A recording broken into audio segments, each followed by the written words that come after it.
Fortnite came out, the gaming company I was playing at, everyone was playing Fortnite. And I literally got to start better than everyone in the game to pay.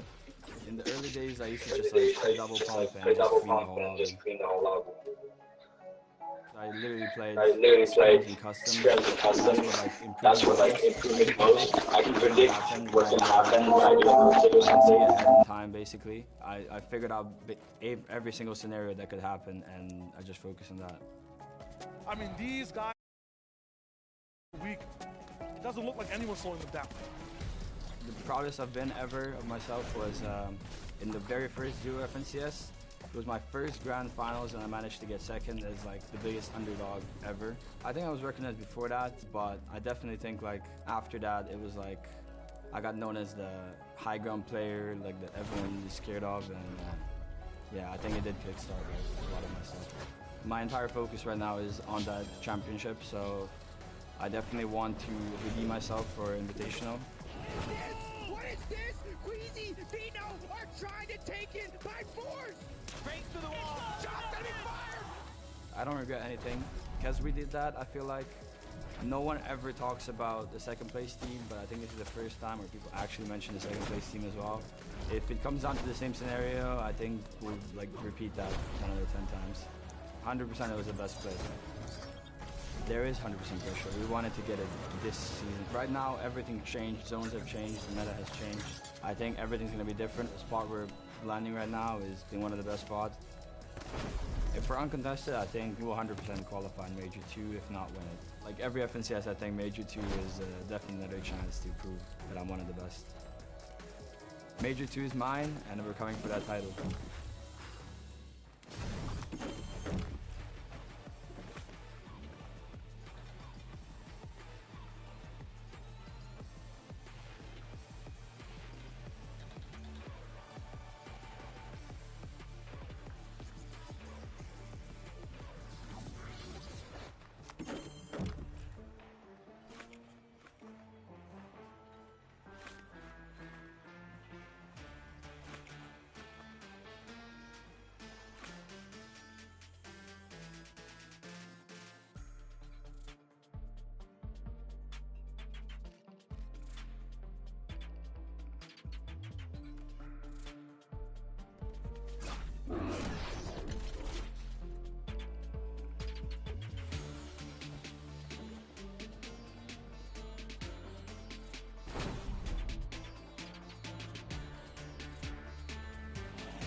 What a start to the EU Grand Finals. With several teams showing up for the battle of the global championship spots, everything is still up for grabs. However, one team in particular laid a distance in terms of the FNCS Major 2 title. 4 out of 6 possible victory royales is what Queasy and Venno claimed on day 1. An astonishing performance which put them more than 100 points ahead of second place. After yesterday's great performance, they're on track to crown themselves champions and secure their spot in Copenhagen for the Global Championship later this year. However, a team that's not giving up is Cami and Seti. The hunger for success is big for these guys, as the Major 1 Grand Finals wasn't their best. Now, they're back in shape and will try to climb the ranks today to challenge for that first place spot. A team that might be surprising to some, yet super well performing, is Blacksher and Mixon. This Polish duo proved that they can play with the big teams in the top of the leaderboard and also want a piece of the cake. Can they keep up their grand performance from yesterday? There's no time to waste as we have ourselves the last 6 games of the EU Grand Finals tonight. Global Championship spots, part of the prize pool, Acts of Champions, and the FNCS Grand Finals of Major 2 is on the line here. Brace for chaos as we head into day 2. This is the EU FNCS Grand Finals.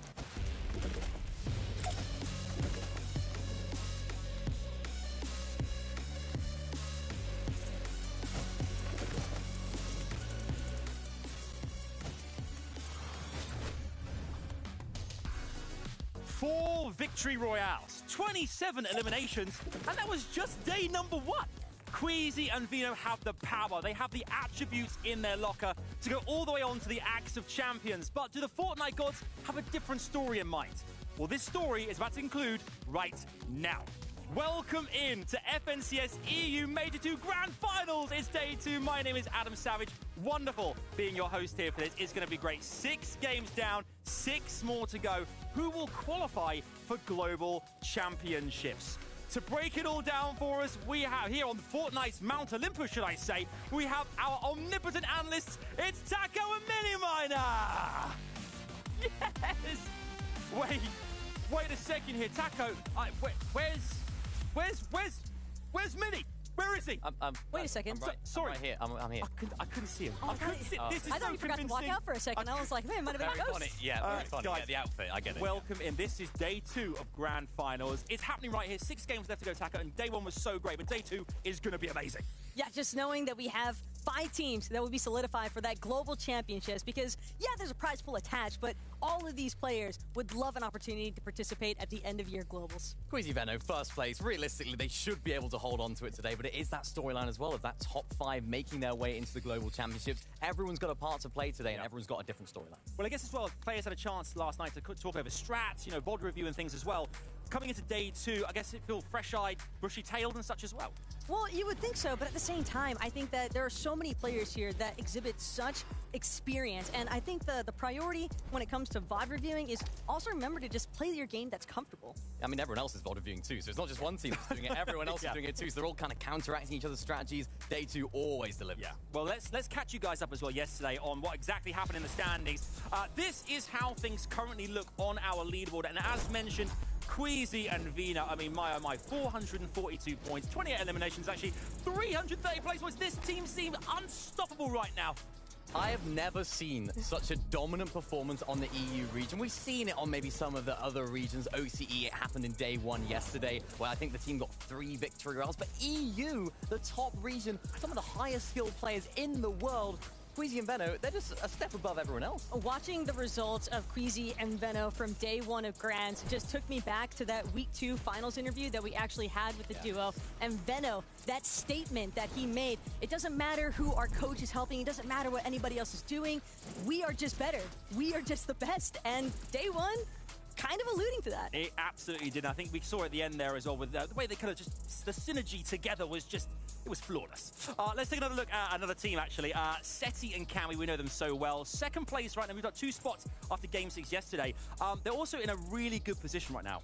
Yeah, they are, and they fixed a lot of problems yesterday. At the beginning of the day, they kind of struggled a little bit in those later stages of the game. Naturally, their play style is not too aggressive, so they weren't picking up quite as many refreshes. You can see on the screen, only 2 eliminations at this stage. They kind of had low builds. You can even see 2 builds to their name at that current stage. And it was one of those situations where they adapted throughout the day, and in the end, they actually went for so many eliminations in the end game, and it resulted in better placements. And we saw them oftentimes, too, just being consistent, playing to that low ground strategy that they've always had such a familiarity for. But I think it's that consistency that is really going to carry that duo through. Because, again, Queasy and Veno, yeah, they might have a lead, but you can never count out Cammy and Seti. I know, they have the history as well from Invitational as well, so good to see these two on top right now. But another team as well, we must look at Blacker and Mixon here as well.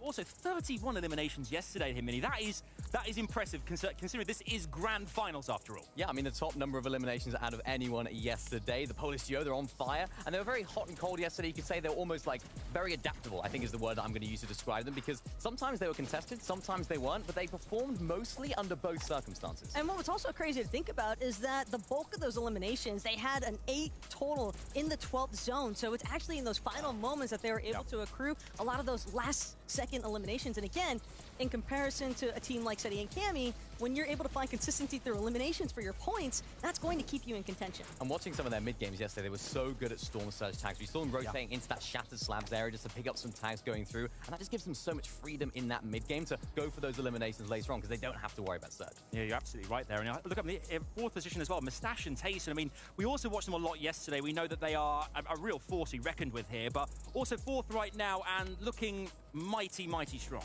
They started the day very well as well. Of course, started with a victory roll. You couldn't get much better than that, I don't think, Mustache and Tayson. We thought, you know what, these guys can actually take it all. If it wasn't for Queasy and Veno just absolutely dominating the rest of it, they might have been a little bit higher up. But for this team, they had a little bit of unlucky zones. We could say a lot of south zones for them yesterday. Of course, landing at that north side of the Slappy Shores side of the map. So it's very difficult for them to play those south zones. But they, sitting in 4th, they're not doing too bad. Yeah, and I mean, it might even be exciting for some of these other teams that are leaning more towards that 6th, 7th position. Because keep in mind, Mustache, Tayson, they're already qualified for the Global Championship. So ultimately, I think it's a lot about prize pulling and pride in general. Yeah, absolutely. Another team actually qualified as well already is Malibuka and Thomas HD, who moved up 14 spots yesterday. That Game 6 was mighty impressive.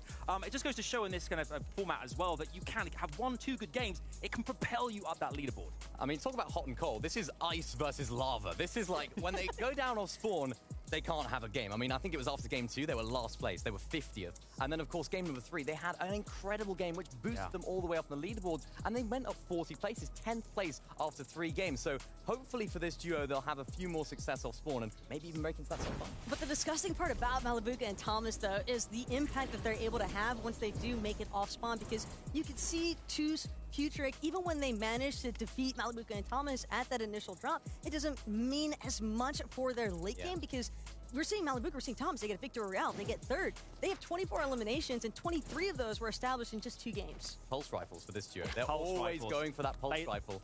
It's unbelievable. They love it. Obviously, we have 10 teams here. There are 50 duos competing. Let's have a look at 11 through 20 as well here. And some, again, big names here on the board. I want to focus on Janice and Reason. Taco, why are they ones to watch today? Well, Janice and Reason, I think, are a team that they really just need to solidify their actual consistency, because we saw half of their matches yesterday resulting in top 10 finishes, but then the other half, unfortunately, much on the other hold of that, where they just didn't have the point accumulation that they would have wanted, 0-point impact essentially, and it's tough when you're in that sort of position, because you can see the potential in those 3 games that they did have the top 10s. Yeah, you say solidify consistency. They also have to solidify their drop shot. They got to make their mind up, because they landed in the middle of the map for the first 3 games. They actually had a bad game 3, so they thought, you know what, let's switch things up. Let's go towards the north side of the map, and it did work out. Game number 4, I think it was a 5th for them in that game, so really solid, but they didn't actually end up ending off the day as strong as they started it. So that's why they're a little bit lower down, and we can see them dropping a few places. So where will they land today? I don't even know. We'll have to wait and see. Who knows? They're right on the precipice of that top 10. Equally are Vidil and Mr. Savage. We didn't see them too much yesterday, but they are still massively in contention there in 12th position, Taco. No, talk about a team that really started to come up on the second half of the day. Vidil in particular, I remember having that insane 4-piece clutch finish that just solo impact points, I think, was the storyline for this duo, but they need to just get to late game as a duo. Yeah, I mean, we should talk a lot about, you know, the way in which our players are actually going to be moving around the map, because it's so key. Obviously, POIs and how they rotate is a huge factor in any Fortnite lobby, but when it comes to grand finals, you've really got to take it into consideration here. Two players, Gripey and Flixie here. Mid-game slightly different for them. They utilize the Storm differently. Mini, how do they go about their affairs? Yeah, they do things a little bit differently, and it's something we've seen from a lot of our teams. Actually, they have an interesting off-spawn strategy, which then enables them to have a really different mid-game strategy. So let's just take a look at how they go about it. Of course, landing at Mega City. There's so many teams around. There's so many players that can actually, you know, contest them, of course, have those off-spawn battles. So, I mean, this is a team that they have been making those really interesting mid-game rotations that we can often see. You know, of course, getting those kinetic blades as well. So I'm excited to see what these guys can do today. Yeah, I mean, we talk about it all the time as far as getting that surge damage threshold. That has been one of the most crucial aspects as far as players are concerned. And for Grippe and Flixie, I think what they do excellently is they just have a very solid strategy for establishing that surge damage early on. Here, Refsguard getting absolutely torn apart by the attack SMG. It's the accuracy from Flixie and the attentiveness from Flixie as well. So regularly taking time while here in Mega City to make sure to build up that surge damage threshold early on, so this team can then have the luxury by taking advantage of some of this natural height elevation as well, because they're super familiar with Mega City. Yeah, they're kind of just lurking around the contested teams around Mega City. There's so much real estate in that area. They can kind of just afford to do this. And then, of course, when it gets to that mid-stage of the game, they can box up on top of one of the many skyscrapers that are in this location and just capitalize on all of those teams rotating in. And this is the most important thing for this team, setting up for success, making sure that Storm Surge is not going to be a problem by doing their homework early, getting it done as soon as possible. And what I really like here, Flixie actually going down, farming, getting materials and loot while Gripey's getting the tags. Yeah, just keep note of how many heals and shields they're actually keeping in their loadouts, because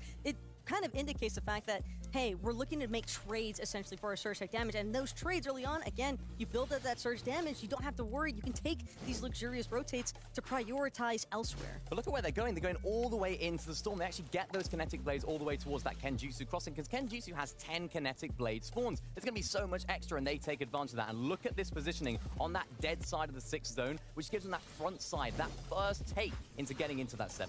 Yeah, we saw the kinetic blades yesterday as well, particularly with Queasy and Vino, utilizing them so well. When it comes to like the high ground, we saw them kind of dominating yesterday. Do you think that's a real factor today? The high ground's going to play an important part in this? It definitely is, and particularly for the teams that do have kinetic blades, they really want them because, of course, it just gives you that flexibility, especially when you have that purple, that epic version. You have 3 charges, so it almost never runs out. I don't think teams will ever run out of charges when it comes to the purple kinetic blade, so that's why the teams are going all the way back into Storm, getting that damage done as early as possible, so they can just prioritize the kinetic blades. Yeah, obviously, Queasy and Veno, they can't carry all of the kinetic blades, but also, if they're in the lobby, they're going to be trying to take height, and these teams know it. Yeah, they really know. I think everyone's done their homework and know exactly what they have to do today. Obviously, 6 games left to play here now, and those points are so imperative to get yourself up that leaderboard. We've talked about gods here as well, and there are 2 deities waiting in the wings here for us to join us on our family here. Let's bring out our casters. It's Shy Away to Level 2 Game! Hey yo! Good to be back. Good to be back. I'm like a fan club, like, yeah! Yeah! How's it going, guys? Going good. Good to see you. Good to see you. Yeah, what a guy. This is the last day. This is day 2 of grand finals. I mean, we saw yesterday, Queasy and Vino, we talked all about them. What an impressive day it was. But going into day 2, any other duos with your eyes on? What do you think is going to happen? Ooh, what do I think is going to happen? I could be here for a long time if you want to talk about that, right? Because although the race for first place may not be looking like a tight one, when you look down, lower down the leaderboard, top 5 is so important today. So many different teams still have a big sort of claim for that. Absolutely, and based off yesterday's performances, a lot of teams can rise to like legend status. Vanya Karmi looking really good. What can they actually, use to get that extra step in? And then seeing that Irazumi pulse rifles almost every game, top 15, breaking into the top 5, that's their goal. Yeah, I mean, I think going into this this last few games as well, you mentioned 6 games left to play in this. You guys have been here before, you've casted the action before. It gets even more exhilarating as you go because you know how much it means to the players to get into that global championship, right? Yeah, 100%. And you see in the difficulty of these games, these are some of the toughest games I've seen in so long, right? Dead side of the zone was so much deader than it usually is because everybody's struggling for surge, right? Everyone's struggling for surge. Everyone has to go to congested side, even on height. Barely who are Queasy and Vino having to deal with people chopping them out. Nobody has mats, everybody's just falling to low ground. And there's no second chances. Any mistake that we saw, absolutely punished. You saw the loading screen, everything's just great for you, Tom. Yeah, no, I think one of my favorites is actually Thomas and Malabuco, one of the games where they were on height with those pulse rifles. Anyone that tried to come close, immediately terminated. And of course, this is a top 5 situation for teams that want to get into that global championships. But if there's a team that's already qualified, that then makes it a top 6 situation, or even a top 7 if Thomas and Malabuka can make their way into that top 5. So lots of storylines to focus on. So many storylines, and it's all coming your way. You have a front row seat, and I'm hearing that the bus is loaded. It's ready to rock and roll. A storm is bubbling. It's brewing.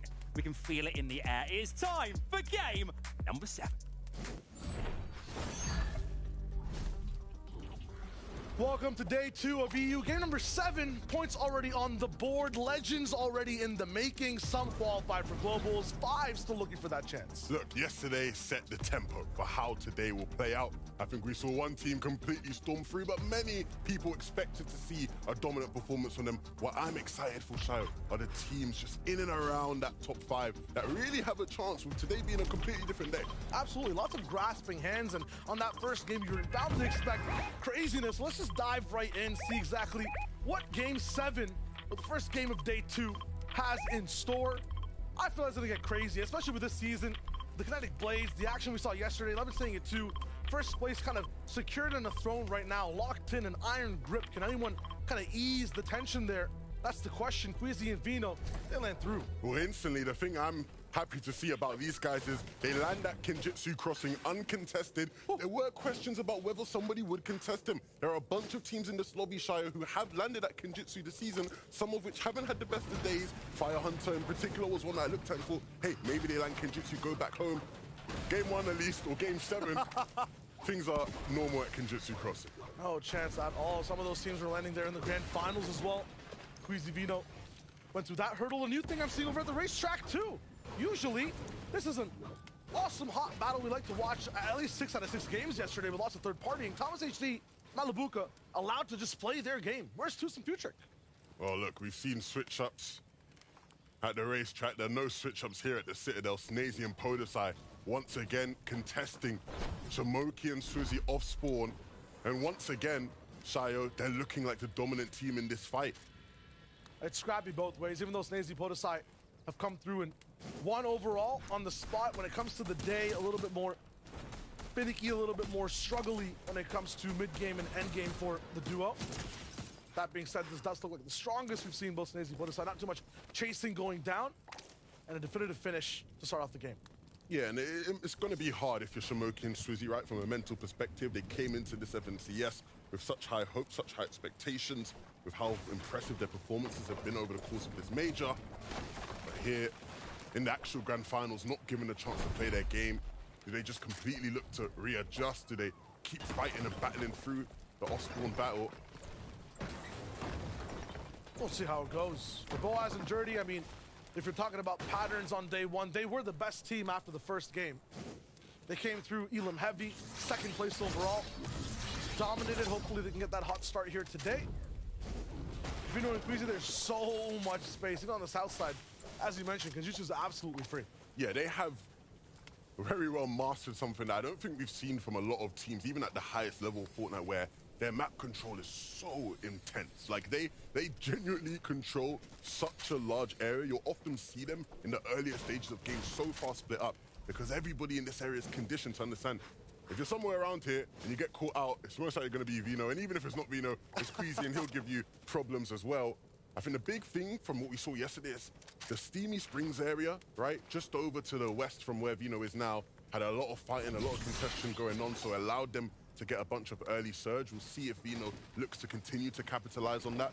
Obviously, these guys here on our screens were capitalizing on that a bunch, right? Champion Séries, very impressive day 1. They were also able to look towards that Steamy Springs area to the south of Frenzy and just pick up some easy Storm Surge damage and tags as well. Yeah, lots of bottlenecking happening over at Steamy, and correct, both Frenzy and Kenjutsu get to actually have a lot of benefits from that in the mid-game. When it comes to end-game, though, that's where Kemi and Steady could have played a little bit better in some of the earlier games, right, than the decision-making they were making. Well, I think the big problem is that, you know, it was just nobody had materials. Yeah. Everybody was so down, and so even if you were to get refreshes, right, like, you're not really getting much outside of Siphon mats, and these guys weren't necessarily getting a bunch of refreshes anyway. I will say, though, like, if you're Kami and Say, you cannot be upset with how you play. No. It came down to a couple, you know, 2v2 situations, right? There was the one where they got really close to winning and stopping Queasy and Vino from picking up another game. So maybe they look back at those moments, the final 1v1s, where they're thinking, hey, if we won those, maybe the margins would be a bit finer. But overall, they've played a really, really solid tournament so far. Whereas the earlier spots of the game, a lot of the teams over in the Glaciers, north of Brutal, and even Brutal itself on screen right now, have been very, very scrappy as of the first game. We've seen so many fights back and forth, people switching up game plans each and every single game. That's not normal at all, especially in the grand finals. Nice pinch there from Glebsheet and Cheatin.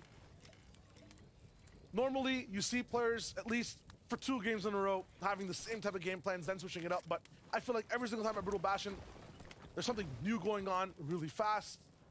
See Vox here now too, but Glebsheet's doing a really good job at defending the Bastion itself. Putting up a trap too, free keys, free chunks, but in this game, it's gonna cost Darky's life. Yeah, as much as things may look different game to game, the overarching idea remains the same. Everybody wants the vault, and that's how we see a lot of the scrappy fights going on there. Where people are just making plays for them, just like the one we saw there, where you're camping, you're hiding, trying to catch people out lurking in the area. Tini and Misha doing the same thing too from that first day. Sneaky strats, waiting for people and interrupting them in their path and rhythm. And then just chasing through Storm. The zone is close by, so I guess they have the time for this, and it's one of the ways to get Surge, which is huge.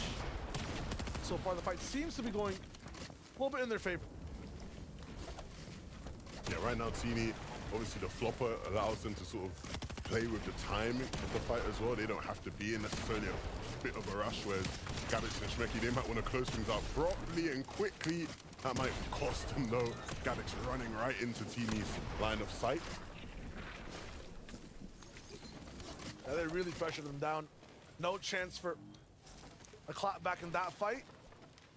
Also Slove, looking at them in the mid game, they were attracting so much attention from duels across the entire map, I feel like. Every time we saw these guys electing to start fights, and it's no different in this game already.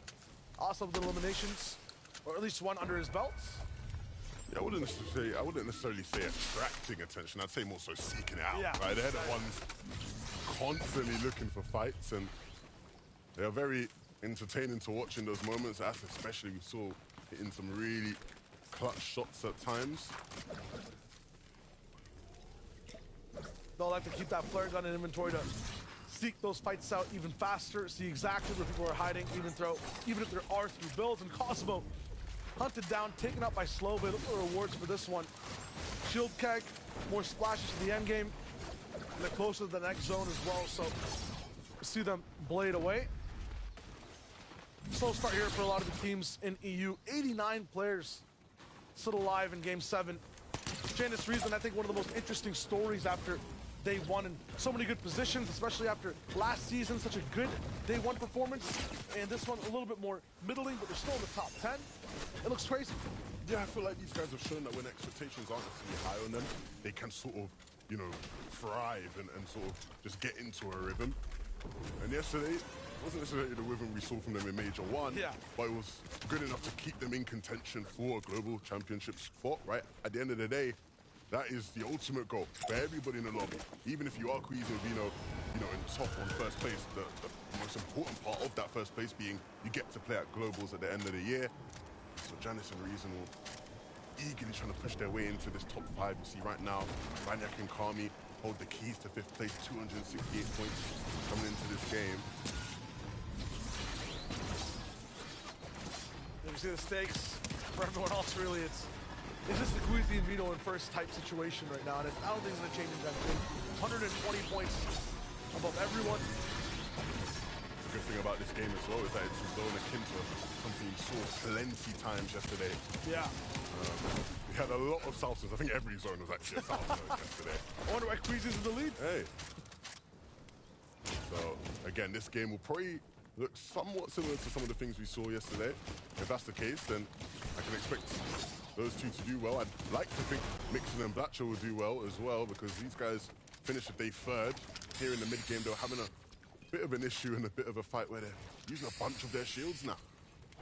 One thing from these guys is that they're just survivors. Every time you see them in some of the worst spots. They come out scathed, but at the same time, still both alive. Some of the times, Bixton's had to clutch up for the team as well. Saw some great ones in game 3 and 4 yesterday. We'll see if they can hold on to that top 3 spot. Tayson for Stash, rocking through, and a nice win yesterday overall. We're on the boards, looked good. What else do they have to do today, though, to keep that elevated status all the way up? Just be themselves. At the end of the day, these guys have been one of the best teams. Yo tout le monde, comment vous allez? Est-ce que vous allez bien? Est-ce que vous êtes en forme? Bienvenue à tout le monde, bienvenue à vous. Comment vous allez les gens? Est-ce que vous allez bien? And even when he's not motivated, he's still just better. You saw that yesterday, right? Obviously, they won game 1, like you said. Tayson had that crazy 1v2 clutch in Storm at Slappy. On regarde les FNCS, les gens. Là, c'est la grande finale. On va regarder la toute grande finale. On va voir qui va être le champion.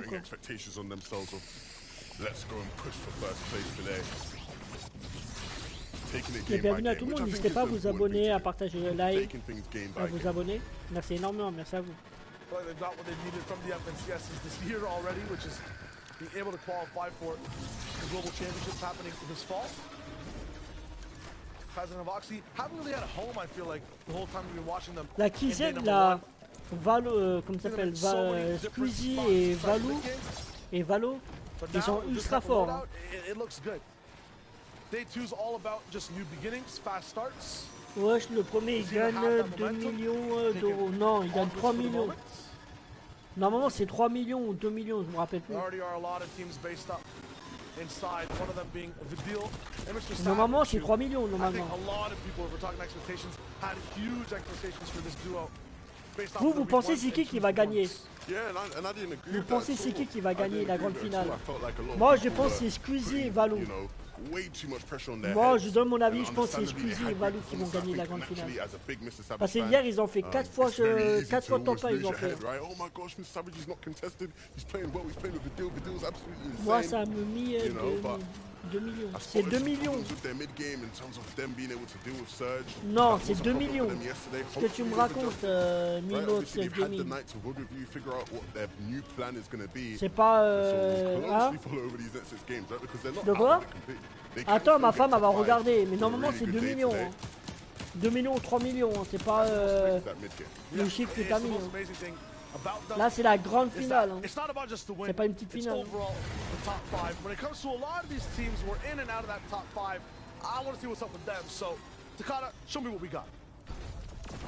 Thanks, Shayo. So we're going to look at Blotcha and Mixon. Now, when you think of prime positions for getting surge tags, you think of congested side of the zone and a high elevated position. What I love about their surge strategy, they not only go to a high elevated position, but they actually go to shattered slabs, ils vont pas gagner which pour la has the grande finale, ils vont vault pas that gagner people are always going to 2 rotate 000 by, euros ou try and 3 get 000 them that euros. extra Ils vont gagner plus. leftover loot, and it opens up C'est an la grande finale. opportunity to get those tags, even using the flare gun to mark their opponents. Et vous pensez qui va gagner? Donnez-moi vos statistiques. Vous pensez qui va gagner, vous, la grande finale? Moi, je sais qui va gagner. Après, je donne mon avis. Moi, je pense que c'est Squeezie et Valou. C'est les deux qui vont gagner, c'est sûr. Ils ont déjà fait 4 fois top 1 hier. Ils sont premiers. Hein. Pour le moment, ils sont premiers. Ils sont à 442. 442 points, ils sont. Pour le moment, ils sont premiers. Il faut voir. Vous pensez c'est qui va gagner les gens? Après la Clément et Floki aussi. Hein. Clément, Floki ils sont forts. Hein. Moi j'espère que la team Solari ils vont gagner. Ils le méritent, ça ils méritent vraiment hein, les Solari qui gagnent. S'ils gagnent, ce sera incroyable. Déjà la Solari Clément qui a déjà tué quelqu'un déjà. For the rest of the lobby. We talked about them seeking more fights, seeking danger. That'll continue. Clément, il est fort. Looking good on Surge, 520 above on that backside for Doxy and Jerky. Always just going through the rough. And right now they're going to commit to a fight because they're just barely above. Vous pensez qui va gagner? Donnez-moi votre avis. Very good entry here for Doxy, sliding all the way in. Firebro down now on one of the sides and fully taken out. That's going to be everything going right for the duo. Yeah, that was a really needed win in terms of just putting them in a more comfortable position above Surge. They're still going to run into some issues. They'll hope for a lucky zone pull in terms of not having to move all the way towards the west. But right now, things are looking good for Jerky and Produxy.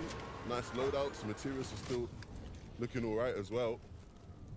Be a tough puzzle to crack to get out of that situation, though. You got Sending Lucia on one side who never let you go for free.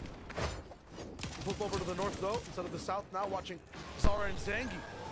And this is one of the first times looking at a team, at least in this game, not being too high above Surge. They need to damage someone, but Zara sticks his head out for just a second. Taken out. I talked about making mistakes, even being in the wrong spot for 1 second. This lobby will punish you hard. Yeah, you see that now as well. Zangi tries to go for the revive. The lobby's not letting it happen, and rightfully so. They get chopped out a bit. And right now, it just leaves Zangi all alone. The prospect of a reboot will be tough. Maybe you could do it in Storm on the Rift Island. But even then, the whole lobby's going to be watching, waiting. If Zara gets picked back up, he might just play the solo. Yeah, and the Oxer trying to go for him. They'll actually have a lot of loot to work with here. Putain, la frappe, Camille. The metal from Zara, some of the slurps, but they want the elimination. They want the 4 points. Zone's moving though. Got to balance positioning and aggression. The only problem I have with this team, Charles, this is another game where the zone is favorable for them, and they're not looking good at materials. Right? Andilex has a good amount of metal, wood, and brick non-existent. He just picked up a little bit of extra metal too, so beforehand, they were absolutely shambles. Moi, je pense pas que c'est lui. Moi, je pense ou c'est Solari qui vont gagner, Clément et Floki, ou ceux qui vont gagner, ou c'est Squeezie et Valou. Squeezie et Valou, ils sont premiers. Hein. En points, ils sont premiers. Ils sont à 442. Alors normalement, c'est eux qui sont premiers. Après, faut voir. Faut voir qui va gagner. Hein. On verra bien. They're up against Fast Roki, Versace Tyson on one side as well. And we'll tune in with that fight actually. They're going head to head. This is, I would say, slightly Tyson favorite. Yeah, and they don't even need to fight. No. They don't need to fight. Well above oui, mais c'est la grande finale, c'est marqué sur le titre. Tyson actually has movement of his own, right? Sasha has that blade. Zone's relatively near. Ah oui, ils sont top combien? Qui, la team Solari ou Squeezie Valou? Tu parles de quel team? La team de Solari, Clément et Floki? Ou tu parles de Valou Squeezie? They were able to win working with relatively low materials. Right? The materials right now aren't looking incredibly fruitful, and I think that's part of why they're thinking, can we get a la team Solari, je sais pas. Normalement, ils sont derniers normalement. Parce qu'on les voit pas dans le classement. C'est pas marqué Floki, Clément.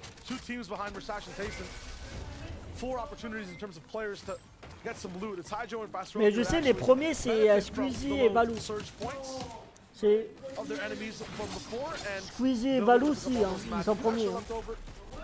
Oui, ils sont à 442 points. Et c'est des Anglais, hein. C'est pas des Français.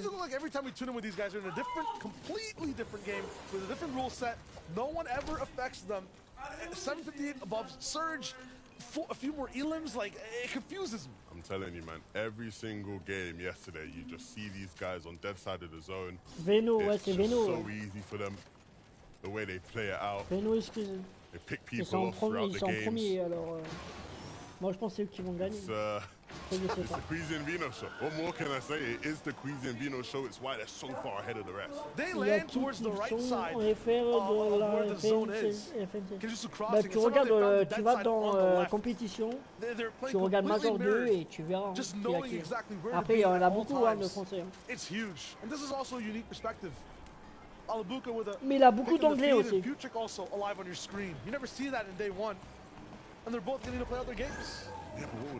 Après, c'est européen. When given the chance to play games out, Malabuka and Thomas were absolutely electric. They only had about 2 games where they got to play, and it was enough to put them in the top 10. They were about 8th place. I want to elevate past that. Watch and Mixon want to hold on to their top 3, top 4. Tu sais qu'il n'y a pas que des mecs qui font la FNCS. Hein. Il y a des meufs aussi. Hein. Il y a des meufs qui sont très forts. But they do really have to think about what to do next, being low on mats. with not many teams beside them to fight. Have to be very careful with their next move.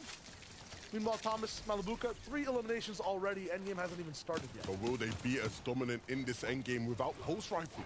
Right? We've seen them in hand. They allow them to just sort of get out of really difficult spots with, you know, relative ease. But without those in hand, without that power, will they be as powerful in this lobby?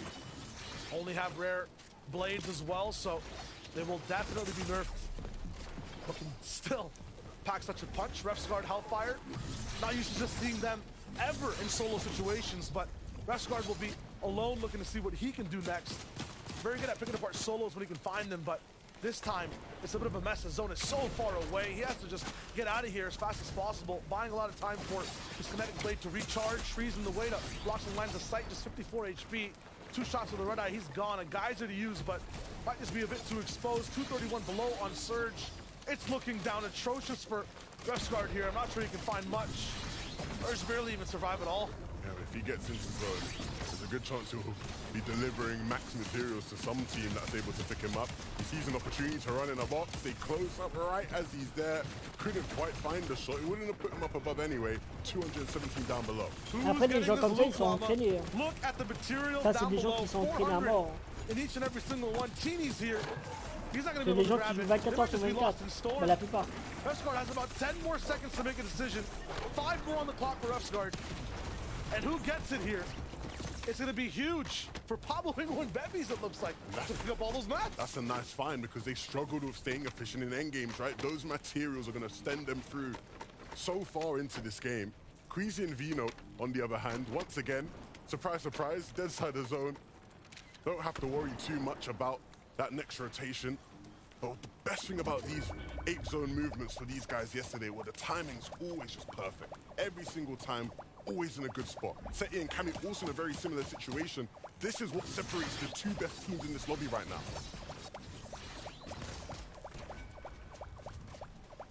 They haven't even taken a single shot yet. And you know what they say, power usually silence. Both these teams looking to elevate. Je t'avais dit qu'il gagne 2 millions. Soon, right now, just staying back, and they're actually focusing on Tayson and Mustache. Je vais pas mentir. Hein. Coming in for the backside. Gonna both base up. Close by. Just these 3 teams in proximity of each other have more points than everybody else in the lobby. It's ridiculous. And there they are. 1, 2, oui, and 4 on the boards, box to box. Jalen POV might not see where they are, but they will be here soon. Way up above everybody else in the lobby. Jalen and Twy trying to make up for yesterday. On verra bien. They didn't quite have the Et là, il y a performance 2 they would millions have à gagner. wanted. First time grand C'est énorme, 2 finalists. millions. But here in day number 2, On imagine, vous activating some of their gagnez 2 qualifier millions, les form. gens. Vous allez faire quoi avec les 2 millions? Il y a 2 millions à gagner, là. Qu'est-ce que tu me racontes? Just a few mats in, and they'll try to split. Mais je sais. Over 2 Janus to use. At least the brick and metal. Seti's still picking up a few players in the feed, so even though they're box next to Titans, they're finding ways to make their spot the most efficient. Thomas and Malabuka trouble in Surge Paradise, but on that low ground, they'll find so many teams side by side. You give these guys even a little bit of a window edit, they're going to end up 500 damage, so just give them a little bit of time. Again, Pablo Ingo and Bevis right towards the front of the zone. We know they have a lot of mats to work with. Camille, peut-être la Camille aussi qui est starting to fort. run low. Camille aussi qui est fort. Opportunities for refreshes will arise. The first move in Et zone lui, il avait déjà continues. gagné Camille. Il avait gagné la coupe de Fortnite, mais je me rappelle plus. Vino and Queasy Il a déjà gagné Camille. We know they did it every single time, and it's always around this similar point, chopping things out. And they're going to start to turn towards the front. Jalen and Twy, they are now the ones being chopped out. And Vino and Queasy again, il veut gagner les 2 millions, lui. before they go up. Second protective layer, all they want to do right now is just wait. Mais moi, je pense que ce sera pas un prochain qui va gagner les 2 millions. Moi, je pense que ce sera des Anglais qui vont gagner les 2 millions. Ce ne sera pas les Français qui vont gagner. C'est sûr. Ils vont être qualifiés pour la grande finale, mais ils ne vont pas gagner les 2 millions. Zeno, il est pas fort. Still very much active on low. Reason might be their next target. Is Tayson on the left box and more fear on the right. Up top on height. Queasy Vino also waiting and absolutely grab it. Perfectly timed. Jalen forced to move away. Tweet as well. To start off the day 120 points ahead and win the game as well would be huge for this team. It would just be a continuation of the dominance they showed us yesterday. 4 out of 6 wins. Can they make it 5 out of 7? The reason, he's just trying to stay alive for a bit longer, right? The more placement points he can get, the better. But he cannot afford to take a lick of damage. If anybody sets their eyes on him, it would be an easy pickup. And that's it right there, tasting a mustache. They're not going to be looking towards the skies, but here on this layer, they're going to look to see if anybody's lurking in the back. They need a refresh and desperately. Well, just pick apart anyone down below. Meanwhile, Map and I drop still moving through. I found a few, 5 total as a team. On the left side, just riding that zone line.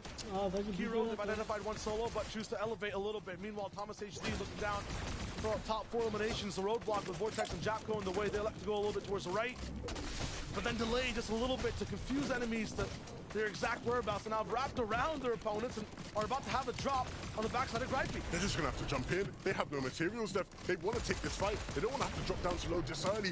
And they're just trying to force their way into the boxes. If they had the pulse rifles, it'd be a bit easier, but still making it happen in that box. Thomas picks up the map. Slick sees the one down, and he picks up another. Malabuka's fallen though in that exchange, and so now it's up to Thomas to clutch up. Every angle, every degree, his shot, his awareness just magnetic. If there's a person's head on his screen, it's gonna go down in mere moments. Thomas HD will find some reprieve to see what he wants to do next. Meanwhile, Vino, he's just going fishing. Up, down, left, right, doesn't matter where he is. He's finding elims as much as he can. They picked off Jalen and Twy from height, but Vino finally confirmed the elim onto Twy. Mustache now jumping in and around, just barely getting onto low ground. Joining up with Tayson. They see a player on the wall. Now he's above. Can they cut him out? Tayson looking to deal damage. Dropping down. Needs to be careful of the team above him. You know who it is. Queasy and Vino. They're ready to strike. Moshpit in the end game, and now there's just 2 players left down in the box. C'est Vénus qui va gagner. Vous verrez bien, regardez bien, c'est Vénus qui va gagner. Voilà. Je l'avais dit, c'était sûr. Il est trop fort en fait. Hier, il a gagné 15 fois de top 1 au Major. 15 fois de top 1, il a gagné hier. Et là, il fait encore top 1. They look like a threat, and here in game number 7, day number 2, already being in first place, already dominating the region, and they've won another game, 5 out of 7, Shire. Effortless every time, which is the scariest part, because it means that no one's getting close to interrupting anything they want to do. You want height, wait those 2 zones, let Vino hook and chop, and then take it. After that, Queasy, you can build up this man, do the work. If anyone gets beside Vino, Queasy has a shot on them once again. Pablo down, Vino finds everyone all around. I mean, this is just perfect Fortnite every single game. And the scary thing is this is even better than what we saw from them in some of the games yesterday. Even more limbs, right? That was the one thing that you could say maybe they didn't quite do perfectly last game. A bit passive in that regard. This time round, double-digit elimination game. These guys are just unreal. If the guys who are getting the VRs are taking the elims, that's one thing. That's trouble for the region. If they're already 100 points plus ahead, might need to call it right now. Look, they're very, very lucky that the rest of the lobby still has a couple more games to try show us something, because right now it is absolutely, unequivocally the Queasy and Vino show. Adam, analyst, what else do we have to say? We're all just stood here shrugging, going, happened again, happened again. I mean, not only were they trying to break the elimination record there with 11 eliminations, which is incredibly impressive, but breaking a record right there with the most ever in any region, victory royales in a row, 4 of them in grand finals. The record-breaking duo right there, this is outstanding. Taco, I mean, what more can we say? They're just unreal. Yeah, if the 4 in a row wasn't impressive enough, you have to consider that it's 5 in total. That statistic alone is just menacing to look at, because Veno and Queasy, you would almost think that we're just trying to show a continuation of like some sort of VOD replay from yesterday, but no, it is just these 2 creating their own mental and creating their own meta. Queasy and Veno, you guys are different. I actually don't know how to comprehend what they've just done. Game number 1 of day 2, absolutely no nerves. I saw on social media yesterday, Veno was saying he was a little bit tired. He was tired after day 1, rightfully so. 4 victory royales is not an easy feat. And of course, now, making it 5 on day 2, it's incredible. Yeah, see, you're bringing up socials. I'm trying to think back to some of those tweets that we've been seeing, Veno posting about Tayson as well, and it's like, you know, the threats aren't necessarily working as well. I don't think it's hitting Veno's mental in the slightest. Granted, it's all like, you know, good fun, I'm sure, since these teams tend to have a lot of respect for each other, but it is just insane to think that they seem to be working as a motivation factor. Yeah. We came into this knowing full well they wanted to make a statement. They've done exactly that already, and there's still 5 games to go. Let's take a look at our standings, see exactly how the land lies after game number 7 here. This is how it currently holds up for us. You can see here, what a surprise, Queasy and Vino remaining at the top there, 551 points. I mean, Taco, this is unprecedented. Yeah, 109 points in a single match here in game 7, and if you're Mustache and Tayson, yeah, you moved up 2 slots in the leaderboard. You're sitting at 353, but it's definitely going to be quite the battle. Closing the gap, maybe not so much, but for Mustache and Tayson, you can't appreciate the fact that they're still sticking to their own element. Yeah, really solid game from these guys. At the beginning of the show, I was mentioning how those south zones might have had a little bit of a difficult impact on their gameplay, but this, another south zone rotating from the northern side of the map, so they've just answered all those questions. They've been hitting the VODs clearly and doing another good performance in game number 1. We're seeing many of the usual suspects getting into the end game, which is what we expect here right now. I mean, these are the top 10 right now in the leaderboard, in grand finals, in the region. I mean, you expect to see so many of the names here. They all are here to take part. You can see it's starting to move up the leaderboard as well.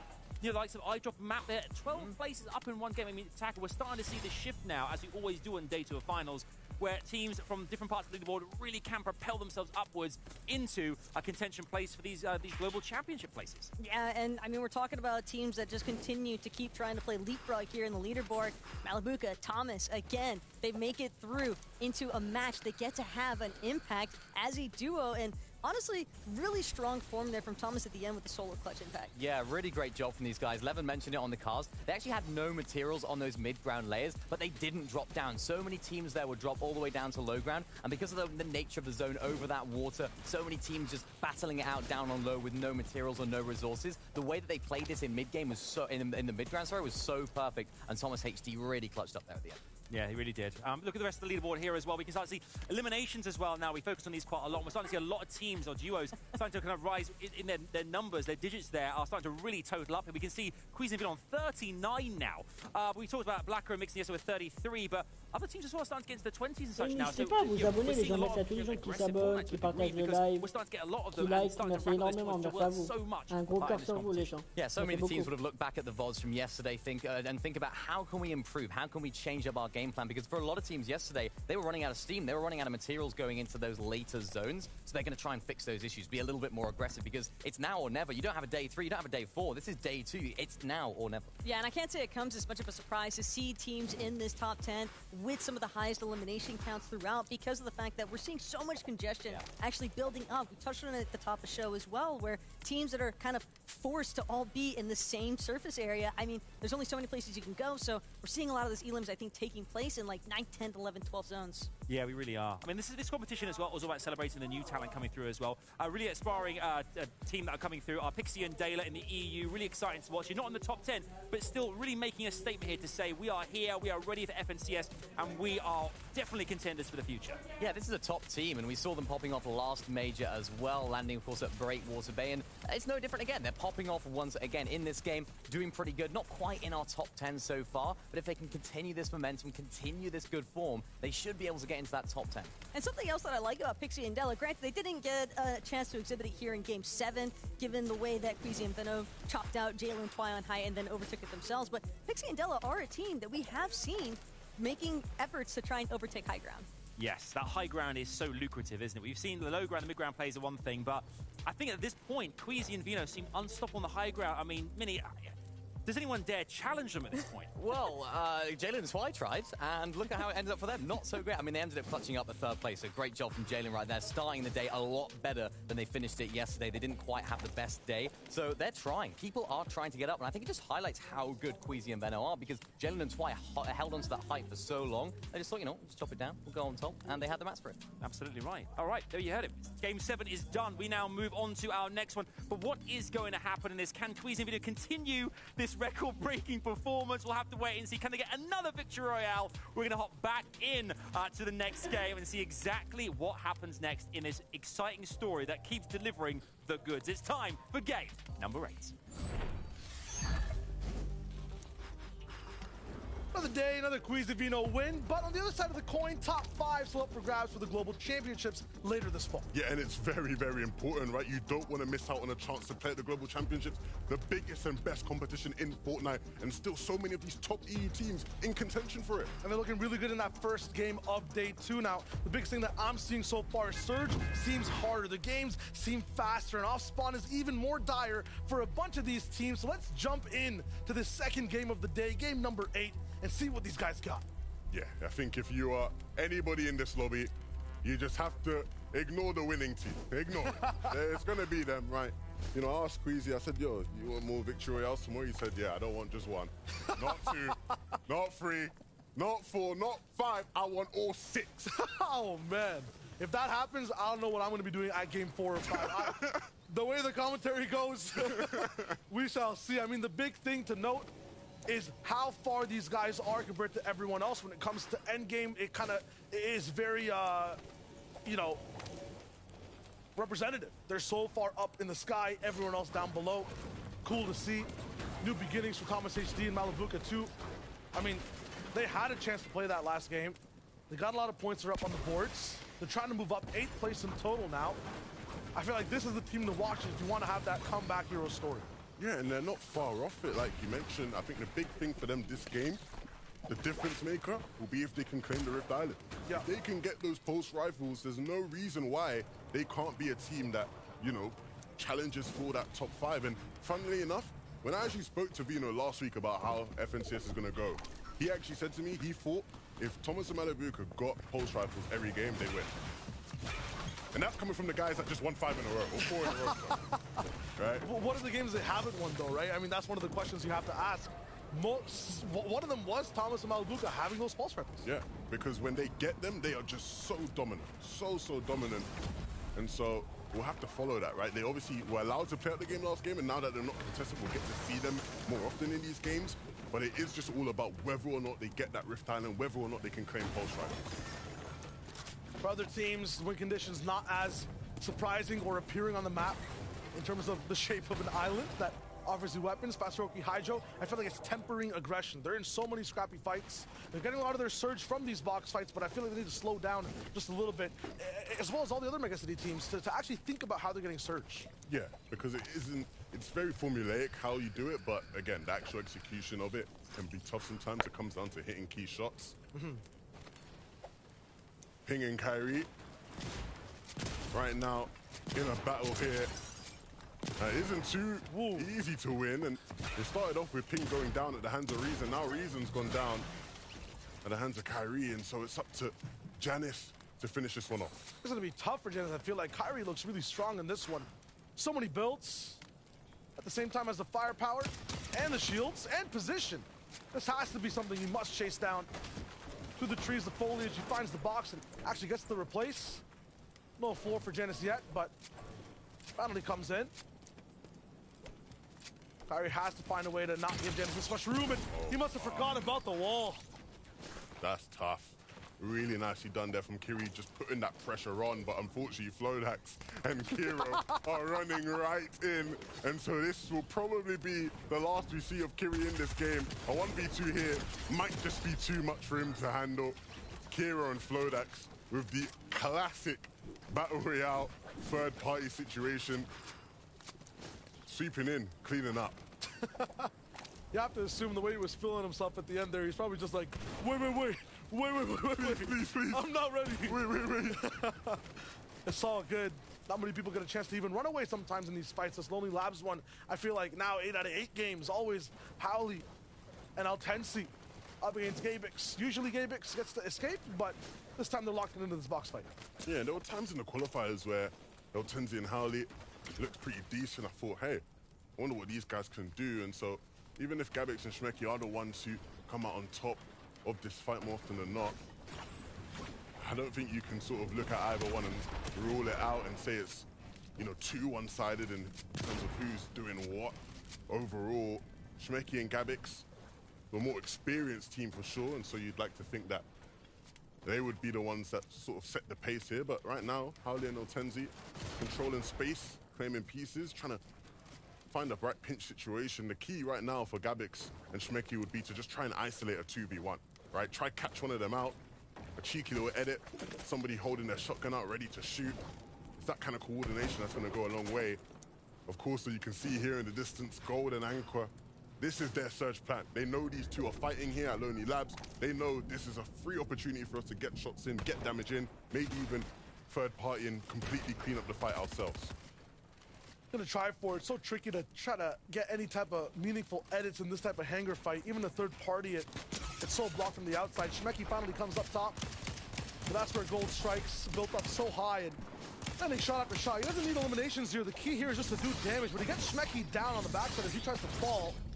Gold with the kinetic blade too, all the way sky high, sees the freshly built pyramids of metal below and pinpoints where Howley is. A little bit of a breath and he just might fall, and Gabrix is also trying to fight him at the same time. So many matches running low, and Gold desperate for a few shots. Will try to land some, but Howley jumped up, mantled out, will escape a layer up. Not sure Gold knows how low Howley actually is, and doesn't want to invest too much and be caught out. Have to remember there are 3 different teams fighting here. Have to make sure that him and Anchor are at least looking at the same people at the same time. Yeah, trust me, if they did know how low, they would have just ran straight in, because everybody is so low except for them. And this is the most ideal situation for them, where they have the potential to pick up both players on both teams. That's maximum pointage, right? That's what, about 16 points or something? Yeah. Like maths, 4 times 4, let's go. Let's go, they too were good. I can do some maths. Like, this is so ideal for Gold and Anchor. But they need to try and pick up this other one. Yeah, okay, so that one will come through. Shmeki down, and so 2 elims now for Gold. Will they pick up the remaining solo players on both sides? A quick quiz, how do you turn these 16 potential points into even more? It's a very ratty strat, but I've seen it happen before. Let these guys reboot. Leave them alive, wait, and come back for even more. I don't think Gold's gonna do just that. Gabrix is running away slightly. One thing they can do that's not their usual. Can't see him. Go how? He was right there in the zone, you couldn't see him. Gold. Oh, he's right running. Oh, Tenzi's was there. Oh, he just looked away at the wrong time. Yeah, he's spotted him. Okay, he saw him.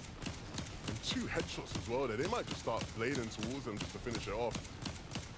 They have the time, yeah, Gold will go. Zone's never this close to them, so they really look to just keep pushing and fighting. Have to move southwest so many times. This time, one of the first games we're seeing in the north in the day. And just like that, 3 eliminations out of 4. So that's 12 out of the 16 points they could have got. I think the problem for them, though, is that Gabix just got way too far away. I don't think they'll be able to get him. He's gone way up north into the zone. And so it might just be 12 out of 16 they have to settle for, which is very good. Really good. Because in most situations, they don't get any points. They just get some damage done, which is fine in most instances. So I'm sure they'll be happy about how this game has gone for them so far. One thing I never considered when I looked at people third partying and getting eliminations is sometimes, even though it's good for points, it hinders your overall placement. I'm wondering how low those players actually were. Came into Howley at like 40 HP. They might need to have a lot more damage and fight even more fights. They might be feeling comfortable with 3 eliminations, but there's not that much damage. Looking back over at the Kings, in paradise. And this is interesting, right? Because obviously this is now a game where there's not going to be a south zone. And so I'm sure there'll be a lot of people maybe who aren't the biggest fans of Queens. You know, how could you not be fans? But anyway, let's say you're not a fan of them. Let's say you're a hater, you're a doubter, and you're thinking, yeah, they're only doing good because they pull every zone. I'm not going to lie. I think on some far zones, they're actually better than when they pull zone.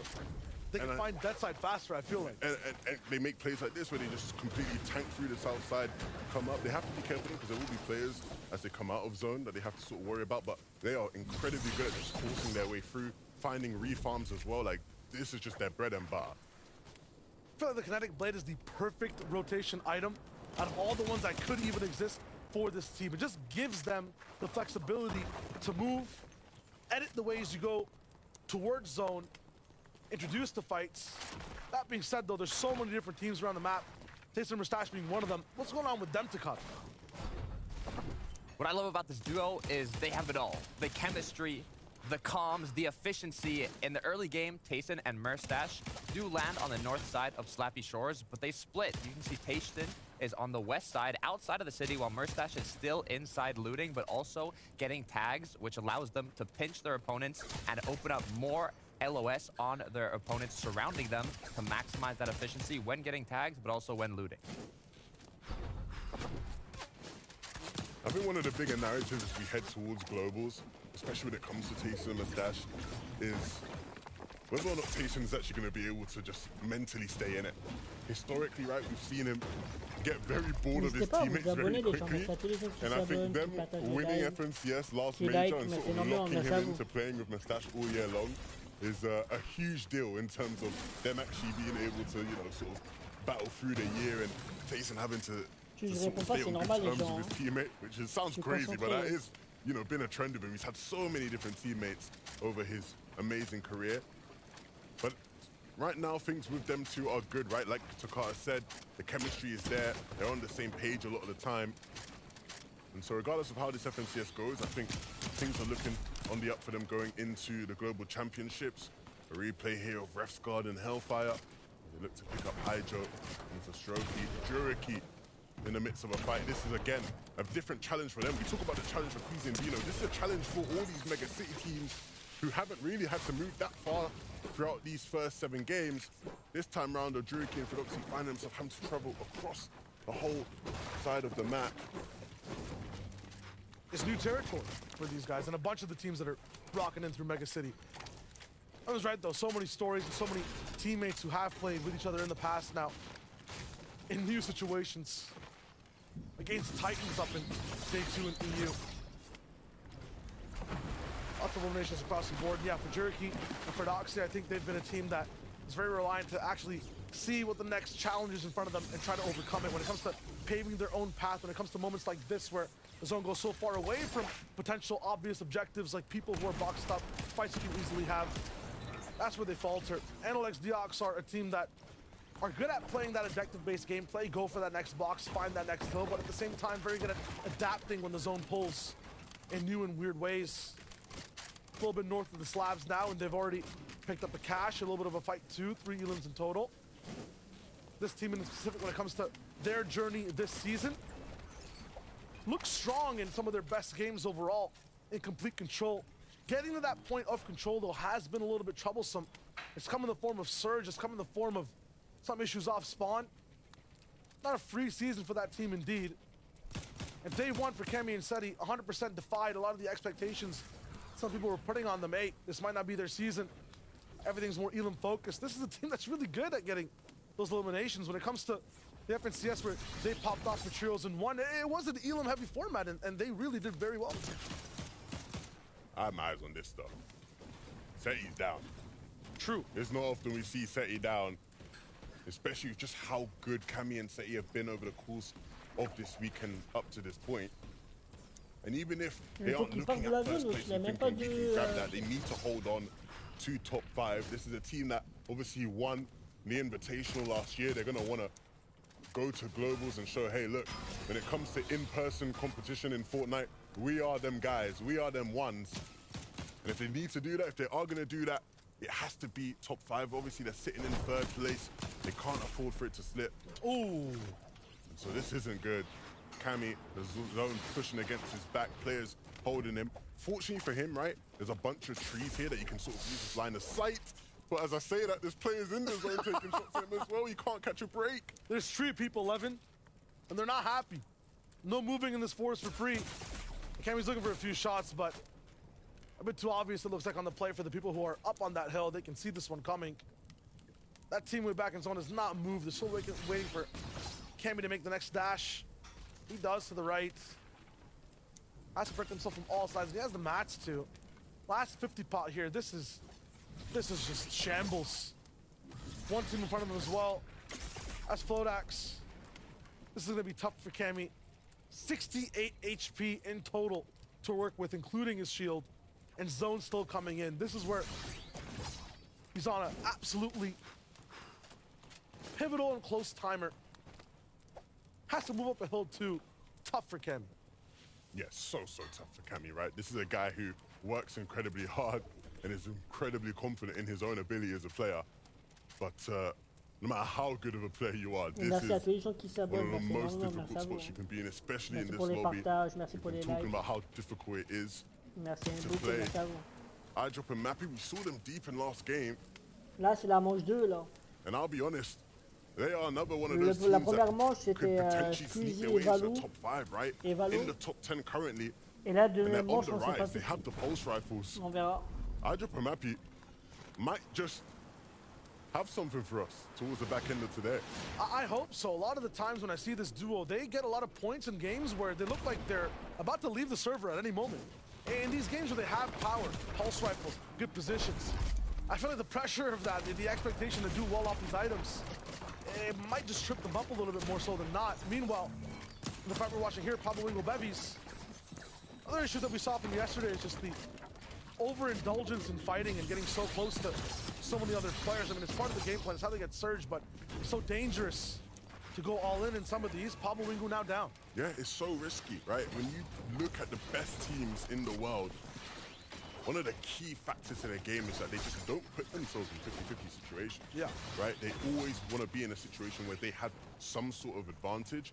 And I think too often we've seen at times Bevies and Pablo Wingo putting themselves in situations not only that are 50-50s, but where they're just at a disadvantage and they're having to fight out of that.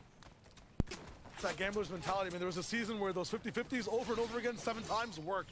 And they were the stars of the show, so just trying to chase that through. Now, something uncharacteristic I'm looking at is Thomas and Malabuka live on screen, dope, down on Surge, just 4 above. I never see them this low. Yeah, and you know, you think to yourself, this is probably the team with the most firepower in all of Fortnite. Yeah. How could they ever be down on Surge? They've put themselves above now.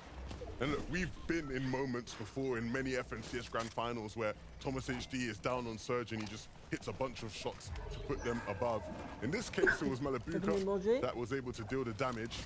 And so both players on both sides confident in their ability to keep them afloat. The problem is, right, another game where they don't have the pulse rifles, right? That's been the key factor for them doing well. And so another game where they're going to have to either make it to an end game together, or it might end up being a solo clutch like we saw last time. Pulse rifles on high ground are kind of the only lock and key stopping Queasy and Vino from just reigning control of the skies. Cammy still alone somehow has survived all the way in and has items. How did this happen? It was Bevies he picked up, and that's a lot to work with. Slurps everything all the way in Anvil Square. This is going to be a super clutch for this team. Yeah, I was talking about how difficult it'd be for him. Bevies has handed him a gift, well above on Surge, and has everything in his arsenal to actually have a good game here. Last time we saw him, it was 68 total HP with 100 mats. Look at the situation now. Look at the confidence in his shots. Doesn't want to be too confident. Needs to start thinking about getting to zone. He's looking for that timing. He's waiting for those teams up there to move, but they're also waiting for him to move. Both teams want to take shots at each other. Both teams you tuned in with as well know that they're a little bit lower on Surge, so Thomas and Malabuka are going straight for it. It's decided reboot ban, so they know that Kemi might just stay and wait to try to get Seti back up. They look at the weakness. They know it's a solo. Everyone diving for the rifts as well. That's exactly what Thomas and Malabuka might have done as well. To get all the way away, and now Kemi's stuck here.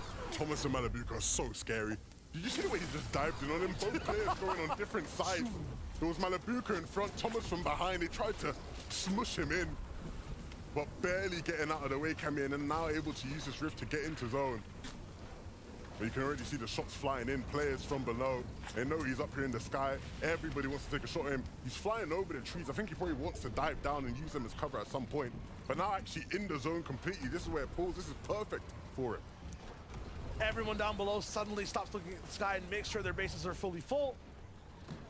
He gets a free ride in from the clouds, and this might be the strat. Okay, never mind. I thought we were going to see Cammy in the trees again. Hey, look, if it was a zero-build tournament, then I guarantee you he would have stayed in that bush, but not here, not yet. Yeah, so much to work with. Meanwhile, Queasy Vino, although this is not the south side, they pull the zone.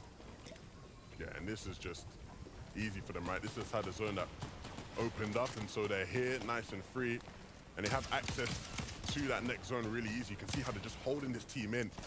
Giras, Chari, they can't come towards this side, and so once zone 7 opens up, they'll be able to just blade on in pretty freely as well.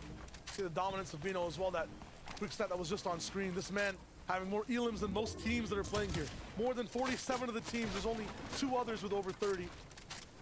Him as an individual has been so good today, and it's because of Queasy's leadership. It's because of their positioning overall as well, over and over again. They're making everyone have such a hard time. Coming in Floki, trying their best to make the best out of a bad spot. And they have a few teams they can fight with left and right, but they will be that first line that stops anyone else from getting into the zone. There's so many teams that want to on the right side, just flying in over top with some kinetic blades. Look, zone's starting to open up, right? That 7th zone is starting to, you know, leave space, but a team like Champion and Floki, they can't just start thinking about let's get into that space. They have to think about dealing damage, taking fights, because they're down on surge, and Floki's really down on HP now. That med miss is going to have to be used fully, as well as the minis. Barely above. Gotta make every shot count above them. PKR, Link having trouble with Irazumi. Coming in Floki, all those is a safe spot. They can't really just find anyone over here. It's so hard to find any type of free shot out of any of these walls. And now they have to move even further to the absolute opposite point of the server. They've got to move over 150 meters. This is going to be tough for the duo. They have those kinetic blades, but they need to find the damage and move at the same time. Yeah, the good thing is, right, obviously the purple blades give them the extra charge. They'll probably wait for zone a bit, but the problem again is what it was just a minute ago. Down below on surge, they need to start thinking about dealing damage. Spots are being taken, people are moving, they're running out of time. Coming in Floki, you need to find out what's next for them here. This spots to really take shots. They need to just get into zone and start fighting something realistically. All gonna be cracked in midair in terms of shield. There it is. And they do base in, but this is it. Last 2 minutes for Clement. Barely keeps him above this shield threshold. And it's gonna open up and take a few shots back. It'll be up against Vino right now, who's shooting him. Vegas is on the backside. They're trying to get up, but you give Snazy 2 seconds to look at you, and you go down. Blading from the congested side of the zone is always risky business, especially if you're going in a straight line. Players just have that vision of you pretty easily. Zara and Zangi down to just 1 build, can't even protect themselves from this lobby spray. And look who's there to clean up the loot. Look who's there getting taken out after picking up the loot. It's Irazumi. And Sined has literally just got the 1 build, can't even pick up the siphon mats of his teammate. A sliver of a moment where there are no builds and you're losing all your HP. Down for 1 second on surge damage and you are gone as a duo. The difficulty of this lobby, of this day, of this region seems to be increasing every single game. And in terms of this one, for the end game here at Breakwater Bay, it's going to be even tougher for all these teams. We've been seeing mid-ground teams shoot at each other, high ground has pulse rifles, and now they finally make themselves known. And it's not something we've seen often, right? We know how powerful the pulse rifles are, but we rarely get to see them on height. And one thing you do guarantee when you see them on height is that they absolutely melt every single player that's trying to kinetic blade through. And so now it's up to iDrop and Matt to do that. One player, though, that's defied all odds this game, Cammy, on your screen, is below surge again. He's been a solo for the last 3 zones, and he's holding on to his top 5 spot in this game. The longer he lives, the better chances he has to make this an absolutely glorious tournament for him. And Seti, moving forward, dodging the pulse rifle beams right underneath them, in front of their faces. He challenges shots and only gets hit once. You see just how careful he is, looking to take shots at players as they rotate, covering his head as well. But once again, you see exactly what these guys want to do. It's Vino, Queasy looking up for height. They want to take it off iDrop, and they might just do it. Not much connecting them. iDrop and Mappy need to start thinking about connecting and making sure they pressure Queasy and Vino as much as possible. Not an inexperienced duo at all, so we'll see the back and forth happen on high ground. Meanwhile, Lucien Center are trying to move through low, interrupted on the dash as a big shot from a pump stops Lucien in his tracks. Vino and Queasy up towards their second part and looking at height again. They're moving too fast. They're used to seeing both of them. So Vino says, forget the chop. I'll go take it myself. Almost landing and getting a perfect shot off. The timing crazy from Vino. He once again unites to Queasy. A mistake makes it just look like a beautiful rotation instead, and they keep moving on. But this might be the first endgame in so long where we have to see them play a different way. They might not be able to go up with the mats they have left. They're going to have to start going down down. And all these teams here down below are so powerful. Cammy, even as a solo, is making himself look strong. Still alive in this one. They dropped themselves down in the top 10's world, and that's where Tayson and Mustache are hiding. That's where Cammy's looking to survive, and he gets right towards the front side of zone. Elects to actually stay elevated. This is not a position we're usually watching him in when he's alive with his duo. So as a solo will go, where it's somehow though, no one can stop Vino and Queasy. They say never mind and stay on height. Cammy goes down. What a way to survive all the way to the 11th zone, the top 17. Now everyone, including the Pulse Rifles, have to bow down to the king. Mustache and Tayson, though, they won't bow to anybody. They'll keep fighting in this mid-round. They'll keep clearing players out. It's Gripey who they're cutting through. They want to take them out. Who else is there? Will Flixie fall? He's trying to stay alive. He's trying to move backwards. If he takes the fight, it might just cost him. Tayson and Mustache don't force down. Tayson on the sliver, and he will go down. So up to Mustache, but he makes every single shot count. While on the backside, he's got no match. A little bit of a split from Tayson. Even when he's not, he's doing stuff for his teammates. Slurp popped, and now Mustache can actually have some play time inside the storm. Mythic Pistol active, and that's who's gonna look to the beam. Queasy up top, and Vino drops again. Another chance for them to get wins. This is just crazy on EU. Oh, he's slowing down. He needs to be careful. Mustache, he's coming up. This might be one of the first times we've seen him have to be challenged like this, but quickly dealing with the danger. Queasy says, Vino, hold up. I got you. Slow Bay down beneath. He has 6 already this game, and he's looking for more. No materials left at this point. Just crawling in the back of the zone. There's opportunities there, but he gets taken out from someone even behind him. And Vino picks up Drayson. Oh my goodness, how many times, even when it doesn't seem possible, even when it shouldn't be probable, they still take height, they still look to win games. iDrop, who was initially on it, is still alive in this game, and he has a tough task in his hand. Mythic items all the way down below. iDrop looking for one of the shots, but Vino all the way just falls down. Now 1v1 for Vino! It's easy! It's easy! It's just too good for this team! 5 wins in a row! I will never see something like this. Do we ever see anything like this? I don't know what I'm in. Am I dreaming? Is this a dream?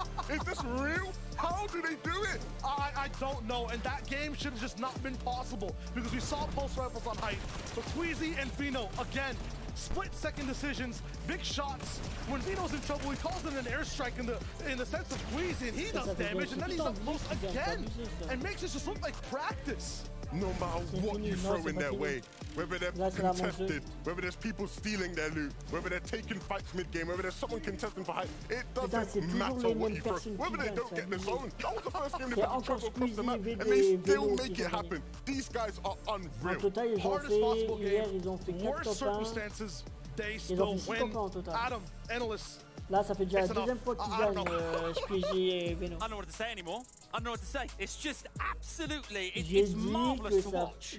But it's also like, it's a surprise to see them continuously break records, blow us away here. En fait, là, ils ont fait 2 top 1, ils ont fait la manche 2, la manche 1. They've done it again. They're not just trying to go for the win today. They've already got that in their back pocket. They're trying to go for world records. This is now tied for the most number of victory royales in a grand final ever. Wow. It's just absurd to think about. Like, it almost leaves you just in awe, speechless, watching every single maneuver that Veno makes. From the moment he drops down, you can tell he is thinking about his exact next step. Even against the challenge with Mustache there at the very end, for a moment it looked as though Mustache, he's got him on the ropes, and then suddenly it's Veno just closing out. And again, they basically solidified, especially with the game before having the victory royale. I'm just dumbfounded right now. It is a fever dream. Yeah, it's what I mean. It's almost like Queasy. You can always see him up top just going, Veno, go have some fun, do your thing, and I'll just make sure everything's cool from up here. Oh boy, and fun he had, because he is just a menace when he gets down on this low to mid-ground layers. And I've seen this all season. We've seen people dropping down to try and frag out down below. We've seen it across all different regions, but these guys have mastered it right now because they're understanding there's not going to be heal-offs anymore. We're not going to go that full length of the game, so Veno can actually drop down a lot earlier on and take out the rest of the lobby, whereas previously he would have had to hold on to those heals, hold on to that position, and actually drop down a lot later. Just shows how adaptable they are, and rightfully so on the top spot. I don't know, man. I mean, Veno's still feasting. It just happens to be on everybody else in the lobby, and think about this as well. 33 eliminations as an individual. He set the record for himself on EU. It's just unreal. I mean, I keep looking over my shoulder, seeing the number 6 victory royales, thinking, is this happening? Is this actually a thing? And it's definitely, most definitely a thing. You can see the standings as well right now on your screens, and you can see they've 636 points right now, sitting so pretty. But we can also see the rest of the leaderboard as well, really starting to change a little bit here and there, and I drop a map kind of getting into the top 5 right now, but good to see the likes of Tayson and Mustache. I mean, it's great all round, despite you can celebrate them till the cows come home. Yeah, of course. It's about global championships as well, of course. You know, we're trying to get into those positions. Top 5 is the threshold that these teams need to get into. Of course, if there is an already qualified team, then it drops down to top 6 or top 7. So, of course, we're looking at teams like Cammy and Seti. Cammy, solo clutching, doing such a great job there as well. Vanyak, another team who had such a great endgame during that. We've often talked about Vanyak as being such a great solo player, but yet again, it seems to be one of those situations where they've developed into such a great dynamic. And we saw it yesterday as well from Vanyak and Carmi. They were originally contested for those first couple of matches, but they quite literally forced Mikkel and Monet away from their drop spot south of Frenzy Fields. And they've been making some nice adaptive changes as well, because we have seen them take instances where they try to use some of the map's natural elevation, trying to take more focus towards establishing those surge tag damage on congested sides of zones by playing off of the edge. And I like the flexibility that this duo is kind of showcasing, and I think that they're definitely a team that can squeeze into that top 5 consideration.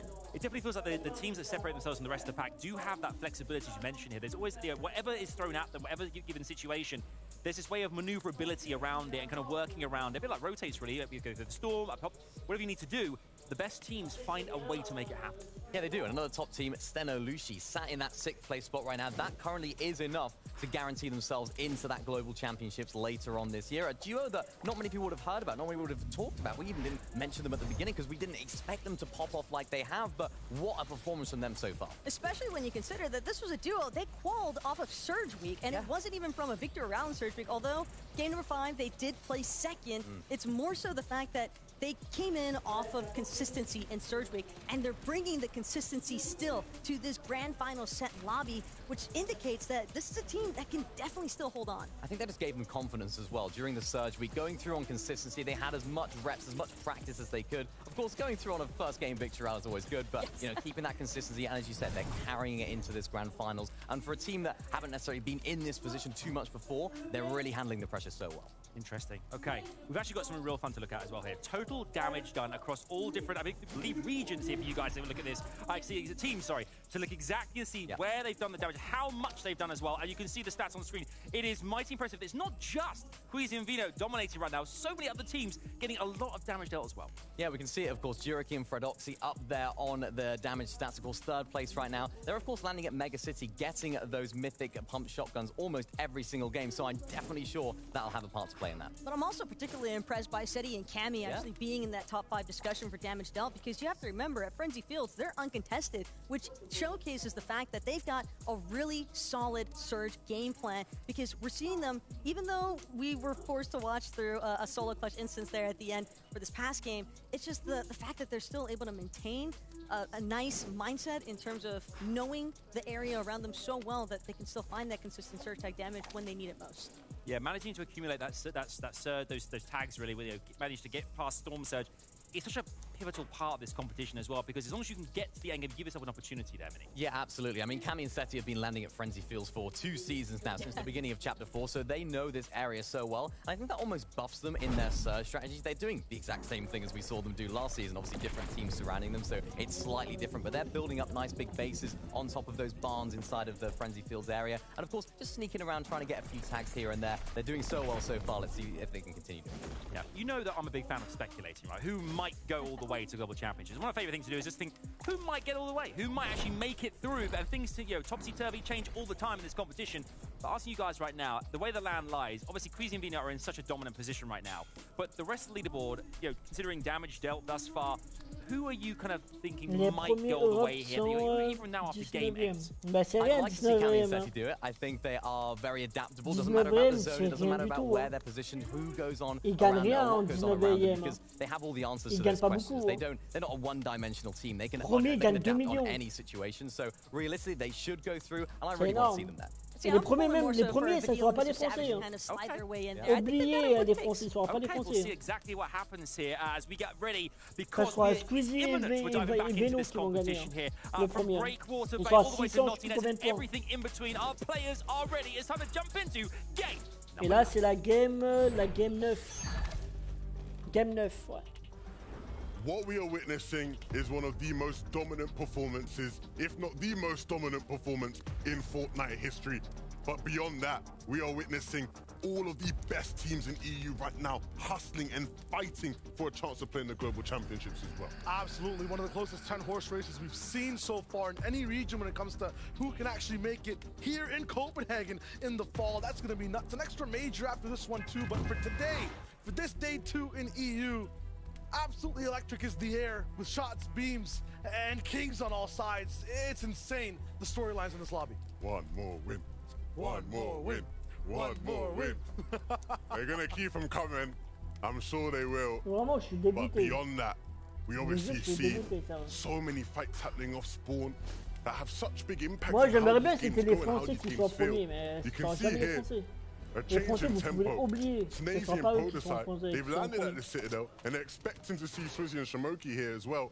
But these guys have decided to swerve. They don't want to take the 50-50 fight off spawn. They want to get a chance to play out the game. Up in eye drop, up against Q-roll, make fast work to kind of push them back in Anvil Square. And today has been so different off drop, right? We see Thomas HG Malabuka in every game. We see Tusi Puchik also being able to play. We see so many teams just kind of spacing apart and trying their best at just trying to get towards that top 5. And right now it's kind of the same teams almost who are holding at least the top 3. Yeah, but how impressive is it from iDrop and Mackie, right? Ouais, après c'est quand même énorme, hein, je dis pas le contraire. Hein. Et moi j'aimerais bien que les Français soient premier ou deuxième ou troisième, tu vois. Faut que les Français qui nous faut les Français qui font montrer qu'on voilà, on est les meilleurs, qu'on est forts, tu vois. Là ils font pas montrer du tout là. Really making good waves off the game where they got those pulse rifles. Là je suis déçu, voilà je suis déçu. They did come from surgery. Je suis vraiment déçu. It's too much. They have to hold on now. That's the Et moi, déjà, hein. Trying to be at that level. Moi, je vous dis un truc, hein. Squeezie et Vélo, c'est eux qui vont gagner 2 millions. C'est eux qui vont gagner. Ça, les autres, faut oublier les autres. Ce sera pas eux qui vont gagner. At the mouth of 2 different barrels and living. Still holding onto his shield. I say that and now it finally gets rocked off. Les Français, faut oublier, hein, ça sert à rien. Another team and makes quick work. Bro, and artists have not been able to settle and find a home. And they're trying to make brutal bash in theirs. But it is so hard against these teams. Inbox, you can't miss shots. Vox and Kaizen, they want to claim brutal bashing. They don't want anybody stealing what's theirs. But you can see another contender, Drayson and Darky, run right on in. And they're going to look to clean up right there. Kind of just a survival game for whoever's here at Brutal Bastion, and it never goes this fast. This is wild. Another wave. This one is Drazen, who's experienced at playing the game. Doesn't even need Darky. 2 big shots. Vous verrez bien. Hein. Le manche 9, vous verrez bien qui va encore gagner. Ça sera Squeezie et Vélo qui vont encore gagner. Vous verrez bien. Regardez bien le live, vous verrez. Vous verrez bien que c'est eux qui vont encore gagner. Brutal Bastion will do. Right, we obviously saw Fiber and Artist landing there earlier this season. Obviously, Drayson and Darky literally were landing there yesterday at times. But both of them going, yeah, nah. Kinjutsu, you guys got it. We'll go brutal. Yeah, they want that smoke, but they don't want that type of smoke. Not that type of smoke. Yeah. Understandably. Comeback season now for Janice and Reason. Overall, I feel like they just dropped a few spots on the board. 15th total now, but they're right beside so many teams. We're basically tied with them in points. C'est jamais les Français qui gagnent, c'est abusé. Play here from Ferdoxy, who's just waiting patiently for him. Là, on prend honte, hein. Désolé pour dire ça, hein. Mais les Français, ils prennent honte carrément. Ils prennent honte, mais c'est la honte. Rappy and Flixie have kind of defied all odds on day 2 as well. They just came in top 10 now, 4th place in every endgame. In a box or inside a box where Tayson and Mustache are doing their thing and they're surviving. They're doing damage. It's huge. Yeah, truly been an impressive team, but look here. Prodoxy heard Seno getting cracked. He heard the par contre, je dis pas qu'ils sont nuls sur la FLCS. Hein. Ils sont super bons les Français. Hein. Ils sont super bons. Hein. Mais là, par contre.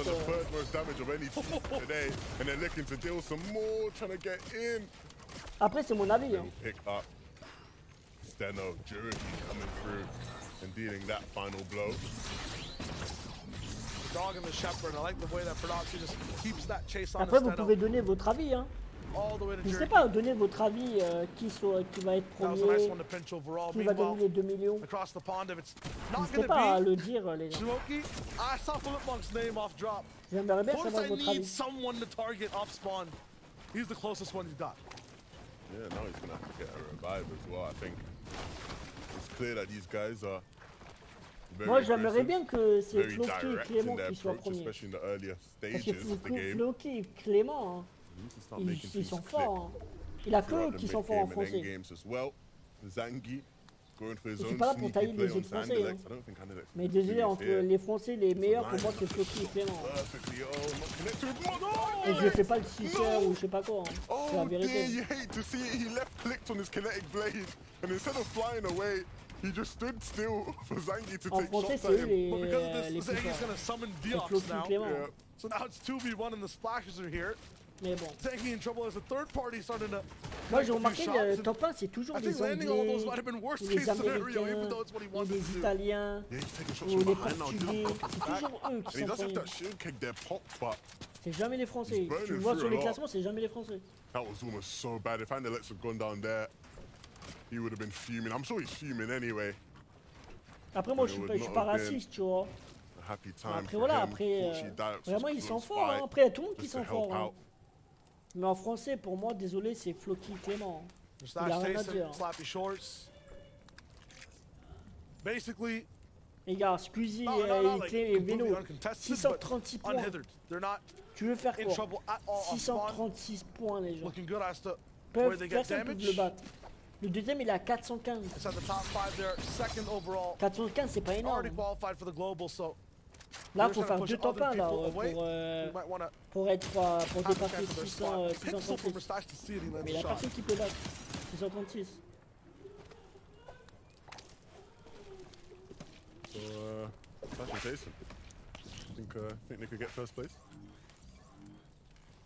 You know, there's a world where mid-tournament, you have the ability to just give people points that you have, and Queasy give a few away, and then Mustache and Tayson. Mais non, c'est Squeezie, Veno, c'est des Anglais. C'est des Anglais qui sont premiers. Their first place, which is second.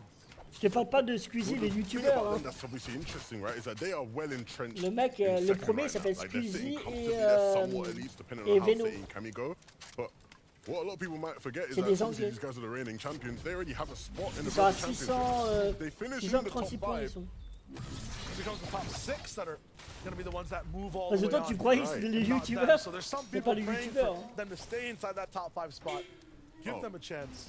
Yeah, no, everybody is praying for them to stay in the top 5 so that it just drops down a bit, right? Ah non, c'est pas les youtubeurs. The other team, of course, is in 9th place. C'est des Anglais. Malbuka and Thomas HD. They're moving up the ranks. If they get towards top 5, top 6, and the top 7 move on to global. So, very cool tidbit and very cool fact that, you know, some of these teams who won first, second place overall last season are doing this well again. Yeah. It just makes it Non, mais interesting. vraiment, je te jure, je suis dégoûté de Yes, ouf. it's top 5 go to Voilà, je suis globals, but dégoûté. right now one of the top 5's already got a spot for C'est globals. jamais les premiers, c'est jamais les Français qui sont Being an premiers, c'est extra spot that's abusé. available. Seti and Cammy might just run into Twy and Jalen if they're not careful. You can see those guys to the right. Jalen looking incredibly low. Je me suis dit Squeezie, mais non, c'est un mec qui s'appelle Squeezie, They're c'est un running into their Anglais. own problems, but you see here, Seti and Cammy prioritizing positioning right now, just looking to get ahead. Tu Not sais que worried about Squeezie, the il a teams around them. They just wanna plusieurs pick their noms spot Squeezie. and Hein. Squeezie, le youtubeur, il est pas seul à s'appeler so Seti Cammy will have a lot of room to work with. Kijutsu also being a hot drop right now, lots more medium ammo available, lots of high rarity weapons. Going to be possible for Queasy and Vino to have. Seti Cammy and any other team that lands with the house, they can always rotate in late. Shoot down a bunch of those drones, get some of that loot as well if they are not looking too good off spawn. C'est pas lui du tout. Top of this team, Malabuka, this is crunch time for this team. C'est des Anglais qui Getting sont to play premiers. all 6 games is something I don't think that this team expected Moi, ça va me coming saouler, into day number vraiment. 2. Toujours les Anglais, les Looking Anglais, good les so Anglais, les far. Anglais. 64 C'est total toujours points les étrangers qui sont on the toujours day, it premiers. looks Il n'y a like. jamais de They want Français to qui sont elevate that premiers. as much as possible. C'est abusé. Yeah, and of course, in some of the previous games today, the Rift Island Pour moi, désolé, hein. Mais les meilleurs joueurs de France, pour moi, c'est Clément et Floki. C'est les deux meilleurs devant en France. Faut pas dire le contraire. I feel like Thomas had it for free. Irazumi, who's on screwing out of cash, had those Rift Islands for free almost in day one over and over again. Now it's the likes of Asa who's there immediately. Je parle en français, tu vois. Matthew are prioritizing them as well. Et moi, j'aimerais bien que Squeezie et Clément qui soient premiers, mais jamais de la vie ils seront premiers, jamais de la vie. Donc il a 636 points. For a zone or two. Faut faire 2 top 1 ou 3 top 1 pour le battre. Way back in the day, there was a time when analysts, including myself, would criticize the way I tried to play for high, often trying to take it too early, a bit too cavalier in his approach. And I liked what they tried last game, but Vino and Queasy just so cerebral in their high chops. I think we might need a little bit of that old eye drop back, the nonsensical staying on height. Might be the only thing stopping, or the only possible thing that could stop Vino and Queasy, because right now, as soon as you get rocked twice, you gotta play it safe. You want to see the end of the game, not just height, right? Yeah, the problem is, you're just gonna get chopped out. If you're playing for height, you are just gonna get chopped out. And so you almost have to hope that the zone doesn't like pull far. If the zone pulls far or pulls at a weird angle, you are 1,000,000% being chopped out. It's guaranteed. Storm fight for the moment, the zone pulling further and further away. There's a timer even for the victor of this fight. I mean, how unfortunate is it to be one of these teams at Brutal Bastion? Either you have a mosh pit if the zone pulls north, and it's team after team Merci after team à toi, in waves, Minos Gaming. or everyone's just so fixated on fighting that no one can really even stay close to Storm. Stay in an advantageous une bonne position. soirée, The jump Minos up. Gaming. I'm not sure he's going to be able to claim the elimination. Yeah, he is. There he is. Artur going down. But keep it Moi, je suis moving for déçu. them. Là, je suis déçu. 11th place overall. They're close enough to make it into that top 5, but need some phenomenal games back to back to back. This is interesting here. You can see Thomas and Malabuka found themselves in some trouble here in the mid game. Attends, mais je rêve ou Malabuka's down. It's up to Thomas to try and get the Ah si, ils reboot. sont là. J'ai rien dit. Want to have both of them alive, ideally. Je crois qu'il y avait pas juste pour qu'ils Definitely a rocket ship duo where once they do take off and one person's left in the solo clutch, they do really well, but yeah, because of this, no team's active. They're not going to be able to have the pulse rifles. I see Queasy Vino maybe going towards that island. No. There was a moment. No, wait, there was a moment. I saw it in your eyes. He did, I think. Look. Ooh, Queasy's down. I think he went for it. Maybe. Yeah. No, most definitely. He's knocked up top and people are jumping right for him. Yeah, Queasy went up for it. They tried to do something different. The spawn was there for them, so they felt they could take it. And to be fair, there were a couple scrim games where I watched where when it did spawn for them, they thought, you know what, let's take it, why not? And clearly now, when they're not sticking to their usual game plan, it's catching them out. They got 200 points to work with, so, you know? That's true. That is true. And the best part about this is, once again, I said it before, Kenjutsu Crossing, home zone for this game. Queasy's card on an island that has a reboot van, right? And Kenjutsu down below, another reboot van. And if they want to, they can go all the way out to Steamy. If they want to for the next about minute and a half, there's a reboot there too. Naughty also in the circle. Queasy, I feel like we'll be seeing the end of this game. And we did see yesterday when they were put in bad situations, still able to make something happen. Jalen and Twy here, they've been in plenty of bad situations, but for a team trying to make something out of their first Grand Finals appearance, this is their chance to make up for it here in day 2. We have to Carter on the sidelines to give us an update on what these guys are doing to bounce back. Queasy and Vino are not the only duo that likes doing edge map rotates. Here we have Twy and Jalen who are making good use of the kinetic blades to go around the edge of the zone to block as much line of sight as possible from their opponents that are on the mainland. A great way to do a rotate without losing too much shield. I think one thing that I've found interesting when following a lot of this season is when it came to Jalen and Twy, they actually were benefited a lot in terms of just learning by landing so close to Queasy and Vino, right? Seeing how those guys are rotating around them, obviously they land so close. and almost being able to emulate their rotations. The problem being, in some games, they ended up pulling the same cash, right? And so ended up fighting. And that's not always a fight you want to take. In other situations, they get out-timinged by Queasy and Vino, and so they're just now stuck behind them as they try to rotate in. But for the most part, like you see there in terms of that kind of rotation, they're able to learn and almost sort of do something that those guys do so well. This is the one game where those guys also did something different, so I feel like they still be behind Queasy and Vino. This time they'll go for an island, so Jalen and Twy have a little bit of room to play with. Malibu is back, and there's Vino. On a van as well, I believe, but Vidil and Savage, will they give him this for free? I think if you're Vidil and Savage, you wait for him to get the reboot, take Queasy out of the air, and then look to pick both of them up. Look for the 1v2 onto Vino. Look, you see them there, lining it up. Oh, man. Queasy doesn't stand a chance. But will Vino 1v2 Mr. Savage and Vidil? This is the question. Vidil knows exactly what just happened. He knows exactly whose opponent will be. Yeah, there's no chance. They're not even going to run in and try to fight. You know, the funny part is he can try again. He can try again twice almost. So the reboot's right there. You got it back. That van will recharge. Yeah, it's got to wait a bit. But look, on this side of the zone, there's not a lot of people here. They're literally the only two teams in this vicinity. So even if he does wait, they'll just do it again. Like, they will just take Queasy down again, and there's nothing he can really do to stop it. He can maybe expand his boxes a bit so that Queasy lands in one of their boxes and he can close it up. But then at that point, they will just push, right? It's very true.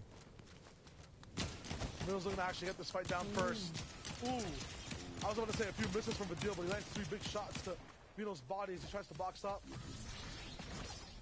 Vidil's looking to just kind of stay away as I say that. It's just the vantage point of top and switches back over to the pistol.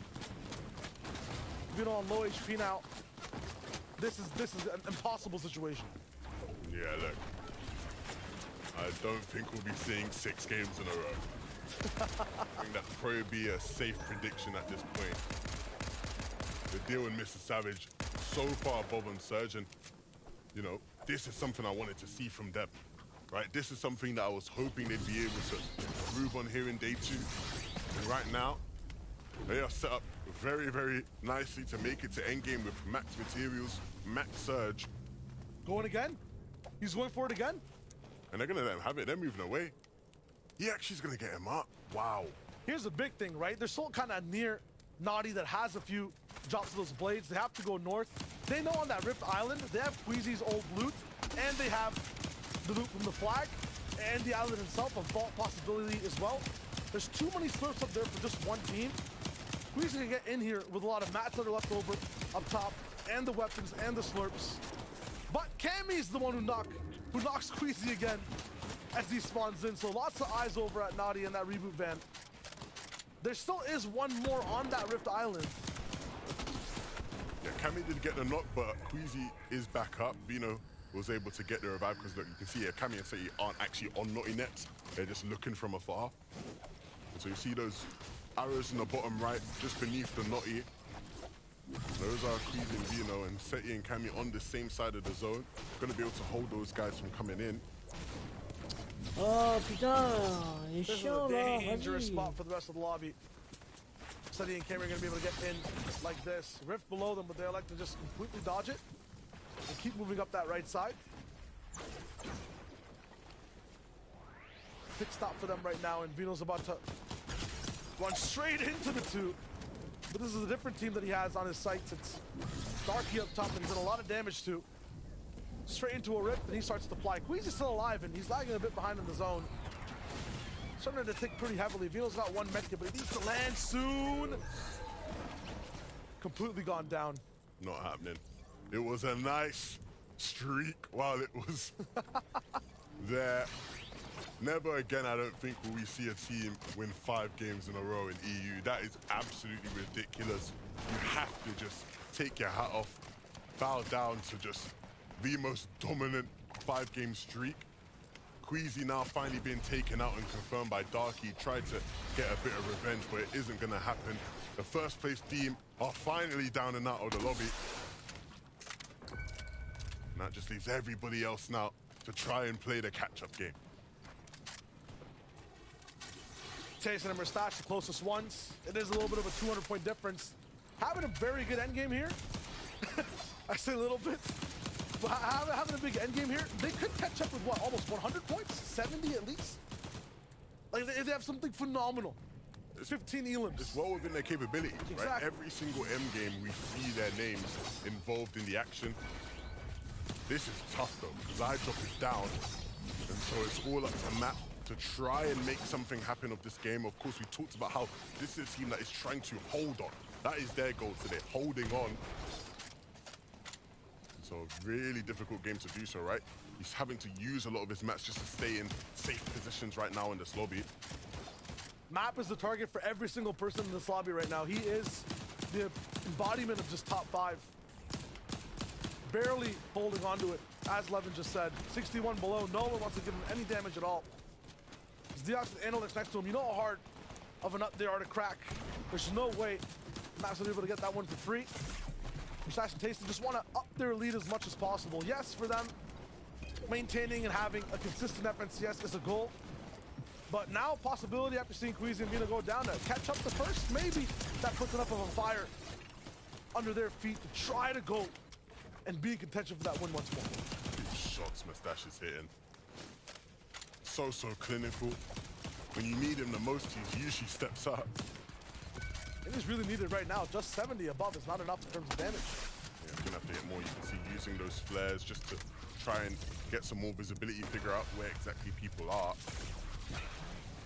There will be opportunities to take shots, right? There's a lot of players who have to sort of rotate a decent amount just to get towards this 8th zone.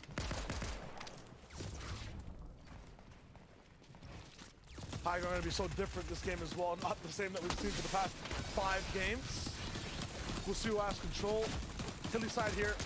Karmi's not going to be able to survive it. All the Vanyak. 60 above, he's also in trouble. Box to box with Swizzy. Karmi can be picked up in just a second if they don't elect to completely go for the box fight, but Swizzy can come right through and we'll be able to maybe just pick up a slurp Vanyak and get out of the way. Yeah, and this is a team that has so much riding on their run. They at one point were sitting relatively comfortably in the top 5. Now just outside of that mark, really needing to push their way back in. Prodoxy Jerky up top with pulse rifles, trying to push everyone else out underneath them and rise towards that top 3, top 5. We know that for these guys to make it through during the surge week, it took them being coached by Queasy. And so we'll see if Jerky and Fred were able to pick something up off of him and use that here in this game, because they look like they want to play for height. This is the redemption game, 26th place coming into this. When it comes to globals, this could be the difference maker for Jerky and for Doxy. We've seen Elam records broken with pulse rifles. We've seen big 40-place comebacks with it, and right now Jerky is active on height, doing as much damage as possible, making situations that much more dire for every team below. Everyone will have to move though. Sunny and Kemi side by side will have to be one of the first ones to start to get going. Tough task on Seti's hands. Last game we watched Kami clutch through the end game. This time round it's Seti who has to do it. Mustache and Tayson need to find each other, and you'll see Mustache there just falling into the spots. Had to use an extra kinetic blade charge. Tayson will be back up with Slurp. They're looking so low on damage. Everyone right now struggling to find any shots to hit. Matt by himself still looking pretty healthy, but the Mats, they're dwindling down. He's gonna focus on a few players below, but people already switching out of their boxes towards their next goal, their next objective. So many hills in tow, you will really be tested on materials here, especially if there's people focusing your box. 99 above for Matt, but up top, Jerky and for Doxy, absolutely unscathed, double connected as well. It's going to be so hard for them to get chopped down. Anchor going to be one of their targets. Malabuka moving in as Boaz is one to fall. He kind of sees exactly what's going on over at height, so Alexa just keep things down low to the ground with Thomas, who should be joining him very soon. Yeah, when they do join forces, they are such a threat. A flare in the back of the zone, just showing and exposing all these weak players that he can capitalize on. Anybody with low HP is in real danger with these guys on the lurk. Power from Matt still in the inventory, has that slip to play with, but now on his final 100 mats. He needs to hold on to this. He needs to stay inside the top 5. He can't go down to the likes of Mustache beside him or Fireball below. Giras is there too. Quickly Gripey also looking for some, but what a nice edit and decision. A big find from for Matt. This is just huge. Matt making it look like creative right now. He's comfortable, he's in flow, he's in his rhythm. Mustache trying to find that, just bouncing that on his own. The little bunny hop costs him.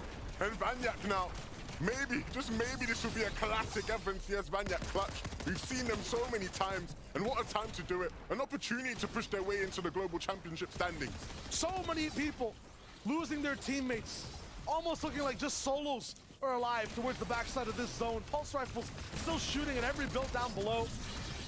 And they actually get chopped down. Ferdoxy looks to look up top and regain that height. Everyone now just stalling with blades towards the sky. They finally fall, but Ferdoxy has not kept tabs on one player who makes it so hard for him to stay up and alive. It's Vidil and Savage who are still sky high, and they hold on to their build. This might just be their game. We've wanted to see Vidil and Savage do it in the past 9, and it hasn't quite happened. They tried to take height here, running low on materials though, and just being humbled for a second. Need to find a bit of cool, need to find a bit of calm, because there are still players in between them. It's Trulex right between them. Vidil's not going to be able to find Mr. Savage just yet. He's only on 2 builds. Malibuka has a lot to work with, but he's actually been actively hunted down, pushed towards the ground. Thomas nowhere inside. It's up to him to just make sure he can lock these points in. A big duo inside his box. He takes almost one out, but gets absolutely overwhelmed by Ping. Kyrie going down. What a shot from Ping back to Gripey. Ping doesn't feel pressure. He's ready with the shotgun in hand. And even if Kiri isn't here, he's going to keep on moving. He's got materials to keep going. But there's players all around him. He has to be careful. 4 more duos to work through. Ping taking fire from the flares, being found out. Another player outside his box is Chulix, but he gets denied. It's Savage who finds it from the sky. Ferdoxy now has an absolute powerhouse of a loadout, but nowhere to actually connect with it. Savage and Vidil locking away every player into the zone. Positioning perfect, movement perfect, and that game looks bright for the duo. It feels like it's been a long time since I've been able to say it, but Mr. Savage is winning a game in the FNCS Grand Finals, and he has Vidil with him here as well. In a game where they finally looked good in terms of the mid-game. The Storm Surge was sky high. They were literally in the quadruple digits, and finally picking up a win from height as well. That's a 4-man height retake that day 1. Not even a roulette. That was pure strategy from the duo. Vidil picking up one of those pulse rifles towards the very end too. Huge shots from him.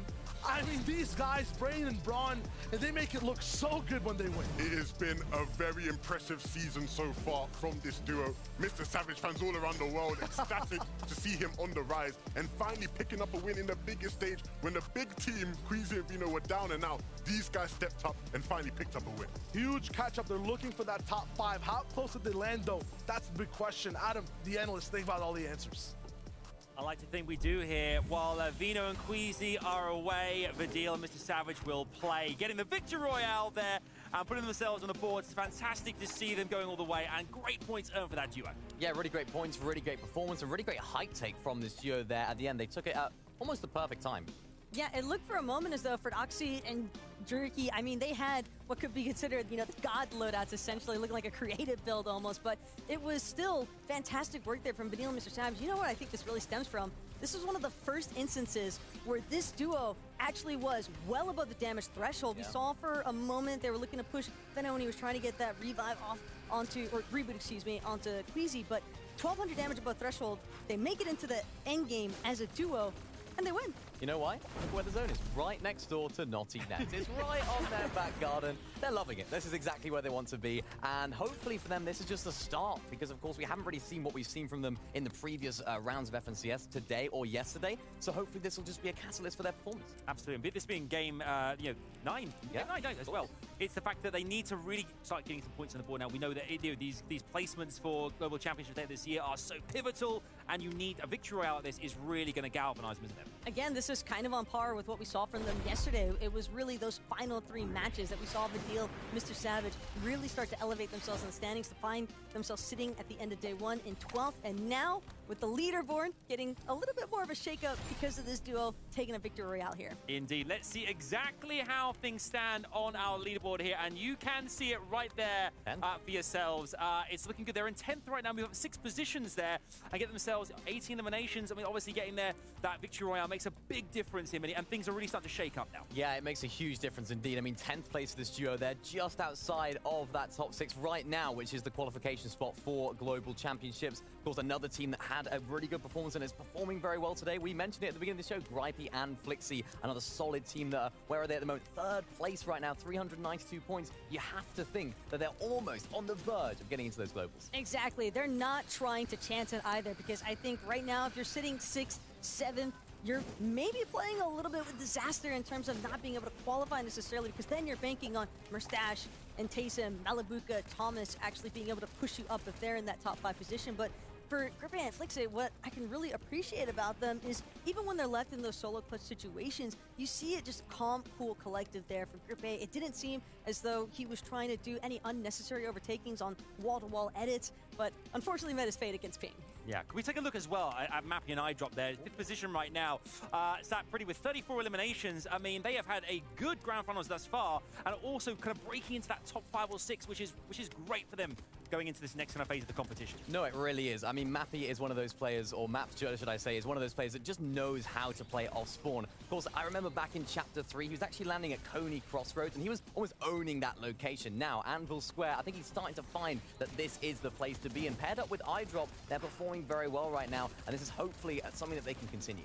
Yeah, and it's definitely a tough position to be in as well, because we are seeing a lot of instances where duos are left in solo clutch circumstances. Yeah. And again, it's not an easy feat to accomplish by any means, but it's really just the utilization of shields at the last moment, the way that Mappy is choosing to actually traverse through some of those low ground layers instead of trying to take unnecessary challenges. Indeed, yeah. And also as well, Queasy and Vina, we haven't seen them get a victory around that game, but Queasy still breaking records. Most reboots in a single game in EU this season. Yeah. He ties that record. So here we go. One thing we have to do for you guys is a great opportunity to speak to a player we know so much about as well. Frey joins us right now on the FNCS Grand Finals. It's so good to see you here. You are in a boot camp right now with players taking part in this competition. What is the vibe in the boot camp right now? I mean, Flix is in 3rd place right now, so the vibe is amazing. We're just letting him concentrate, stay focused. We're hyping him up, and I really hope he can hold on to that 3rd place. Well, always awesome having the team morale basically there to back him up. But being at a boot camp yourself right now, what do you think are some of the best aspects of actually being there? You're surrounded by friends. You support each other. You grind together. If you see one guy not grinding, you can just hype him up, make him grind as well. And I think everybody does better, and everybody just is extremely focused. Absolutely, I love that. Now, back in November, I had the pleasure of interviewing you at the FNCS Invitational. And at that time, you were a backup player. What do you think it would mean for a player like yourself or the players competing today to end up competing in person in the Global Championships later this year? It means everything. I mean, it's the biggest LAN we've had since World Cup. It just means everything. If you make it to if you qualify to Copenhagen, you just deserved it. You got your chance, and hopefully you do good in Copenhagen as well. But it's an amazing opportunity, and I think everybody is super hyped if they qualify. You've also had a chance, obviously, Grand Finals is happening right now. We've had great Game 9. Few games left to go here. It's been an impressive, we've been kind of absolutely baffled by everything happening right now in EU in the region. What it's been like for you guys, watching, playing, and being there as well. What have you learned from the Grand Finals this time around? I mean, it's amazing to see. Obviously, we have to talk about Queasy and Veno's performance. Getting 6 wins out of 9 games so far, it's incredible. I've watched all their games so far, and it's just, you can learn so much from them. Everybody that wants to become a pro should watch their games and take everything they can from what they do. It's amazing. Yeah, they've been absolutely unbelievable. Where can we find you on socials as well? It's pretty much FreyFN on everything. Yeah, that's it. Excellent. Well, listen, enjoy the rest of the boot camp. Thanks so much for joining us, and enjoy the rest of the finals as well. Yeah, enjoy the rest of the show. Thanks so much. Thanks, mate. What a dude. I love that. Legends. Great. I love how you had a chance to interview him as well. Invitational, comes full circle, and players right now must be absolutely gagging to be part of that global championship lineup as well, because we're only a few games away now, Taco, before we actually determine who is going to be going from Major 2. So it's an exciting time for it. Yeah, I mean, it's always fantastic, I think, getting such great insight as well. Frey just had a lot to say there. Yeah, certainly did. We've got lots to say as well, but we can't right now because we're hearing news that the Battle Bus has loaded up again. We only have a few games left to play, so let's dive straight on in and rejoin Levin and Shio for game number 10. We have hit the double digits. The grand finals will be closing very soon, but there are still 3 more chances for players to solidify themselves in the leaderboards. And boy, if these first 3 games have shown anything, it means anybody is really in contention for this. Anybody's in contention, anything is possible, and that's the glory of FNCS all across the world, and EU specifically. It's a runaway race, but at the same time, everyone is trying to hit that top 5. Another day, another game. Let's get right to it. So we're gonna go all the way across the map. Naughty Nets, Brutal Bastion, Citadel, Pop Drops. The focus is on that top 5. Versatz Taysom looking good. Grabby Flixie up in the business as well. Queasy Vino obviously all the way in first place. The mess though, no matter who is in the top 5, stays inside Lonely Labs, stays near Brutal Bastion over and over again. So many teams fighting side by side. Gabix is usually being hunted down. He's the one to stop things all around. Map and iDrop once again contested over and over, and still looks so good in these end games, so consistent day after day. That is a feat that should not be overlooked. Yeah, really impressive stuff. I'm very proud to see iDrop in this position earlier this season. Things weren't looking too great for him. I remember having a conversation. It was almost like we held like an intervention. A bunch of bros. We all had him in the corner like, yo, come on man, you gotta get your priorities straight. And now he's looking good here in the FNCS final. This isn't good for Janice and Reason. They've been taken out by Teeny and Misha and Teeny, celebrating a bit, and understandably so. When you pick up 2 titans like Janice and Reason, that's huge, especially if, you know, sort of the stakes for them, right? They're outside of the top 10, trying to push their way back in so that they can get top 5. Having to sit out and watch this game is really rough for those guys. Especially this early. That's one of the dangers of having one of those 50-50 fast drop spots. Even if you're so consistent, messing that just one game up or being outplayed, detrimental. Tenzin Howley, definite contestation at Lonely Labs, but it's not as 50-50 immediately. They get to just play it out for a little bit. Make a few decisions. It's not just based off who gets one chest. Kuro Wheat, slow burn for them off spawn. Somehow Kuro still survives a lot of the time. A little bit later in the game, but I see iDrop and Bat making their game absolute torture over and over again. They are just being hunted down throughout both 2 days. Yeah, and understandably, they want the damage, they want the surge, so they'll keep on chasing. You can see they have an idea of where they are. Once they get out of the range, it's almost like, step into this area within Ample Square, we will destroy.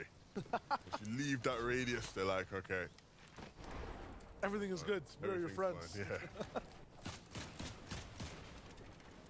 Game Extasian, I feel like they're just lost in the same labyrinth of fights and damage, game after game after game, and I expect to see Voxy here very soon, and have to lobby to stay here for a long time. The north snow side of the map is in zone for now, and that means these fights will last so much longer. What does it mean for a team like this? Ultimately, for their position right now in Game 10, it's all about money. They want to be able to get off spawn and at least have maybe one good game out of the next 3 to get out of their echelon of just having a few $1,000s. They have a good game, that could be lots and lots of bucks in their pocket. Just want to move up the standings right now. Currently in 46th place overall for Gabix. And Shmeki for Altansi and Howley. They're a little bit higher at 42nd, same type of stakes. It's not just about winning this fight. I feel like that's where their journey stops. It's just getting Lonely Labs, but let's make those labs a little bit more friendly, a little bit more sparsely populated. And I get more points later in the game. Yeah, I think all players on both sides understand how awkward of a situation it is, and I think both are sort of willing to push through that regardless, right? And I spoke to Shmeki, he said he knew it was going to be tough, he did everything he really thinks he could to prepare for it, but at the end of the day, there aren't many options in terms of what you can do outside of just outright just winning the fight and trying to survive. Survival is the name of the game for Seti and Cammy on screen right now. In 4th place, but the issue is they haven't really moved too far up in points from game to game to game. Cammy with that one solo kept them within placement and a few eliminations, which is nice. But now they really want to hold on to that top 5. They want to go to that global later this year. Yeah, I was really high on this team coming into finals, and I think they've shown why. One of the big problems that they had, though, is that some of their best performances I've seen this season came with ODM games, right? Yeah. And them both being able to rotate with those, where that doesn't exist for them anymore, right? We're seeing sometimes in these end games, they're getting splintered, having to use a bit more than they'd maybe like to. And it's why I think in these last 2 games, we're seeing them sort of one player playing as a solo, the other one having to watch. So it's a bit more difficult for them to work with and trying to work around. There's no watcher and then player in terms of this duo. It's always both players being active. Savage in the deal. Savage sliding away. I wouldn't say so, you know? Yeah? I wouldn't say so. That was the biggest problem leading up to finals, right? Leading up to finals, there was a couple too many end games, right, where it's just one person having to clutch up solo. And I think when they're at their best, when they're both together, making it to the end game, the sky's the limit for this duo. Genuine. Savage has improved so much as an IGL. Vidil is Vidil. Like, you know what you get from Vidil when he's at his best, at least, and not using a flare gun on himself. I knew he'd come back around. Pixie and Della, I feel like once again, this happened last season too, invisible in the way they play the game. Would have been the whole day somehow. 132 points so far on day 2. And they're looking really good. Floki and Clement going to be their targets for now. Overall, 13th place. Everyone from like 9th down to 13th. Similar in points, just about 30 separating them right now. And this game would be a really big boost, if played well, of aiming for that top 5 towards the end of the day. And Pixie will get ahead as he moves. Gripey is really building sky high. He's trying to shoot at the moon. Yeah, I'm really impressed by this team. Yeah? These two have really impressed me. I think Flixie is definitely shown he's like a much better IGL than he probably gets credit for. So clearly prepared really hard for this finals, and a lot of it's paying off. And if the vibes are high with these two, I think the sky's really the limit. I'd love to see these guys playing on stage at the Global Championships, right? That would be a huge step up for them in terms of their careers, but one that's certainly well deserved, especially with how they played Mega City this season. I feel like one characteristic of this duo is they play that player 2 role very well. Every time we tune in with a main character, sometimes it's, and a lot of the times actually it's Flixie and Gripey who are taking the brunt of a lot of the damage. But they adapt, especially in end games. We're focusing on Mustache, and he's trying to get onto Gripey's walls. Completely denied multiple times. They do a really good job at adapting, staying alive, and still getting points and dealing damage. Thomas HD, Malabuka. Although we've seen them hit crazy shots, we haven't seen the dominance of those day 1 wins here on day 2. Yeah, it hasn't quite clicked the same. And I think when you look at their season so far, that's what it's kind of been. One day, when they get the chance to play, go status. Yeah. They're the bars, right? Day 2 though, another day, still hitting some heights, but not quite as high. And I think where they've not had the pulse rifles to play with, it's probably affected that as well. It's like one of those things where, like, you know, when you have the pulse rifles in hand, you're almost more confident because you know you have like the better weapon, and you almost play better as a result of that, right? And in the case of Thomas and Malabuka, it's like, it's just unfair, right? With how good those guys are. I think like it was almost an invisible win condition for a lot of teams. No one was really looking at those Rift Islands as much as Thomas was when he was in the game, Malabuka as well. Irazumi and many other duos who were just focused on those islands. Today, if it's near you, if it's giving the sense that it's about to spawn, everyone is rushing for them. So that type of game is not readily available for the whole map. Even if one of the best teams wants to try to play at Quiz Divino, they tried it and they got smited down. Yeah, look at Tayson. This is vintage Tayson, right? Any FNCS final you go back and look, you'll see Tayson rotating down a river. He loves it so much. Understandably, right? You can use these bridges to just cut through a lot of the map. And they're looking good, right? Materials looking strong for Taysom right now. They're just sort of forcing their way down as they head towards the south. And they're setting up again to be another game. It's very simple stuff, but the way they make it happen is just so clean. That's what makes them such a top duo.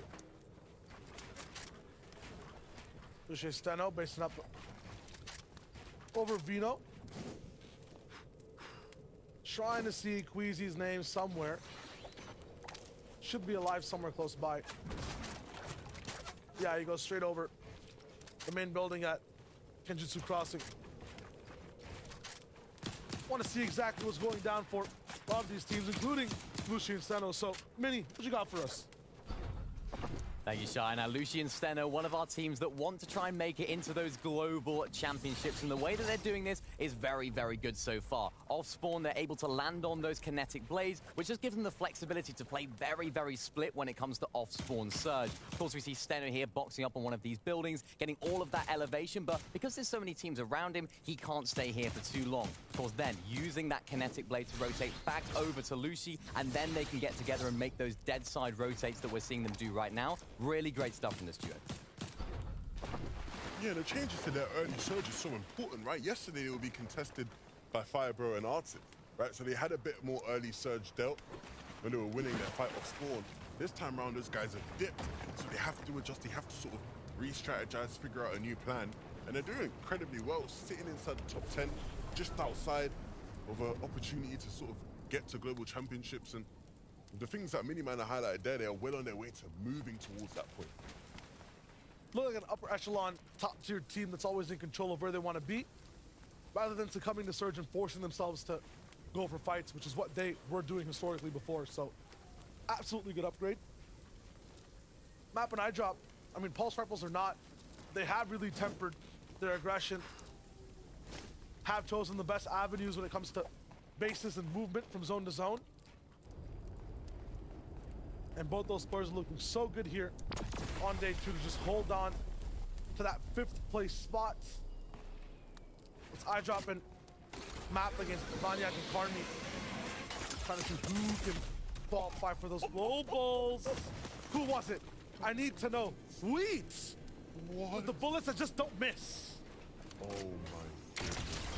Oh, but a trap set over. Yeah, he looked this apparently. He's gonna go straight for those walls and not even trying to predict exactly where Mr. Wheat's going. Flodax is just trying to get straight into that box, but you see Wheat's teammate going for a few of those beams. Rams moved again, and Wheat's trying to get out of this one. I was about to say he gets all the way away, but Q-Roll's up here now. Q-Roll's also beamed. Might just do the 1v2. With this shotgun in hand, the way he's sitting right now, if they let him get the revive off, that would be great. He obviously has the slurp that Kiro can pop. They're not going to let it happen. They're going to keep pressuring. There's a third party that had a few shots over on Q-Roll, and everyone that was going to be locked out outside the zone by this Rift Island has a chance to actually get in. You can see these arrows moving in. The question is, will they come and be the third parties here, or will they elect to just move all the way across? So Rift is popped. You hear it in the air and split off through, focus on the island. Yeah, Misha teeny here, but rough landings for Misha as he gets bulleted down. Some future calls have found their way onto this island, and now it's a party over here up top at the Rift. This is what I expected Rift Island to look like for the majority of the time, right? Just absolute manic above. I expect to see 4 or 5 different teams landing up here fighting for it. And it hasn't quite panned out that way. But here in game 10, it's and Putrick who take it, even with all the different eyes that were eagerly searching for it. And they're not dissatisfied with the pulse rifles. They want to put them to good use. They picked off Misha and Teeny now. And they can start thinking about getting to the zone. Those rifles just look so strong when pitted against any type of builds in comparison to any other weapons. And they're in the hands of a team whose counterparts have used them to set records here in EU. If they can do a fraction of what Thomas and Malabuka did yesterday with those pulse rifles, I mean, landing from the same spot, caliber, when they're at peak, sometimes similar. They've had some big games in the past, Putrick and Toos. They have the power here in this game. Meanwhile, Sunny and Cammy chilling in the fields. Escort Hellfire, a very different day 2. Another game where we see them in a little bit of trouble. Gamebricks all the way from the north side of the map is going to be able to come in, withstand a lot of the damage that's being Salut dealt down. Démo, comment tu vas, ça va quoi? For Schmecky to have that pinch angle silently just assassinate Ref's guarded. It's another one where him and Hellfire are not going to be able to see abonner les gens, merci à tous les gens qui s'abonnent, qui so partagent good le in those live. first 3 games of day Merci one, énormément. the way they were moving, the synergy both those players had together. And today, based off all the changes everyone else has made, looks like they were not be able to just keep up with the pace, with the time. Meanwhile, Thomas HD, not looking too good in this one. He's gone down what looks like on rotation. Malibuka is going to be the one to try to get him alive, but usually he's looking really good to be able to get his dual mate back. All the time it's max mats. Really good loadout, but his ammo's low, his mats are low, no eliminations, barely any heals. This is a big wall that Malibuka's back is kind of forced against. Very tough for him to get any reboot here in Mega City. Yeah, and I think it sort of links back to the big wall they're having to face mentally, right? They came into this FNCS so confident. Their plan was derailed by being contested. Now things have changed for them here in day 2, but their fortunes haven't changed much in the standings. They're still not in the kind of position they'd want to be in. And these are the 2 most desperate players in the lobby to try and win an FNCS. 2 of the best players in EU history to not win one yet. And now, in box, Malibuka fighting for his season, fighting for his game. Picks up Cosmo. Isn't quite able to pick up the refresh immediately as the player is still on his back. I believe that's Jay in his face, and Jay gets the trade. And another game that Malibuka and Thomas aren't quite able to get it done. Liking the confidence from Jay there. I think if this is Jay from day 1, he pushes Malibuka away and just goes for the res himself. Plays a little bit more defensively. This time, chasing down the elimination, getting him out of the way first, then going for the res. It's a savage end of the deal. Gonna have to traverse over this water. They might choose to go over and around it through Mega City here. It looks like that's what they don't want to put themselves out on the sea like that. They're going to have to use a lot of mats, and they don't actually have much mats to work with. Ça va être bien, je pense. There's 300 in the brick and metal department. En fait, ça va faire comme Rocket League, hein, les gens. Look at the split here. Ils sont repris de Rocket League. On the north side of Mega City. C'est pareil. Beach notification spot for now. They want to get to an even better spot just in terms of damage. Darky and Drayson hit some of the hardest shots we've seen today. Once again. Après, c'est normal, Rocket League, c'est avec Fortnite. C'est Epic Games, Rocket beating out his League. opponent in one fell swoop. Et ils ont fait comme Rocket League, en fait.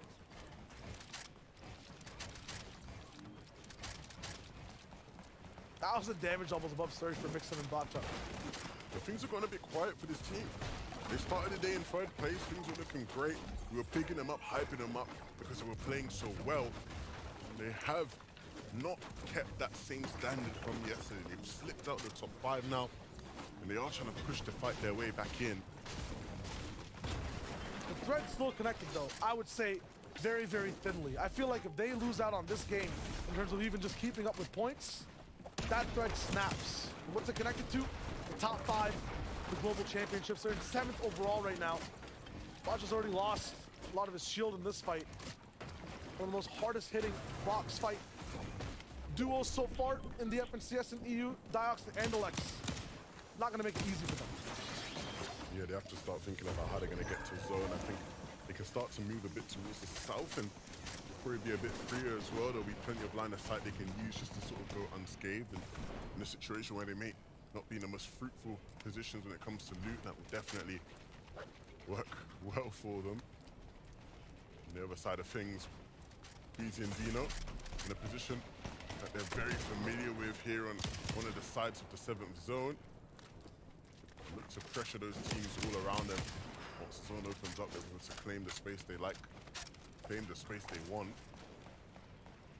Still targeting Firebro and Artist a little bit, but ultimately, yes, just waiting for the zone to clock in. It's like they have a bubble of fear around them too. Not a single person's boxed up near them at all.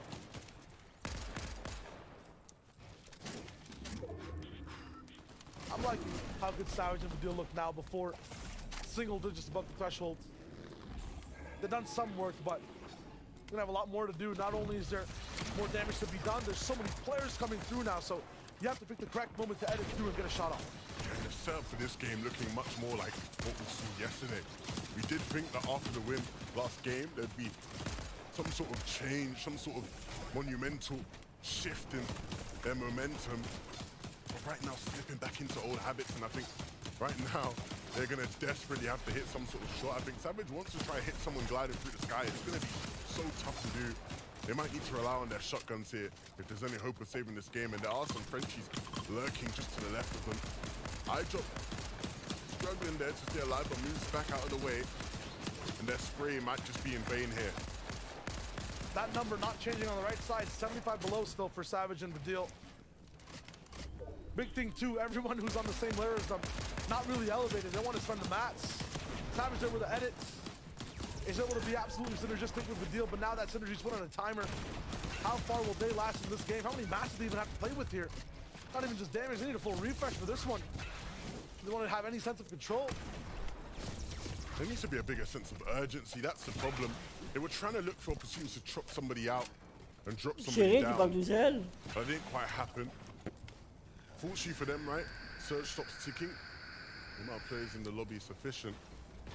They do have to start to think about that. So it can be a problem for them. iDrop, who we watched burn through all of his materials just a couple moments ago. Currently now with 6 builds left, no teammate and no spare shields to work with. Just 15 HP, you can't even play around with the storm too much. This is going to be a tough game for iDrop to make anything happen in. And I say that, he picks up Vidil along the way. Needs to get the mats, needs to get out. Right now for iDrop, he's still got a hand. He has a hand on the ticket to Copenhagen for the moment, but the issue is the pressure. It's on. If he goes down here, he's going to fall out of 5th, 6th place. He might go all the way to the top 10. He gets an upgrade on the kinetic blade. Now has 3 charges instead of the 2. Weaponry upgrade as well, and a couple materials just to keep him safe in the zone for now. And now time to use those bandages. They'll get him back up to a decent point, but he's still working with not much HP. And he can't afford to get sprayed right now. His next build is going to be in wood, and that will be a trigger alert to everybody looking at him that he is low and he is vulnerable. Another game that we see for Oxy and Jerky base up near high ground. And the last time we saw them take height was absolutely abysmal for anyone next to them in terms of having saved mats, having a chance to breathe. Ping, Kyrie will be up there, looking to kind of absorb that pressure. Looks like so many teams are shambles in this one. No one really too dominant coming into this endgame. Period. They're looking, they're waiting for that team to rotate. It didn't quite happen, so they start planning their rotation out themselves, opening up, looking towards the front of the zone where everybody's starting to blade their way on in. See a lot of players, though, maybe blading a bit too early, just having to stop for a moment, take some time. iDrop doesn't really have much time, desperately trying to stay alive, but gets dunked on there and unfortunately snuffed out. Jerky and Ferdoxy now in the driver's seat.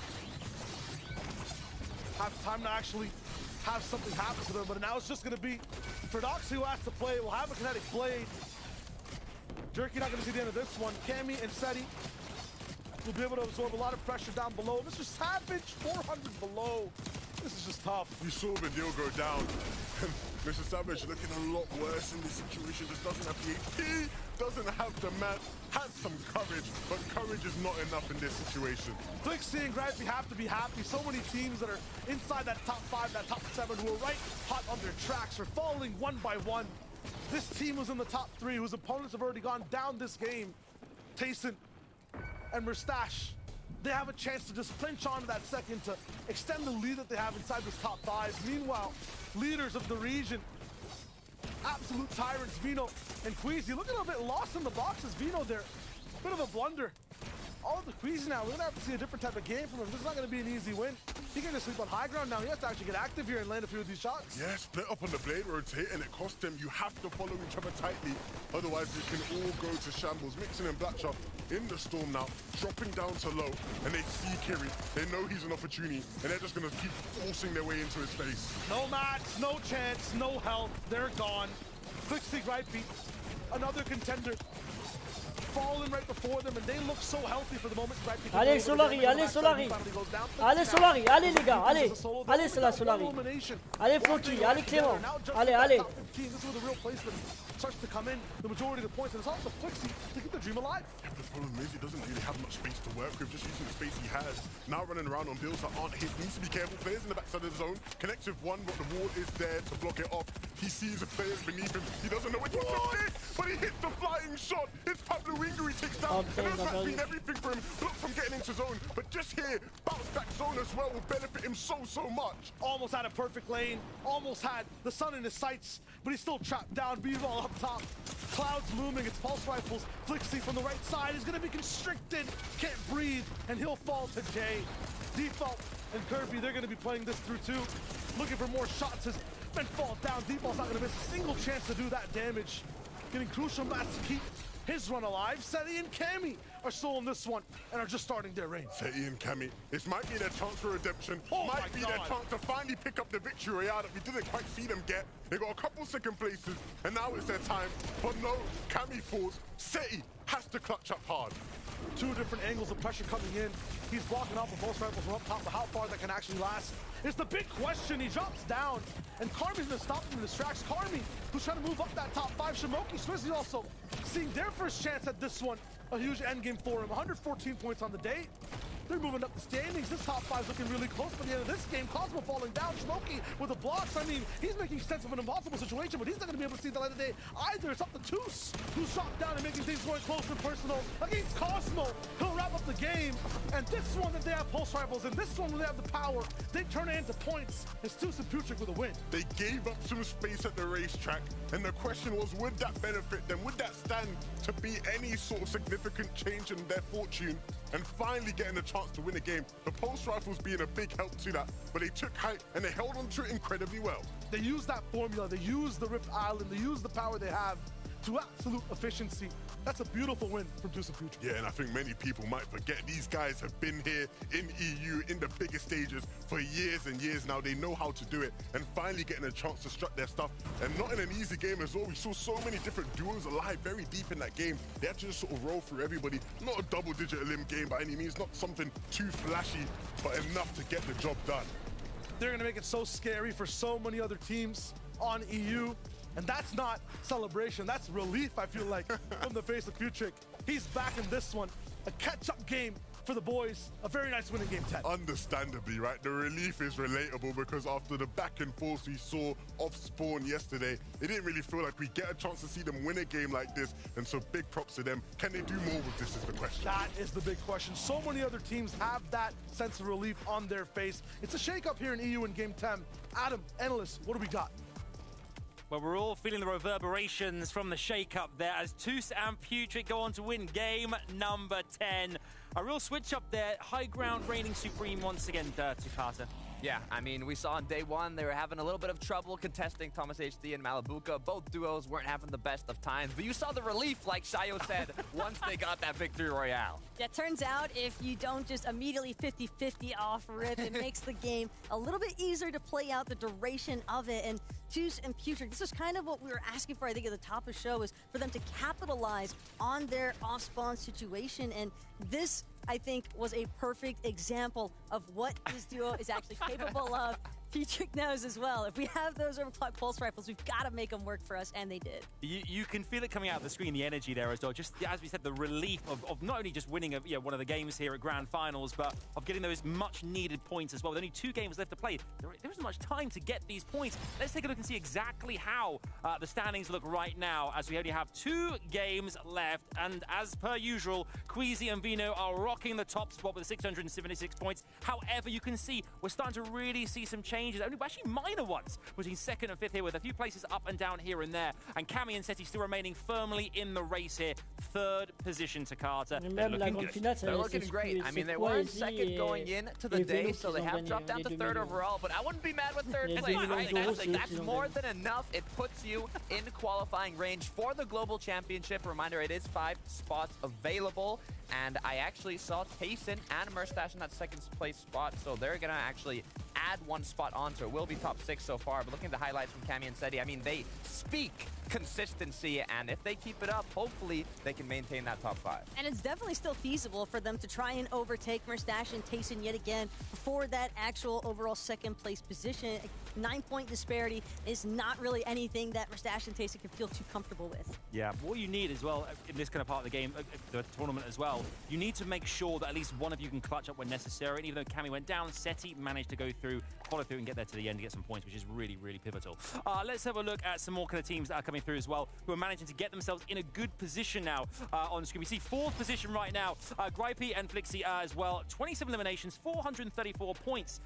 They're looking like this could be global finalists right here. Look, they're in qualifying range, but you have to maintain it, right? You have to be able to keep it up. Everybody is so close in that qualifying range for global champs, that top 5. Everybody wants it, but you have to show who wants it the most. And again, we took a look at their actual rotation at the start of the show today, and it seems as though that's just holding true because so far, out of 10 matches played, 80% of them have been south pulling zones, which has made it very feasible for Grippy and Flixie to just continue that maneuver over to Kenjutsu Crossing, making sure that they both have those kinetic blades, and it's being super impactful for them in terms of making it into those final moments of the last zone. Yeah, they really do here. One thing we should focus on as well is Storm Surge. Obviously, it plays a huge part in any tournament, particularly grand finals, where it's so imperative that you make sure you work it beautifully. And you can see Storm Surge here as well is being utilized by our teams in different ways. What can you tell us about the way it's being used today, in particular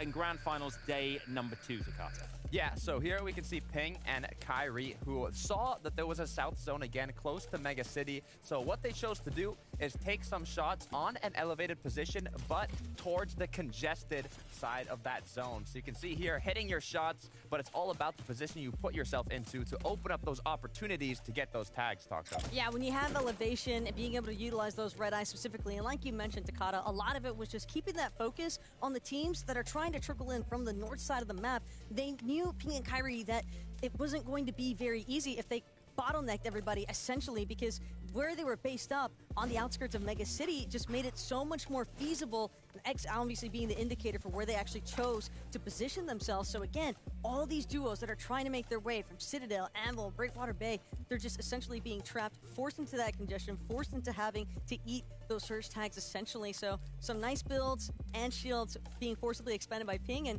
also a quick little shout out for Ping, because I believe he's tied right now with those 9 individual eliminations for most in a single game with Thomas.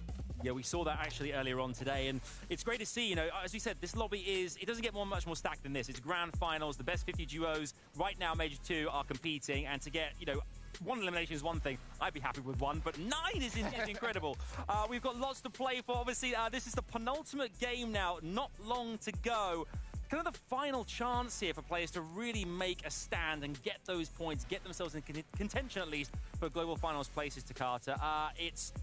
This is exciting times, but it's also nerve-wracking times. Yeah, I mean, the nerves in grand finals overall are always at an all-time high. So, you know, in these last matches, the players need to really show all the practice they've put in, the homework that they hopefully have done, and to be in qualifying range for that global championship. Yeah. Look, it's not about how you start. It's all about how you finish. 2 games left to go. Some of these teams can still make it happen. Okay. Do you think a team from the 11th through 20th right now could break into one of those top 5 spots? Is it kind of a done deal? Do you think there's still an opportunity here? Yes or no, Takata? What do you think? Anything's possible. We saw what Queasy and Vino have done from the high ground. Any team can make it happen. Even Thomas HD and Malabuka, they basically played 2 matches day 1 and they were top 10. Hey, maybe if those duos are able to find overclocked pulse rifles and get some nice height gameplay in, you can make those 100-point matches happen. Yeah, the pulse rifles are dangerous, but so is our lobby full of players all desperate to get some points on the board ahead of that final game coming very soon. But this is the penultimate game. We are going into game number 11. Brace yourselves. Chaos is imminent. Here we go. Game number 11, and nothing's even closer to amazing than how things are going here in EU. That game, the catch-up one, makes everyone so much closer, makes these last 2 games that much more special, because you never know what happens for the top 5. The points are finite. The margins are thin, but that's what you want out of a competition with the stakes so high. All these players trying to get to global championships, it means so much, but you have to get it done in these last 2. This is pressure. More pressure than any of these players have faced, even in the first game when they landed here in the grand finals. And I think this is about to be crazy. First place, locked down. The rest of the spots to globals, that's up for grabs. I have my eyes on Vanyak and Kami. Right? Can you hold on? They've been such a staple of grand finals lobbies in EU over the past year, but they haven't quite had that standout performance, that standout result that has catapulted them into the tier 1 of EU Fortnite. This is a chance to do it, right? Solidifying a spot for globals would be a chance to do it. I look at iDrop and Matt, right? Can they continue to win off spawn here at the Anvil Square and solidify a spot while being contested? How historic would that be? And already the fighting begins. Want to make sure that you're in link with your duo. You want to make sure that the entire game, not just spawn, goes well. Legacy starting. Also the likes of Gripey and Flixie. Is this the start of something that lasts a long time? A legacy, a dynasty for the duo who looks so good over these 2 days. Let me tell you something. Nobody's having a dynasty while Queasy and Vino are still around. Truth. Sub-dynasty.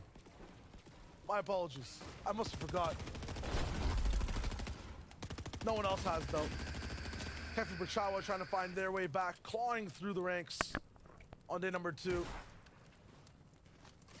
This is another fight overall inside the snow zones. Near Bastion, near Lonely Labs. And Jay Cosmo, I'm liking this. Usually, like to find every fight and finish it as fast as possible. Now a little bit more tactical in terms of what they want to do next. It's get a little bit of loot, go on your path. I'm trying to see that whole game out. 148 points on the day, that's a big switch up.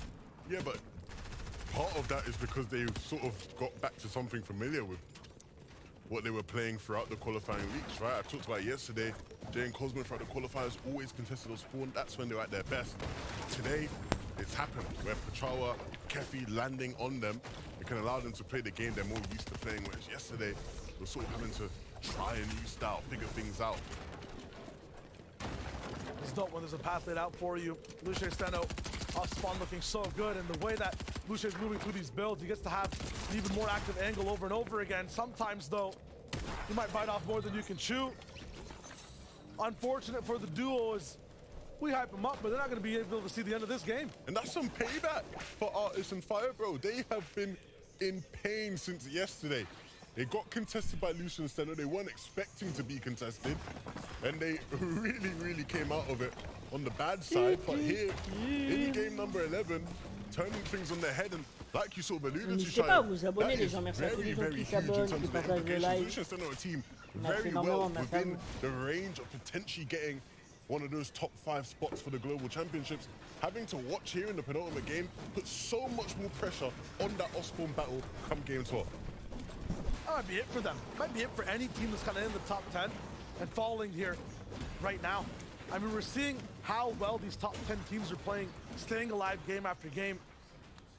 You're correct, Levin. There's too much pressure almost in game 12 for anyone that falls down. The first to be Luce and Steno. Meanwhile, tasting their mustache a little bit over the upper echelon.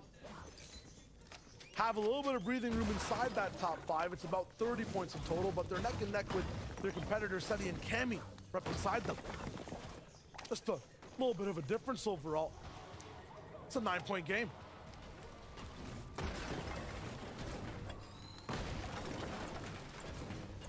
The fact that Flixie and Gripey are here contesting some of the greats in terms of how well of a 2 days of FNCS they've played is huge. And their goal is to just strive higher, get away from the bottom side of that top 5. 434 points in total, accumulated over the 2 days. Their sights are set on Seti and Cammy. They'll have to fight through Fastroki, Paradoxy, and so many more duels before they get to fight the Titans in the end game. Yeah, these guys, of all teams in the lobby, have really overcome expectations, right? If you had come to me and told me you had Gripey and Flixie in your top 4 in FNCS, I'd have called you a liar.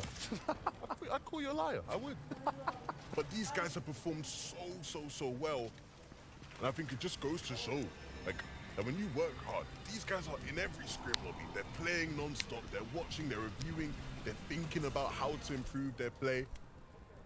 And it really is so tout le monde. N'hésitez pas à vous abonner les gens. Merci à tous les gens qui s'abonnent, qui partagent le live. It's not just luck. It's not just having pulse rifles every game. It's not just getting every zone.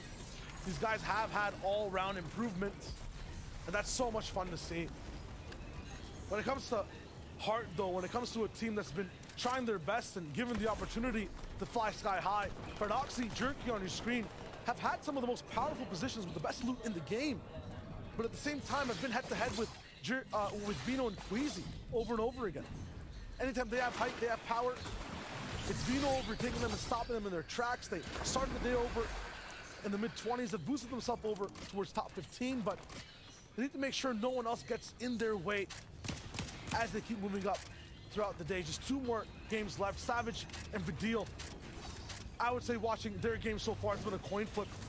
Sometimes absolute control, so good on Surge. They have position, they have a win under their belts.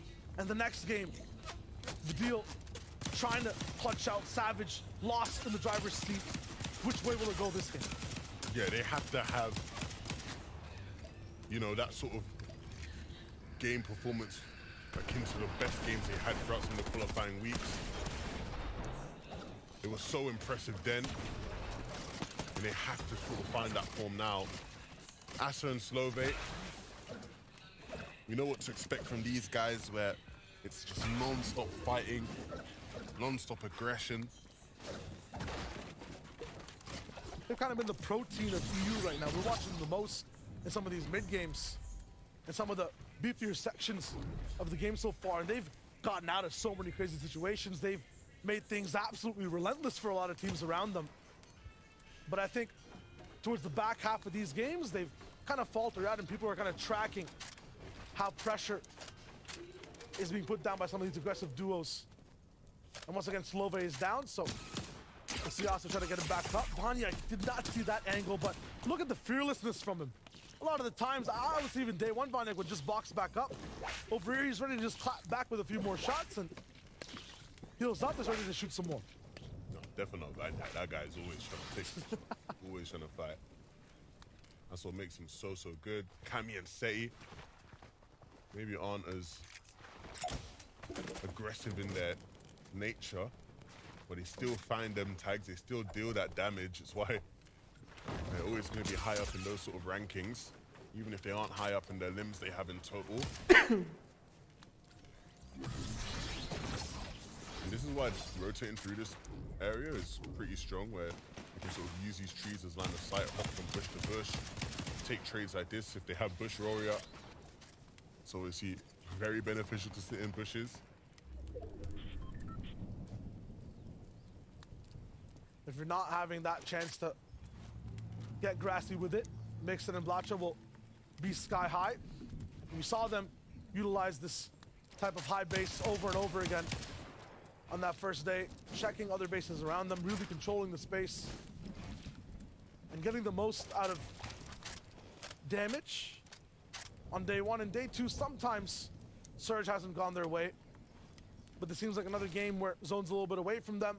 A lot of people are going to be going by super fast. They'll be able to land as many shots as possible.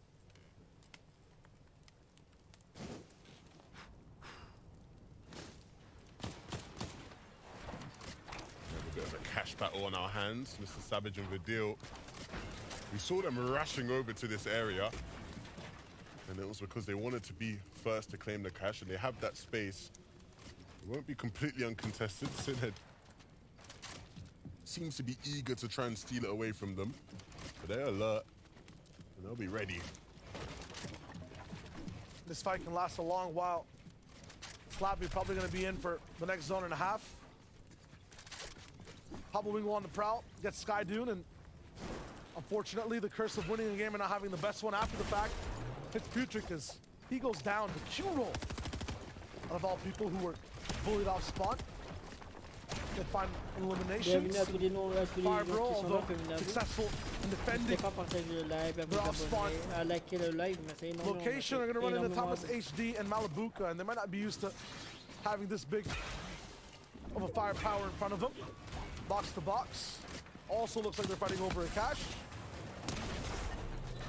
Thomas will finish out Fire Bro. It's just the artist now, who I don't think is gonna be able to last too long. Yeah, and understandably, right? These guys have a lot to prove. They have a chip on their shoulder. Fights like this are so difficult to deal with. Be like fighting a brick wall at sometimes.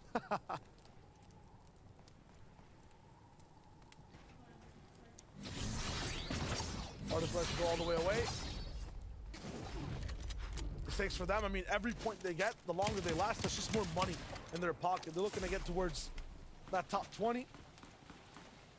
Get out of this bottom 30, bottom 40 position that they're in. Vino's with him side by side. Queasy also alive. Like celebrity appearances for them now. Checking in, seeing, we might win this game. I don't know. We're here though. Oh, Queasy's down, so maybe the deal just wasn't good enough for game 11. I hope we get a victory lap for them. I hope they just win the next game. So like at least it's like we finish. Win that for CS. Yeah, Like, at least we get that from them. That's what they're waiting for. Right now, probably just eating some food, having a good time. When you build up that kind of lead, you get that kind of leeway, right? Absolutely. No one even breaking 500 points yet. And as a reminder, Queasy Vino are at 676. Everyone's just about 10 points in tandem with the person in front or behind them. That drops off significantly after the top 5. Flixie and Gripe are in this upper echelon. 210 points here in day 2 overall. 434 in total. They're taking their time in Mega City. You can see the patience, the routine they put down. And it's routine in EU to watch a team jump up for Rift Island. Looks like Chari and Gearus are the ones who are the most close. Some people are looking to already jump up top, and Chari stopping them as Gearus goes sky high to get some of the god loot that's available. What would they be able to do with it is the question, right? I think game to game we've seen different teams play with the pulse rifles differently. Some teams maximizing its power, looking to soar to the skies, play for height. Beam teams below, some people just using it almost like they'd use any other weapon. It's just patience for a lot of the other teams that don't have access to some of the best loot in terms of power in the game. I say that, but legendary loadout, Slurps for steady. Cammy, I assume, is matching that. The only thing they're going to be looking for is just epic katanas or epic kinetic blades. Kuro looking strong with Wheat in tow. They've been looking to just speed up a little bit in some of these games. It's nice to see. Team that slowed down towards the backside of day 2. Reason, Janice, some uncharacteristic losses in a few box fights. They haven't been able to see the majority of some of these games, but they're back.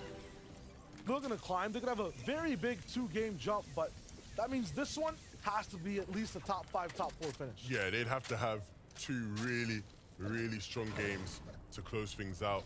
I think the future for that team becomes very interesting, right? Because the standards they both hold for themselves, you know, a finish outside of like the top 15 potentially could lead to them splitting for next season, right? And looking to try and rejig the formula. And who they both play with becomes an interesting story in itself. They at least want to go out with a bang. These guys didn't even show up today. I know it says quick stat. This is kind of just a quick flex, though. If Queasy and Vino slapped them to this point, they just didn't show up. They wanted to watch the FNCS watch party instead. They'll still be second. You know what's funny? They actually did ask me yesterday if they could like take a break like midway and cast one of the games with us. And I said I don't think that'd be allowed, but it would be pretty funny. I mean, what would Vino have to say about this one? 160 to the face of Jerky. We're gonna see the 1v2 crack. Oh, the shields, and he actually just picks him up. A cheeky 1v2 on not just anybody in the lobby, on a team that is filled with firepower in Jerky and Prodoxy. Vino's out here just doing side quests. This man's not even playing the FNCS. He's looking for fights. and he's gonna get the reboot. This is why this guy is the best player in the world. Look at that, 160 to the dome. Juriki forced to sit down, and then just the tracking is perfection. As Frodochi tries to skip away at the beach. Vino, man, a truly special player. The things he has done over the past year in Fortnite are absolutely unreal. And I think he himself personally wants to finish this year considered as the best British player ever. I think he's already there. Well on his way there. Absolutely. More accolades all across the field. Not just Vino, Map and iDrop. They've been doing some stuff, so let's check up on them with Mini Minor. Thank you, Shai. Now, iDrop and Map second on the day in terms of points. And how are they going to get into these global championships inside of that top 6 currently? They actually got themselves a combat cache going into this mid-game, getting really good Storm Surge tags. And how about 2 combat caches as well? They actually managed to get themselves another one, which hopefully will set them up for success going on later in the game. I've seen the reverse for these guys. I like the insight. But every time they have to fight for their game, that's where I feel like iDrop and Map are at their best. A lot of the times when they have these high spots, Vino and Queasy are alive and the other teams are looking sky high, they have trouble just finding that execute, finding the finish.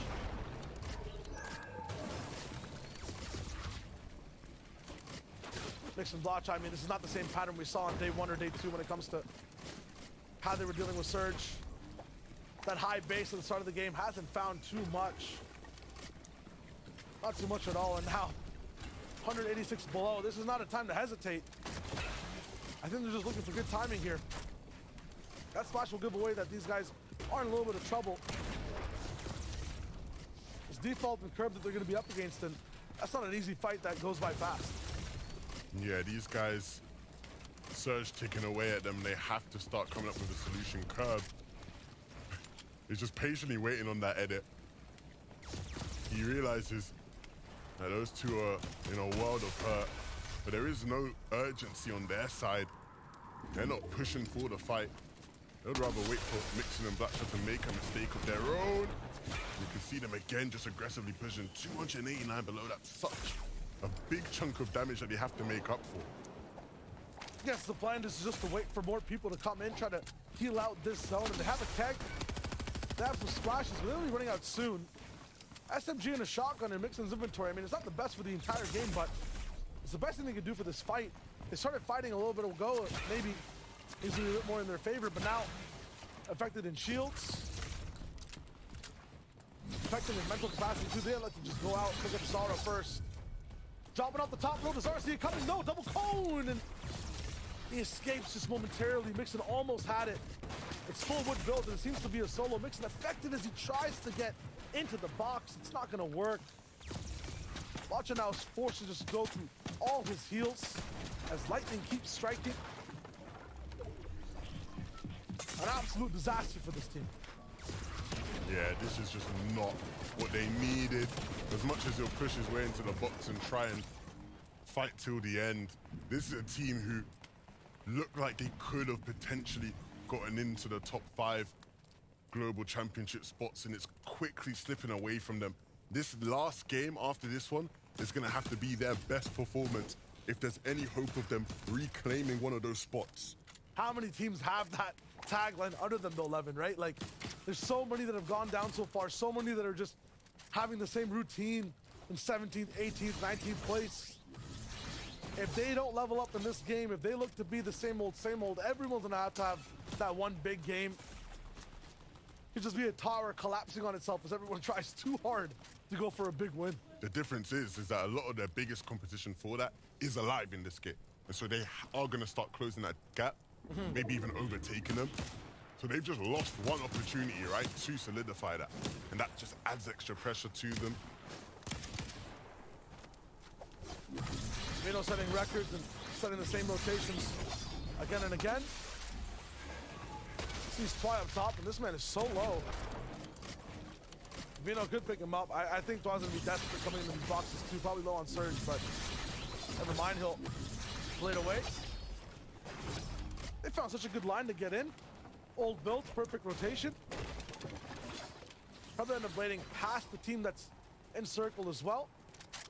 And I guarantee that zone moves even more further left, so they'll have even more room to work with on the south side. These guys are allergic to white landing, which you can see how they're just trying to head a bit more towards the south. Very intentional about where they're going as well, right? They want to have access to that side of the zone that's opened up in case zone continues to fall that way. We'll see right now where it falls. All the way back up to the north, but that's still fine. Yeah. They can just rotate down that side. There's a bit of a change in elevation that will mean that they're somewhat protected. Trouble, big trouble. Flixie's down. And it's just gripey. This will affect how far they can really solidify their spot in the top 5 before the last game. Gripey doesn't have the mats. He's running out of the firepower. I mean, has the blade, but even in health, he's in trouble. Gripey is the firepower in this duo, though. So there is still hope in this game. If you can make the magic happen. Sees Mappy falling beneath him. And finds a massive shot. And 2 players' bodies that he can just loot from now. An upgrade in weaponry. A bunch of slurps as well. And now something is actually possible from this one. An Omega refresh for him here. That is the definition of it. A mega refresh indeed. 4 slurps. Golden out inventory. Max mats. The only thing he misses is that legendary red eye. But it's going to be fine. Not the same situation for Tayson and Mustaches. They're almost down and out. A tough rotation for everyone in the lobby. It is pulled towards the majority of the players who are going to be absolutely pinpointed precision and aiming all their assault rifles, looking for any shots. And now all these duels are just forced into this ravine, locked down on low ground. Yeah, and you can see Tayson was just very close by to Queasy. He's a solo now. Vino just got dropped out. And you can see just how congested it is here. All these players, like you said, stuck in that ravine. And it's pulling backwards, so they're all going to have to start coming back through the ravine. Queasy using the flare just to get an idea of where his competition is. And his Vacant and Speed that are just there on the other side of those walls. He sees that just 1 or 2 layers above him. There is a free lane, but getting up there is going to cost something he doesn't have. That's materials. He needs to find a mega refresh of his own, but once again, 690 points. They got room to work with. Meanwhile, on heights, undisturbed is Curb and default. As they're looking fine, double connected. Shouldn't really be shot out. Vino's not even here, so you don't have to worry too hard. But look at how much they're repurposing a lot of their builds to hold on to this high ground. Now it's time for them to just look back and spray. Yeah, but this game is so stacked. Let's move and surge. They need to do damage. They can't just sit above height comfortably. Shit until the end. Seti and Cammy, they can't be comfortable in this game at all. They get pushed out of the lobby. It's Vadil that pushes them straight down and out towards the next game. He controls now some of the second height layers. Squeezy just gets absolutely sidewindered in that box. Gripey now, still alive. Has a lot to work with, but his metal's gone. He's burned through a lot of the materials he got from the refresh. No! And that's going to be the end as well. So many of the top dogs there just falling one after the other. It's that domino effect. And maybe that's a perfect situation for Vadil and Mr. Savage, who we know need to have a big last couple games. And this is their moment. This is their time to do it. They found a sense of calmness, the eye in the hurricane, a spot where no one else is really actively building or giving them any trouble. And then again, they pull towards the front side of zone, new territory that no one's claimed just yet. Tayson Mustache going to be slightly beside him. Default falls once again as he gets chopped out from the sky. Malibuka and Thomas also on the low ground. So a lot of these teams are just resetting by touching the earth. Artor going to go down as Vanyak is in a lot of trouble. Looking at fights from box to box. He gets 2 minutes to pop, and now it's all up to him to deal some big damage. Yeah, he has to make something happen. You can see just blading into the zone. Just trying to claim a position on the front, down to bare wood.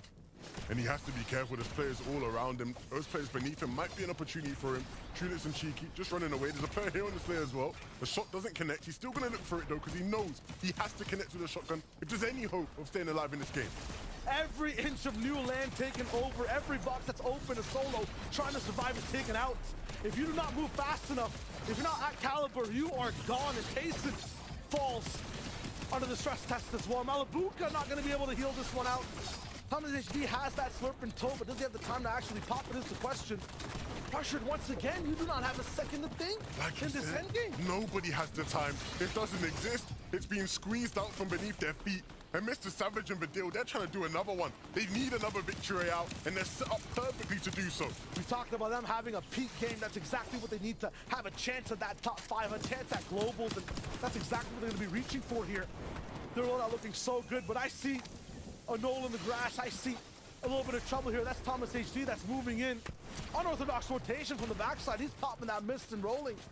Chabko on low. Looking to just read out anyone that's coming in from the other side, but Ping has been active towards these back half of games. Zara also from the outside. Vacant season hears that miss popping. He's gonna block it off, but he lands a big one onto his opponent in front of him. A big reversal though as he goes down. And Thomas is looking for, he's hearing players going down, and he wants a bit more of the action himself. They already have so many limbs in this game, but a couple more would go such a long way. Thomas now desperately looking. He's dropped his shotgun though. What? He needs to pick that back up because the fight is brewing. It's Vidil right above his box. Bacon's fallen beneath him. It's now up to Vidil to try and win this one out. Time has run out for the rest of the lobby. Thomas looking to hold it out. Still another duo alive, not just these two. A drop in the box and possibly too much pressure to handle Vidil with the ramp edit. It's good enough and they get a second win. Vidil versus Thomas in a 1v1 there, and he wins it out. And Mr. Savage and Vidil picking up a second victory out. This is 2 wins now today. We talk about big comebacks from teams. These guys are putting on a very, very big comeback. Elegance. Elegance is this duo's tagline for this one. It looked like they were playing a completely different game on a wavelength of just peace from their boxes. They had no qualms with anyone until the end, where Vidil drops down and causes havoc for the rest of the lobby. And the impressive thing about this duo is that in the 2 games where a lot of the big name players, a lot of the players at the top of the leaderboards who haven't been able to step up in that game, they are the ones that come through playing those positions. They're looking like Queasy and Vino light right now when they're up on high, but they're making it happen. Game number 11, they win, and that's so huge in terms of pushing them in a position to qualify for the Global Championships. One more step closer to globals, one more step closer to that top 5. Where are they specifically? And what happened to everyone else that was tossed in that EU blender? Only Adam and the analysts know the answers. Yeah, we are desperate to find out exactly how the standings look with only 1 game left to play here in Grand Finals. But Vidil and Mr. Savage get a second victory royale of the day, and that is going to do wonders for their total score here, Taco. What a duo, and great to see them getting those points on the board. Yeah, this really could not have come at a more pivotal moment for this duo, because they knew 10th place, that's not enough. They need to try and escalate themselves into that 5th place or higher. Ideally, obviously in the top 5, but what's most impressive is that they really took full advantage of some dead side rotations after having built up enough damage threshold, because that's been, I think, one of the looming factors for this team, is that they've had so many issues of not being able to actually maintain staying above that damage threshold. But as a team on height, they played it perfect. Look, you can see that they won it. From the dead side rotates, like you said, Taco, to playing the late game perfectly. Looked like Queasy and Vino. Levin said it himself, up on the high ground. The deal down below fragging. Savage prepared for the heal off if it needed to happen, but ultimately securing that second victory royale that puts them just that much closer to qualifying Rage for the Global Championships. It really does, it really does. I mean, you consider as well, we saw some of the eliminations there as well. Cami and Seti and Thomas HD. At this point in the competition, you have to go toe-to-toe with those top duos, and they're absolutely doing that. Let's take a closer look at the standings. Remember this as well, we are only 1 game away from our final total score. So this is how things currently stand here. We're going to take a look and see exactly, I can see exactly, you're very keen to jump in. Which duo sticks out for you? Well, it's mostly the fact that I'm noticing Mustache and Tayson, again, they're already qualified to global, so you immediately jump down to 6. But who's in 6? Malabuka and Thomas, which means Vidil and Mr. Savage, if they're able to close it out, could potentially see themselves solidifying a top 5 and the qualification for globals. Look, right now, they are literally in qualifying range, but they're the cutoff. Mr. Savage and Vidil are the cutoff to qualify to global championships. Under them, iDrop and Mop. They're close, and it's still anybody's game. It really is. I mean, we can see her as well. We saw them begin the day in second place here, but now Cami and Seti in 4th position, going down 1 place. Okay with 1 game to go, 458 points. I mean, they're still in a really good position on the leaderboard, and again, managing to sustain as a duo and get themselves into that end game and make sure that they do whatever they can to get a global championship spot. Look, this is a team that won it all at the FNCS Invitational. If they can't qualify here in Major 2, it's not going to be the greatest circumstance. This is a duo that has such high standards set for themselves after that invitational performance. You know they want to be in globals. This is one of their best opportunities to solidify it. They won it, and they almost have it. Champion Séries are just this close, but another duo that wants it as well. Vanyak and Carmi in the third place spot on the leaderboard, 462 points. They are in qualifying range, but with one more match to be played out, they have to maintain that spot on the leaderboard. And it's going to be a close finish as well for Carmi and Vanya, because taking a look at the leaderboard points specifically, this team only at 462, Seti and Cami 458, but they're all within a victory royale range of each other. If Vidil and Savage, for example, can collect another victory royale, or even Airdrop and Mappy, it's not out of the realm of possibilities. Yeah, that's what makes it most exciting, I guess, for you guys watching at home, us here in the studio as well. The fact that, yes, Queasy and Vino have been unbelievable across the 11 games we've seen here, but those spots here for global champs are so imperative because we know that they are like the gold dust in this competition. You want to get one because you want to be there in Copenhagen later this year. And I think with one single game left to go here, it's looking mighty, mighty exciting here. Let's take a look as well at Gripey and Flixia as well in 5th position here as well. 20 eliminations, 400 points in total right now. Again, a team that has got into that top kind of like upper echelon of players, and again, they are massively in contention here. Right, I mean, Gripey was forced to clutch it out as a solo here in the most recent match, but you know, when you need to make it happen the most, it's in these grand finals. It's in that last match of the day. So now all these duels that we've looked at, all these storylines that are in qualifying range, it really just all comes down to this 12th match. Will Champion Séries, the invitational champs, be able to get a spot in the global championship? Will all these other duos that are in qualifying range hold their position? Or will a duo like Blacha and Mixin, like iDrop Mop, like Steno and Lushi take one of those spots? Like, as far as Group A and Flixia are concerned, though, I mean, after what we just witnessed from Group A, that patience is a virtue. He was just poised and ready to strike and took full advantage of iDrop and Map when they were trying to look for a revive in the middle of all the chaos taking place, and just beautiful execution as far as Group A is concerned. And those extra points, that God-tier refresh, like Levin said on the cast, really just came in clutch for him there. Looking at the standings as well here, obviously we know that 8th through 10th right now doesn't qualify for global championships, but you can see there's only 24 points between iDrop and Map and Vidil and Mr. Savage. We've got such a close, tight-knit group of players right now. Do you think this leaderboard can shift with one game to go or not? Do you think it's going to remain as it stands right now? No, 100%.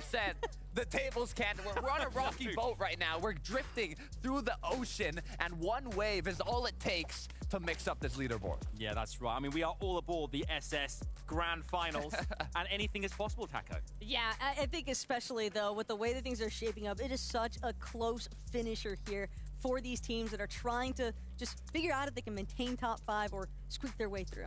Yeah, this is it. We've got such little time left. There's only one game left to play here. We know you guys are ready to rock and roll. We know that we are here in the studio. The players are as well. It is all about to come to a culmination. We're going to find out the conclusion of Grand Finals here on EU. It is time for the final game. It's time for Game 12.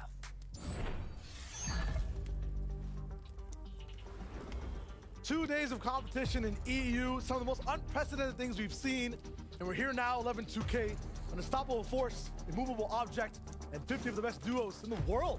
I'm so excited, man. I'm so excited to wrap things up because so far today, we have just seen so many different names pushing themselves in and out of contention. One team's in one game, the next game they're out. They're in, they're out. They're in. Are you in? Are you out? You have to make your decision in this final game because the stakes are so high. The global championships are right around the corner. There is no more after this for this major. This is the last chance for a bunch of these duos possibly, as you never know what happens between now and Major 3.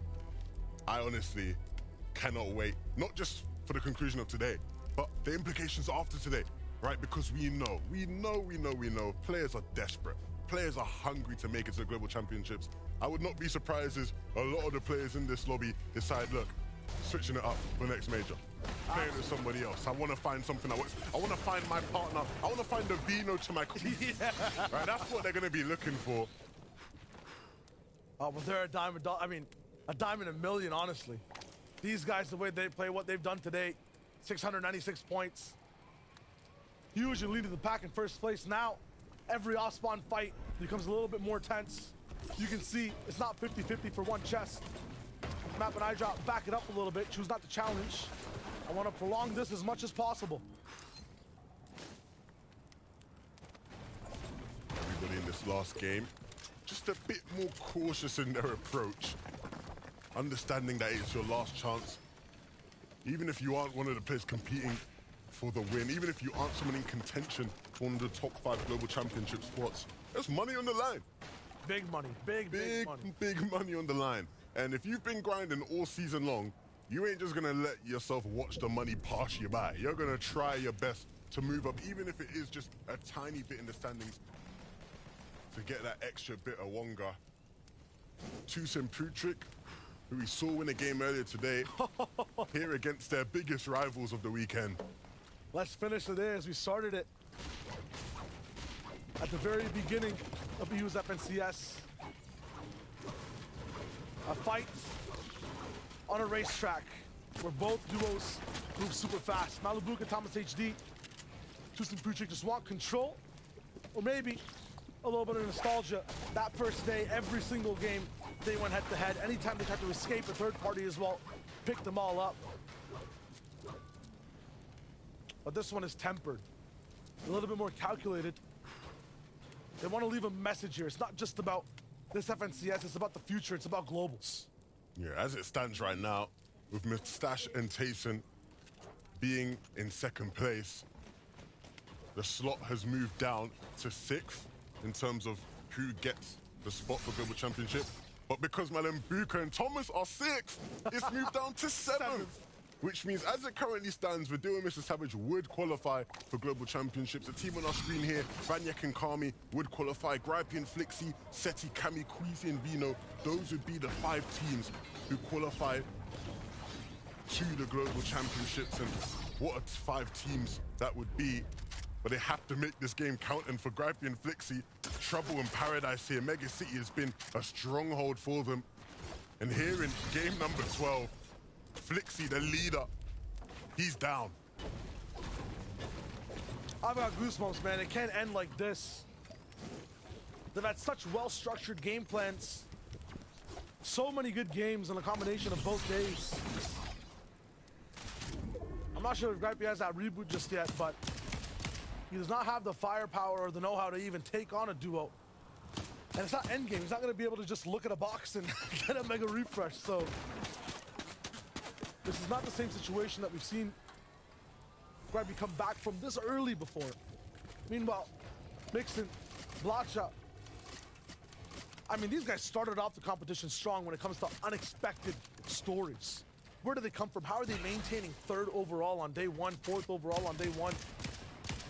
Those questions a little bit put down a bit. Day 2, not as good. They're right there, just on the outside of the top 7. Yeah, people was asking me, what's day 2 about? Day 2 is about the players who can make the best adjustments in between day 1 and day 2. It's the players who, after day 1, hit the VOD review and figure out exactly how they're going to attack the second day.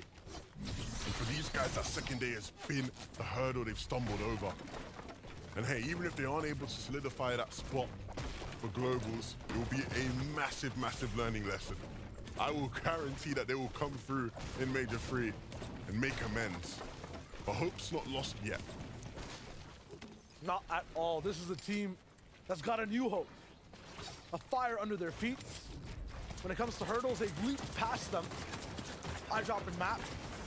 They're one place away from Copenhagen.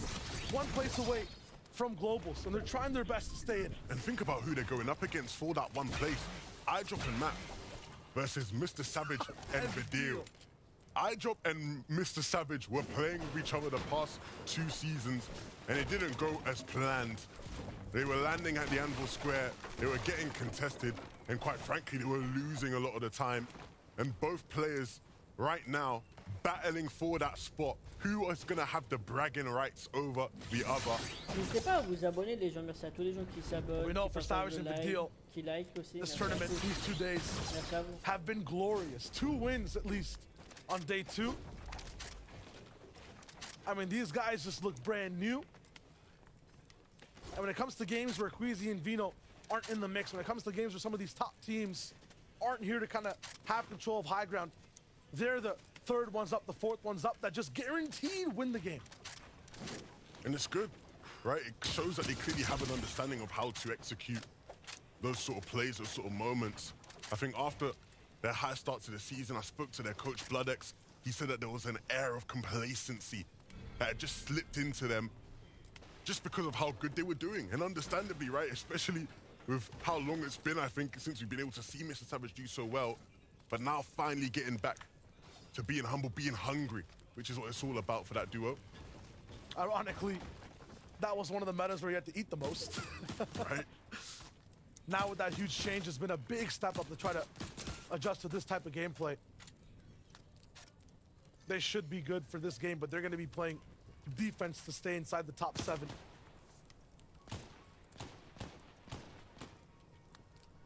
Right, Pete, still in the same spot. I mean, you have to imagine the nerves, the tension in this one. You have to make the right call. I think the key for Gripey this game is just keeping them up on surge where possible, hitting shots like that, and just trying to get Flixie up and staying alive as long as possible. He's forced to be on this hill and this hill alone, though. Not another bush that he can really go by to. If he wants to move, it has to be silently, so the kinetic blade is not an option. And you see, every time he tries to go towards Mega City, maybe get a little bit more loot, farm up, get inside the buildings. There's too many high bases inside the town that are actually stop them. Santa Lucia, we talked about them having 2 perfect games, one of them gone now. This one has to be a loud entrance. This one has to be perfect for them all the way towards the end if they want to elevate. And they're going to be in this box fight. They have to force so many fights, make up. A lot of the time they miss 2 Elan points, and they are right now. That goes up against Vidil. They're actually breaking in to top 7 directly at the mouth. Vidil down, Savage alone. That is huge. It's going to leave Mr. Savage with a world of work to do. Mr. Savage doesn't have Vidil with him. How does he adapt? Where even is he right now? Santa Lucia are really proactive right now. This is Queasy, I believe, who they're shooting at. Got the shield down. That'll attract the attention of Vino, who should be close by. Savage moved around. Looked for a little bit more, but I guess got separated ultimately. Vino. What? Hot knife, butter, steam. That's all that is. Absolutely yummy, that play. Oh my goodness. It's just Vino things. It is just Vino things. Nothing he does now surprises me anymore. I just expect greatness. I expect excellence.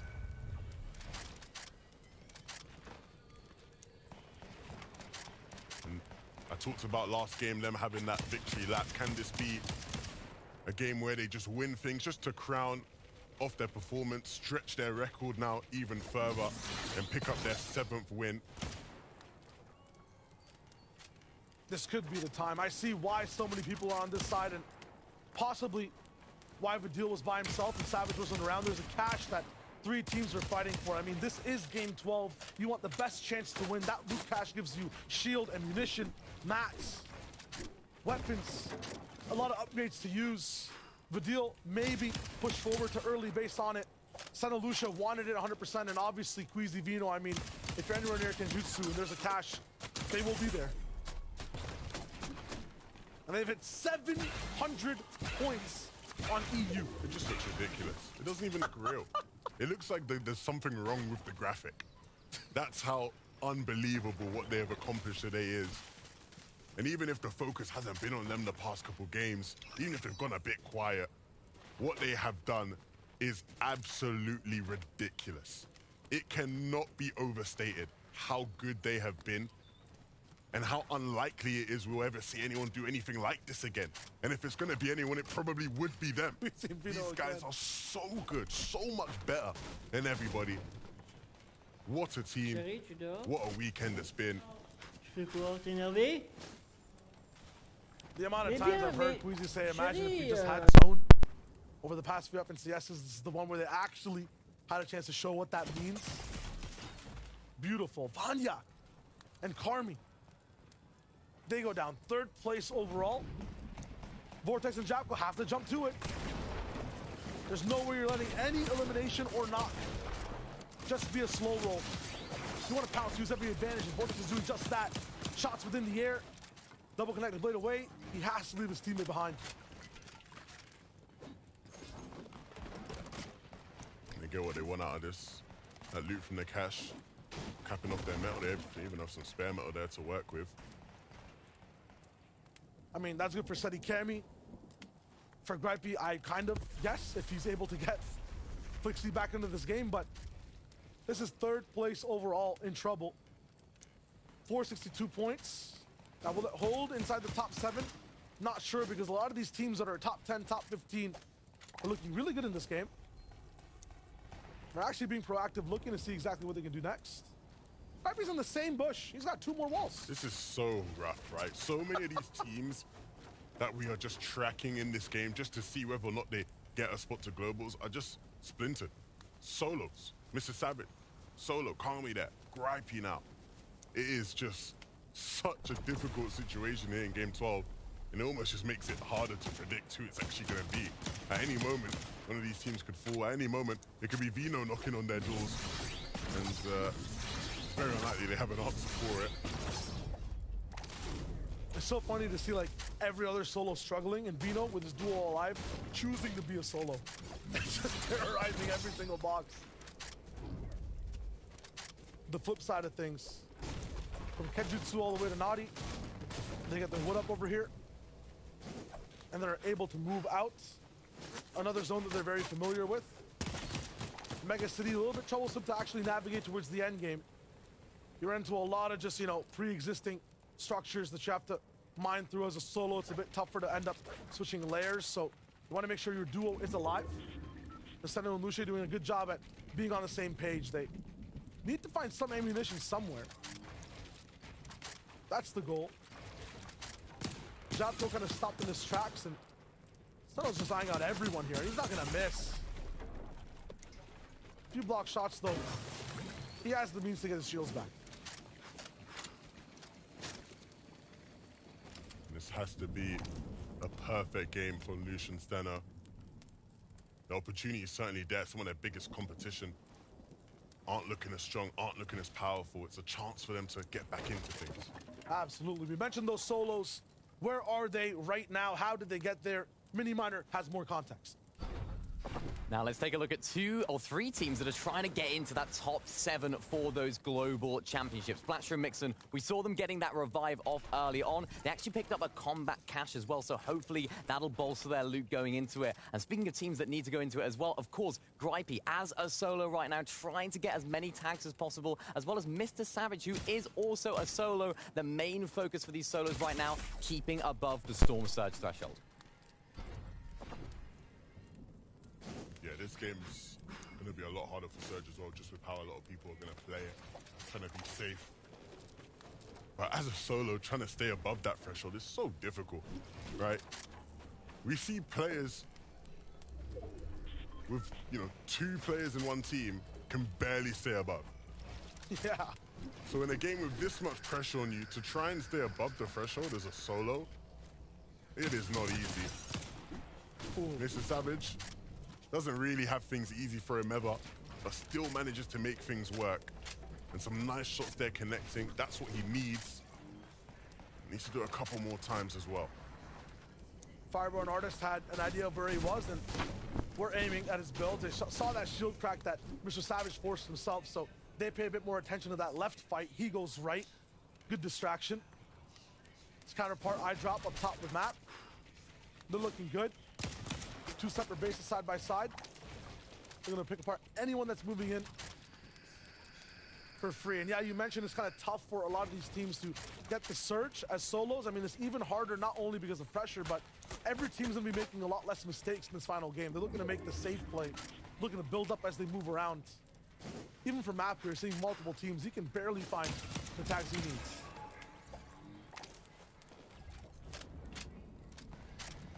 $500 above that threshold, a much more comfortable position than what some of his counterparts will be in. Thomas and Malabuka, we always know what threat they possess. It looks like this game they decided, look, we're going to go Mega City and claim the vault, something we saw them try to do at times in qualifiers. We didn't know whether or not it'd translate, whether they'd be able to do it and execute in the grand finals. But they have done it in game 12. We'll see what that actually leads to. Teeny and Misha in the storm, just beneath that Rift Island. But they were the ones that were up on top of it, claiming those pulse rifles. But look at Mr. Savage down on Surge. The zone ticking away. You can see all those open edits. Players are going to be looking at him. And he's down to just tank the storm just to try and get some damage, bait those teams into peeking, but they aren't taking the bait. He needs to start dealing damage and fast. No, Mr. Savage falls. That's going to be the end of their run. And with how strong iDrop and Mappy are looking set up in this lobby, the chances of them holding on to their position in the Global Championship qualification spot is not looking good. Gripey and Flixie fall now as well. Oh dear, Gripey, Flixie were looking so strong, so tough throughout the day, Shayo. And just in this final game, the game that they couldn't allow it to slip, they have. The day 2 duos filtered out on the 6th zone. The last game. And now it's all up to some of these other teams that Minnie was mentioning, that Levin, you were mentioning, to catch up. Sizable gap between Savage and iDrop and Mappy. It's about 20 to 30 points. Gripey down though, Vanyak down though, Seti and Cammy have a little bit of room to work with and elevate as well. That's mad. That's 3 teams. Three teams down. Of the teams, 3 of the 5 teams that had a qualification spot secured coming into this game are currently down, and they have to watch and hope. You see the pain in Gripey's eyes. He knows how big this is. And they just have to hope that the likes of iDrop, Mappy, the likes of Blacksha and Mixon don't have these huge games that take their spaces. Those are the realistic duos that can take over. Past that, the dreams, the miracles that might happen this game. Steno and Lucia, Diox, Andalex, Chulex, Chico, and all the way far away, Reason and Janice. Now, these guys have those controlling games that we see out of Queasy and Vino that have so many eliminations from high ground, from split heights, under so much control. If they have those record-breaking elimination games, they have a chance here to hit up top. There's 3 teams that kind of fell down. Who's on defense, though? It is Malibuka and Thomas, who's left on the bottom side of that top 7, of that top 8. Lucian Senna may not know it, but this game could be the game that changes it all for their careers. This game could be the one that catapults them into the global stage, the biggest tournament they'll ever play in, potentially. But it just has to be a big game. It has to be. And right now, things aren't looking strong. Yes, their biggest competition is down, but they need to start thinking about how they can put themselves in power positions. It's not a case of just surviving the game. That's not enough.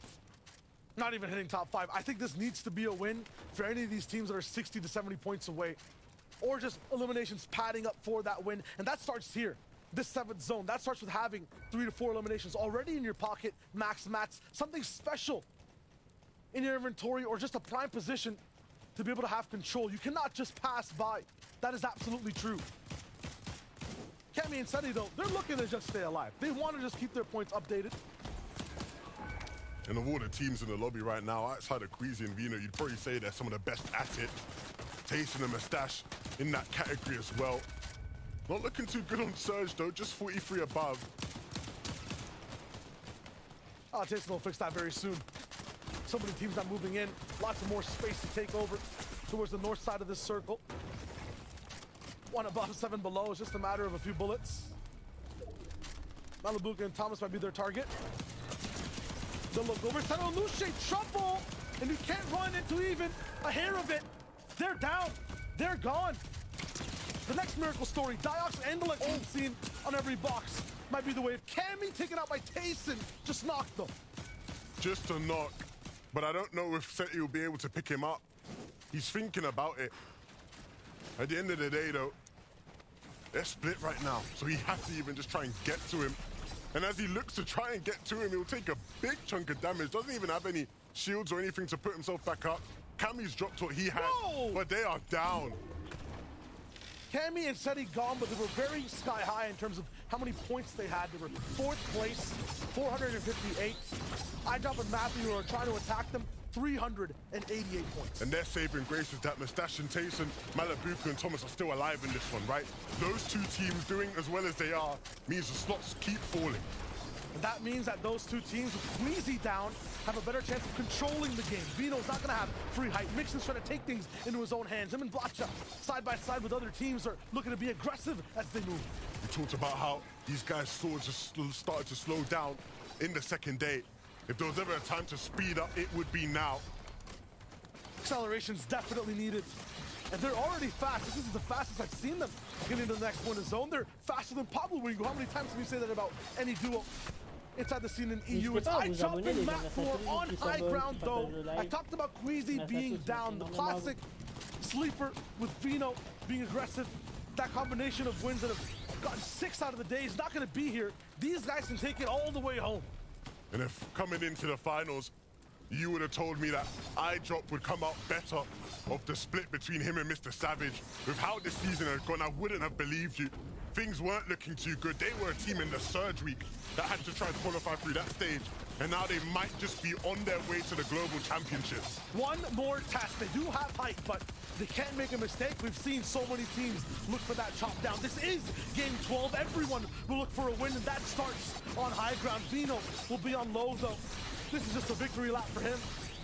He's looking for any chance to delay any other person's game and possibly even have a clutch of his own here towards the very end. Landed in a tree, a little bit of aggression from other teams, but he lands soft and is able to get his health back up. Yeah, and this is just a chance for Vino to remind us of why he's so good. iDrop's fallen, though. It's at the hands of Kuro.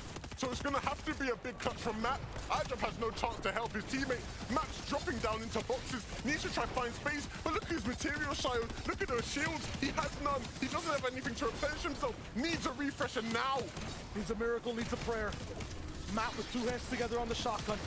Let's see what he can do next. Red Eye reloaded.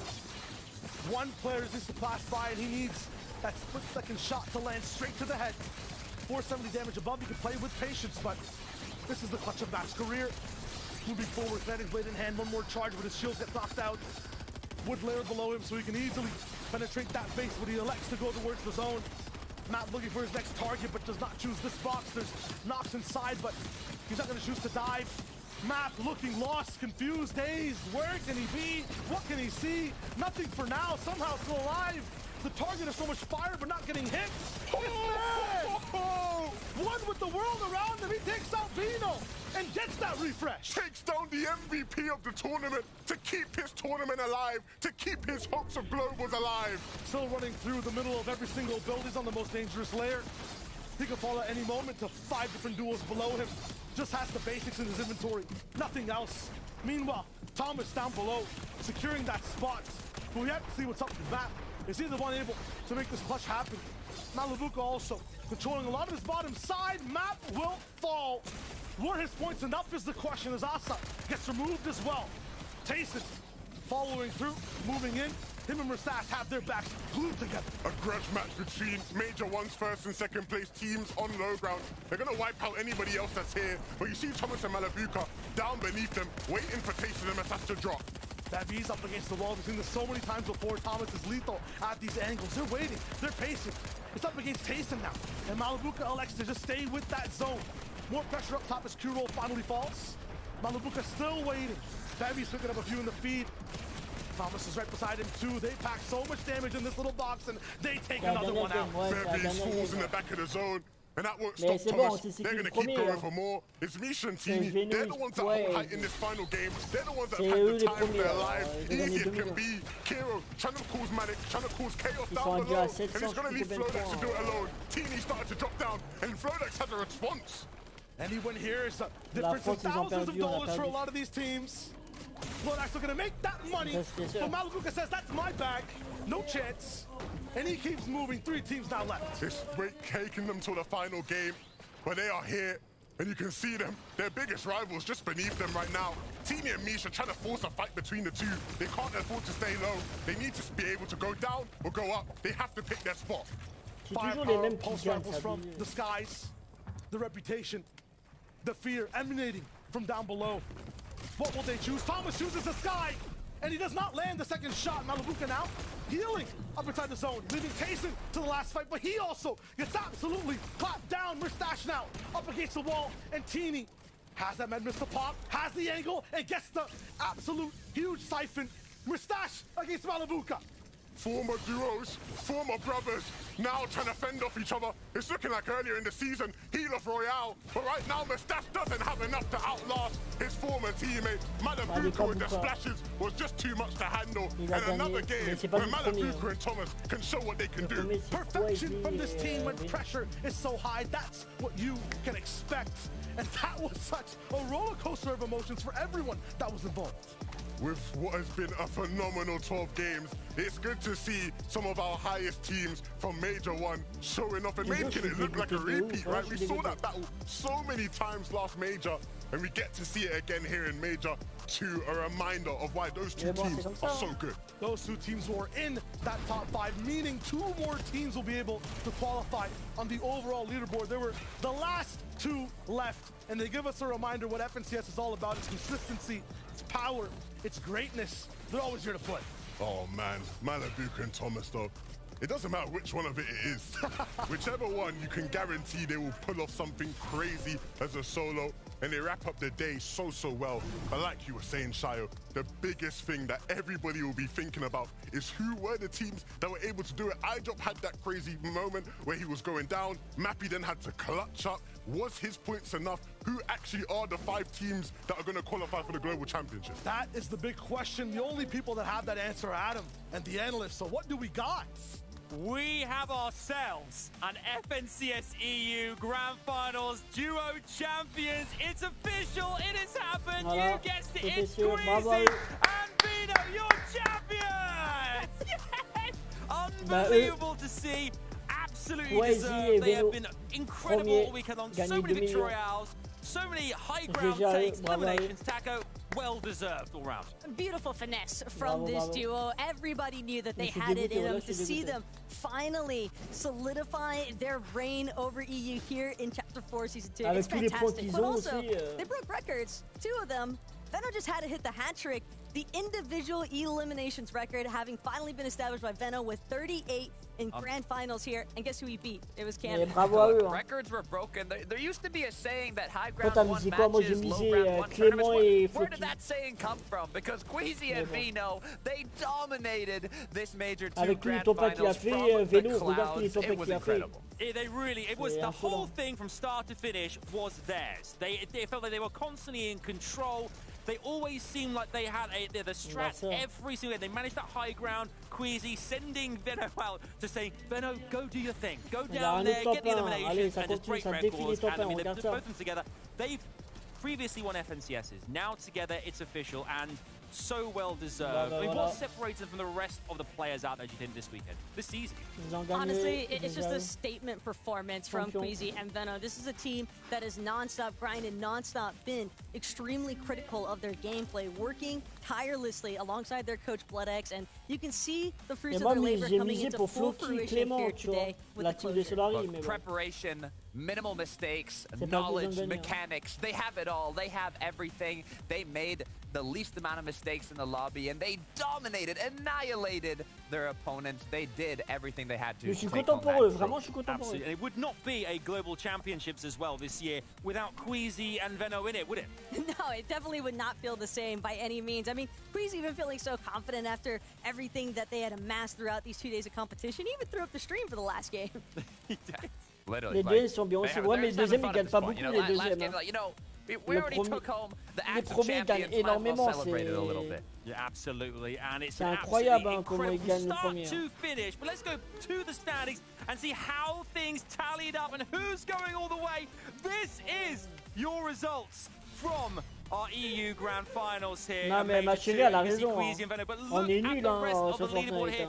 en compétition. in second place Faut pas means dire le that they were contraire, hein, already regarde, 2 qualified, millions so it goes d'euros down il a to the gagné. next players, and you can see here 2 millions Malibu qui a Group, Thomas gagné, Squidwin already je sais plus qualified. combien. Where do we currently C'est stand marqué here, les prix Taco? là, Who's déjà. going in the finals? It's the heartbreak moment, though, for Vadil and Mr. Savage, because I dropped Mappy's clutch there at the end. That final refresh moment onto Veno gave him exactly the amount of juice he needed to finish out with a high enough finish to overtake in the leaderboard. Look, although it might be a little bit of a heartbreaking moment for Mr. Savage and Vadil being one placement off global championships, there's also a bright side to the story. Moi, j'aimerais bien avoir 2 This is the first time millions. Mr. Savage has been top 10 in an FNCS Grand Finals since Chapter 2, J'aimerais bien être à sa Season place, 8, hein. and I know this is just going to be that much more motivation going into Major 3. Là, il doit être content, là, il doit être 100% heureux agree. de You can ouf. see as well the earnings as well. 2 All of our millions, players, putain. accolades aside, the prize money as well. $910,000 we had it, $200,000 going to Queasy and Veno, but such an enormous amount of money for each of our duos in this top 10 here. Absolutely incredible 724 stuff, points. Taco. Tu veux faire Yeah, quoi? and 724 again, points. I think it can't be Peut rien stated faire. enough. Looking at Grippe Le and deuxième, il Footsie, gagne we're pas beaucoup, le following along deuxième. with them pretty heavily, especially throughout day number 2 here. So to see them make their way into globals in Non, a, mais c'est a vrai, pretty hein. convincing Elle a raison, fashion. ma copine, I hein. mean, we saw the player cam moment when Grippe went Bon, down, when he was Fortnite, forced into désolé, that mais en solo compétition, situation, ils sont isolated, éclatables, ça. alone, trying to make Et sure la to plupart, see what's about him. et And même la again, plupart des they gens played qui out well gagnent just en because of what FNCS, la they've plupart been c'est able des to amount Anglais throughout. ou... Right, yeah, this is their C'est best pas des Français FNCS qui Grand gagnent, Finals la plupart. placement. I mean, top 6, $50,000. I mean, I'm not complaining with that. Yeah, not at all. Not at all. In fact, we should take this for a second, digest this, but let's head over to Levin and Shire and find out what you two have for us first. The rest of the regions around the world, what happened? Thanks so much, Adam. I mean, 2 FNCS millions, il all a across gagné, the globe, putain. absolutely amazing, including EU, the absolute Godzilla's coming out of Kenjutsu Crossing, winning it over. We'll see them over at that global at the end of the year. Asia, the 11, that was absolutely amazing to watch. Albert, Jay, they were able to make it through impressive stuff. I think we've seen that Asia has so much talent, and I can't wait to watch these guys do their thing at the Global Championship. Yeah, Oceania as well, Sunstuggen, and on KTN. Il a pas que These guys look Vitality, so hein. good, so much fun to watch. I Comment want to ça see how they s'appelle, actually Kredop, il rank était up de against the rest of the Vitality, hein, world. c'est grâce à Yeah, lui. Sons and qu'il a England, they've gagné. been doing their thing for quite a while now, and picking up that victory Oui, in bah, the Zen FNCS was City, big. Zen, But c'est I le think premier even Kredop. bigger than that for them, a chance to get a trip to Copenhagen Mais ils sont and do what they tu can. sais que Zen, Middle il est East, plus Cal, 7-man, à Vitality, these guys hein. were able to win over there. Non, I'm still waiting to Zen, see a il est Middle East parti, team il est parti really de rock the Solari. boat at an international competition, and I really hope it's these guys. Moi, You know, j'avais they got the misé passion, Falcon, absolutely, ils sont and arrivés it's just so much deuxième, fun to c'est see bien. FNCS across the globe. Lots more to break Deuxième, down je those sais pas battles. s'ils sont What else do arrivés we deuxième. got? Normalement, ils sont pas arrivés We have deuxième. hein. something so unbelievably special. We've Je had sais some pas s'ils sont arrivés fantastic guests deuxième, here mais je across pense the pas, hein. course of our FNCS Grand Finals weekend, but right now we are delighted to be Falcon, je sais joined pas by s'ils sont one of deuxième our ou pas. champions, the almighty Queasy joins us. Ouais, la Congratulations, Queasy. C'est lui, Queasy. Queasy, So là. it's been amazing. Qui a I mean, gagné. a cliche question, but how 2 are millions, il a you gagné. feeling? You are officially the FNCS champion this Moi, season. j'ai remarqué, How c'est do you toujours feel? les mêmes. C'est toujours les mêmes qui gagnent. Il y a I'm toujours les feeling mêmes good. têtes, I've là, wanted qui that gagnent. pickaxe for a long time, so I'm super hyped to get it. Yeah, and rightfully earned. But honestly, Queasy, I have a question, or actually several, that are a little bit more intended towards Venom. Maybe you can help answer them. But what type of shower head does he use? What blanket does he Mais sleep les with? champions, How le many champion, pillows are le on his champion de bed? Rocket And League, what kind of food is c'est Kredop. Hein, le champion. I've heard he doesn't eat much before the tournament. En France, c'est Kredop. Hein. About the shower, I don't know. I have to personally ask him, but yeah, I don't know. He's just the best player. I'm not gonna lie. Crazy. That's great. Now look, from the heartbreak to invitational to now taking home that Axe of Champions in Major 2, you have a position in the Global Championship. I want to know what are the next steps in preparation non, il s'en to fout pas, continue Juste qu'il this fait pas power montrer. forward. Mais derrière sa caméra, crois-moi qu'il est I heureux. mean, we hein. just moved forward. We new meta, new season, everything's new. I think with the addition of this season's coach, Bloodix, I mean, you can see what happens. I think it's just a dream team. Moi, crois-moi, si j'ai 2 millions, crois-moi, là maintenant, je pars direct en But the étranger, je sais victory pas où. royales that kept coming Je one construis ma after the villa, je other sais pas où. after the other. For me as a À 2 player millions, as well in that tu peux faire ce que tu situation, veux à 2 seeing that you're millions. getting these victories, how do you feel that moment? You know, how are you managing to always kind of retain composure and même, with hein, every one of those Pour things moi, five in a row, à which is comparer so à impressive. le champion du monde, I mean, we just do ils the n'arriveront same jamais à le thing battre, every le game, champion du basically. We monde. C'est eux, repeat c'est pas des the champions same du thought monde. Hein. process. We got it down to Le like champion du monde, vous savez literally c'est qui le the champion best du we monde? could. We've played scrims all season. We worked so hard. I think. Personne pourra le détrôner. I just don't know. Eux, ils sont que champions de Major 2. C'est tout. Ils sont pas champions du monde. Champion du monde, c'est pas lui, c'est pas Squeezie, c'est pas Queasy on Twitch. And please follow Bloodex, Veno, and Jix are released. Champion du monde, c'est putain, je me rappelle plus le nom. One more time, congratulations to FNCS Major 2 EU winner. Congratulations to Queasy and Veno. Love to see it. Congratulations, dude. Well done. Thank you. I couldn't say congratulations enough. Like, congratulations, because it's such a massive feat as well. It's that performance deserves it. Thank you. I thought so too. These are so far our confirmed global championship finalists coming in for a major one.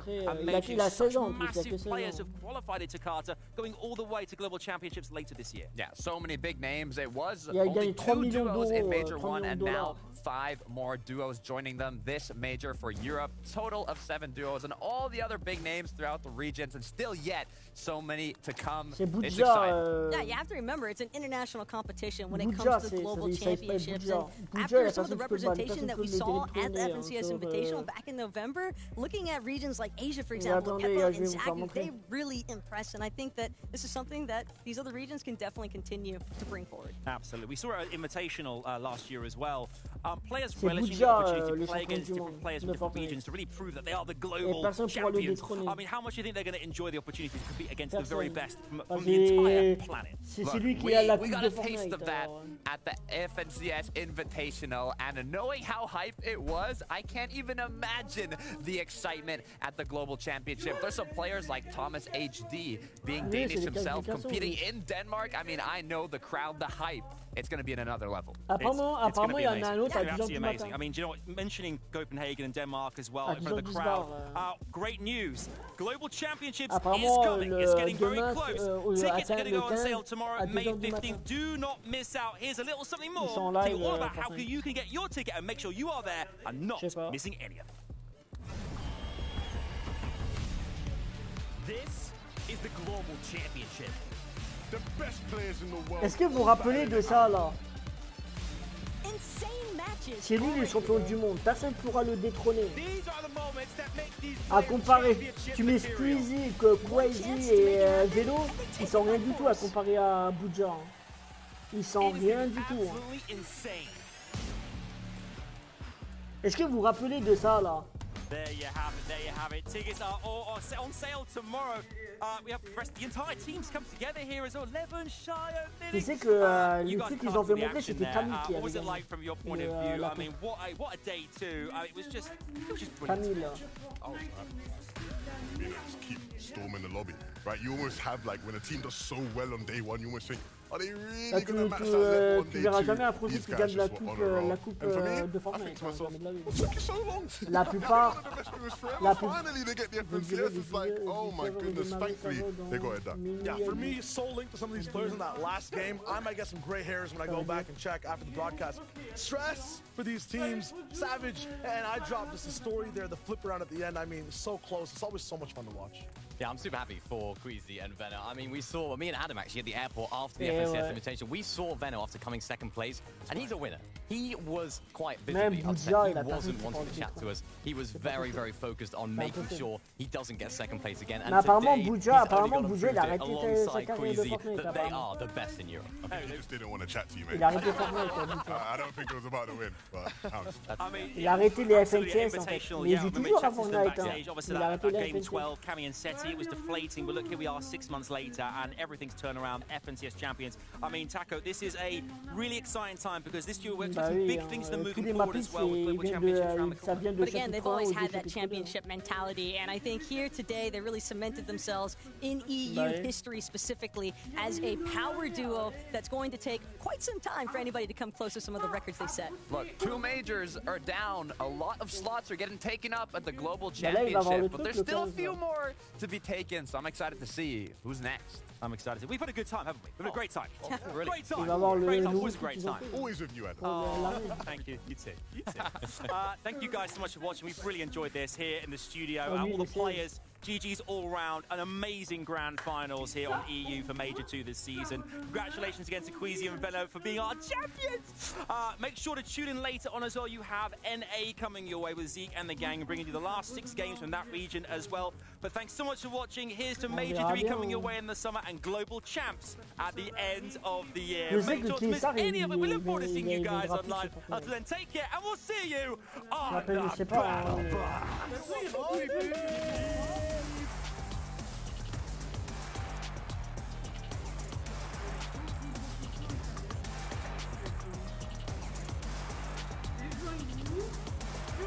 Bon allez.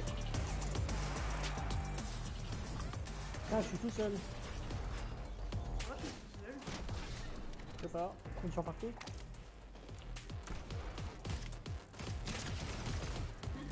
Tu vas voir, tu vas te faire ban de la map, tu vas un Bah je m'en fous.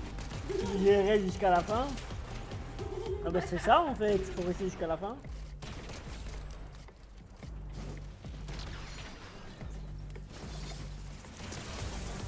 Regarde ça, regarde.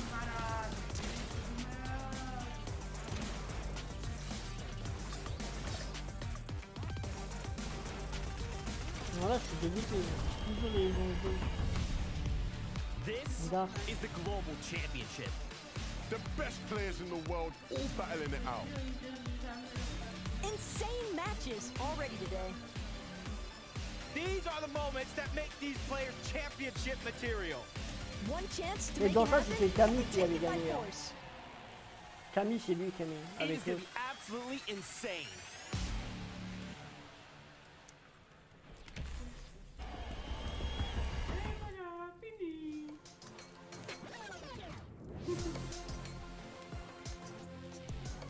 Je vais me faire kick, wesh. Hein? Ouais, je me casse. Mais non, qu'est-ce qu'on fait? Qu'est-ce qu'on fait? Mais non, je vais me faire kick.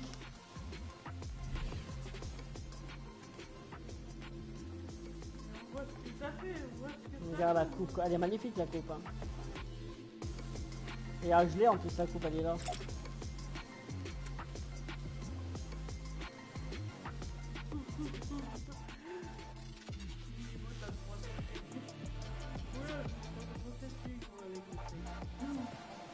T'as déjà vu la coupe de Rocket League?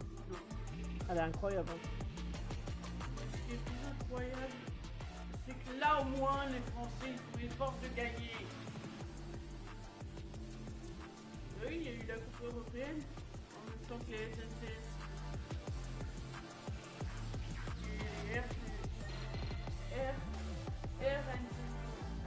Et Je vais me faire kick. T'en fous du moment que je fais. T'en fous du moment que tu fait. Je suis là, Fortnite.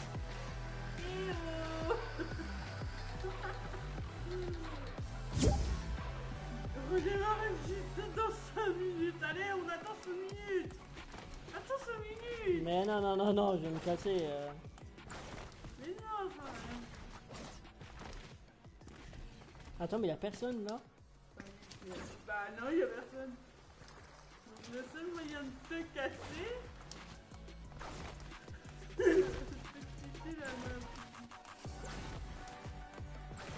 Allez, vas-y, fais un effort. 15 minutes encore, ça n'est pas long, 5 minutes. On voit ce que ça fait. Tenez, Fortnite, c'est pour vous ça. La coupe.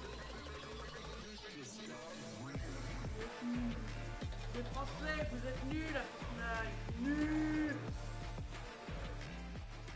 Vous auriez pu la voir, cette coupe.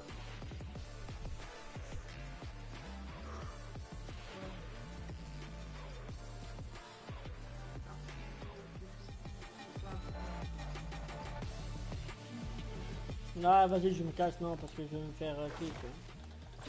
C'est pas le joueur. Non, non, non, non, je peux pas rester. Je vais me faire ban. Mais non, tu vas pas te faire ban. C'est juste Attends. le serveur il ferme, c'est tout. Tu vas pas te faire ban. C'est juste la map qui ferme. Tu vas juste te renvoyer au salon, c'est tout.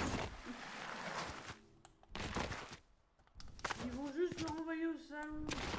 Ah ouais? Bah attends, je vais retourner. Attends, on va retourner les gens.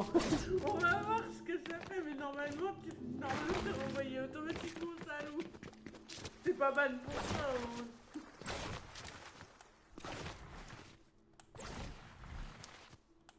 Moi, je pense pas, mais t'es pas ban pour ça m'étonnerait. Hein. Je pense qu'il y a plein de gens qui l'ont fait pour tester. Hein. What?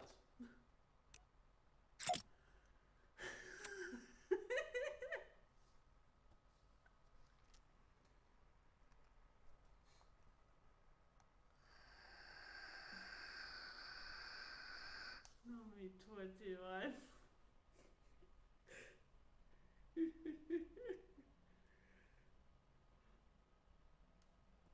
20 € pour voir si la vue est meilleure.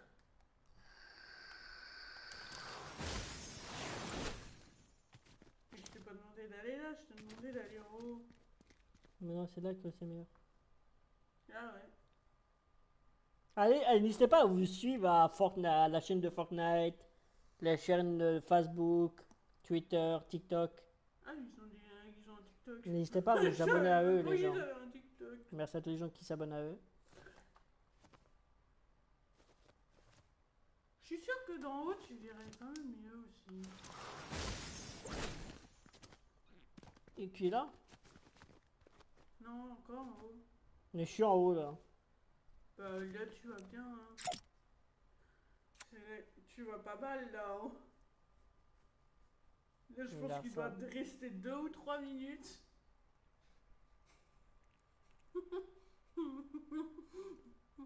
Tu vas pas te faire plier pour ça. Hein.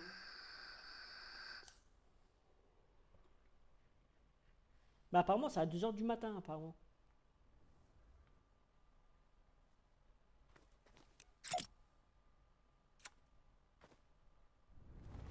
Enfin 2 h du matin dans leur truc.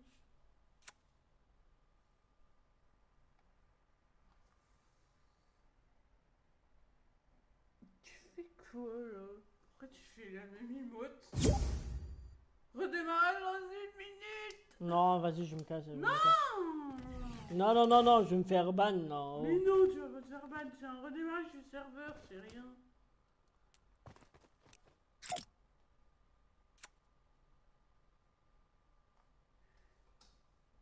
Après, tu peux tenter si tu veux. Si je me fais ban, c'est ta faute, hein. Mais non, t'inquiète pas, tu vas pas te faire ban pour ça. Bah, tu sais pas comment ils sont Fortnite, hein. Non, Fortnite, ils peuvent pas faire ban pour... Ils peuvent pas faire ban pour ça, ils vont juste te renvoyer au salon, je pense.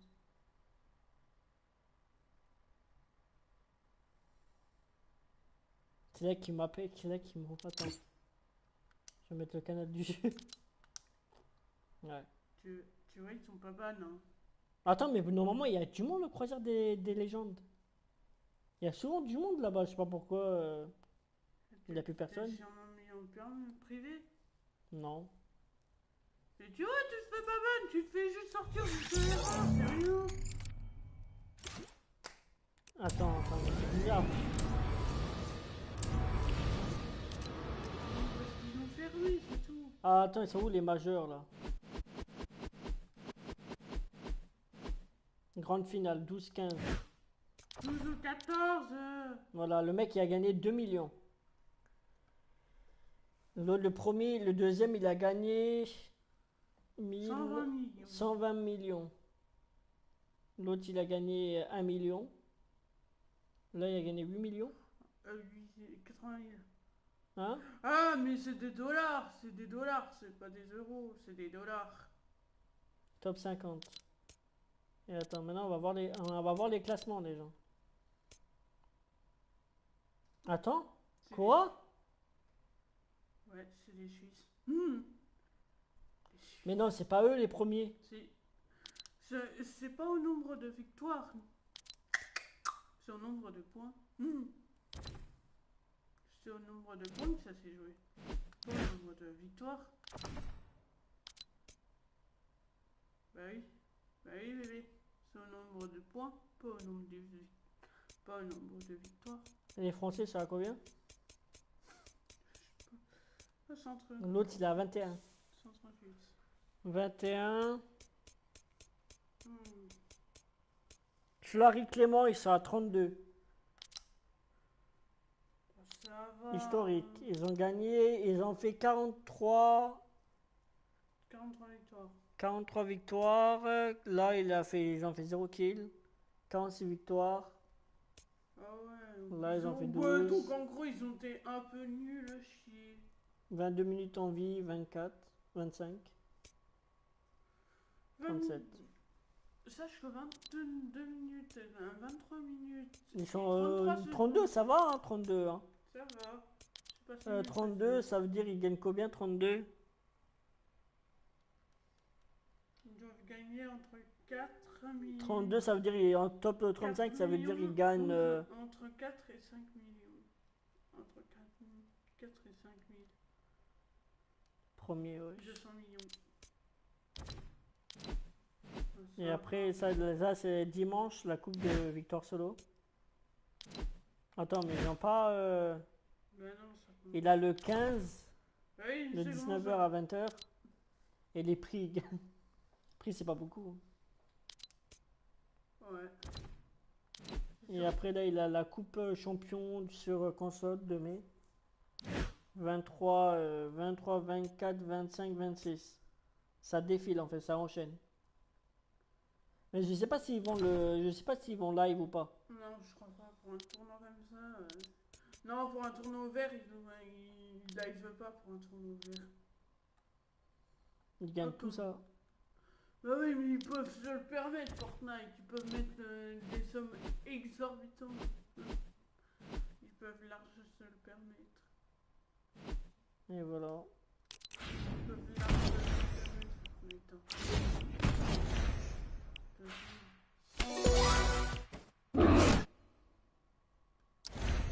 Ça, j'ai tout ça débloqué.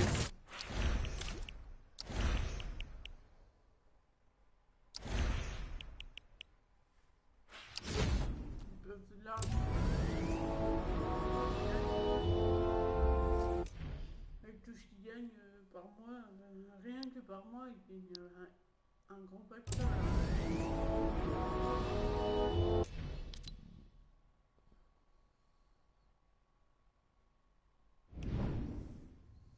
Ouais, la croisée des légendes, elle était fermée.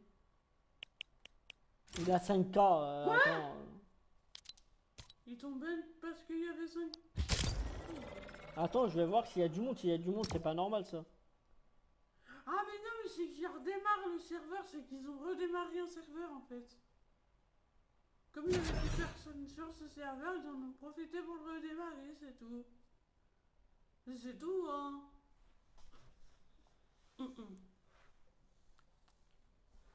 Tu veux jouer? Non. Tu as combien d'heures live? Je pense une ou deux. Bah oui, il y a du monde, carrément du monde.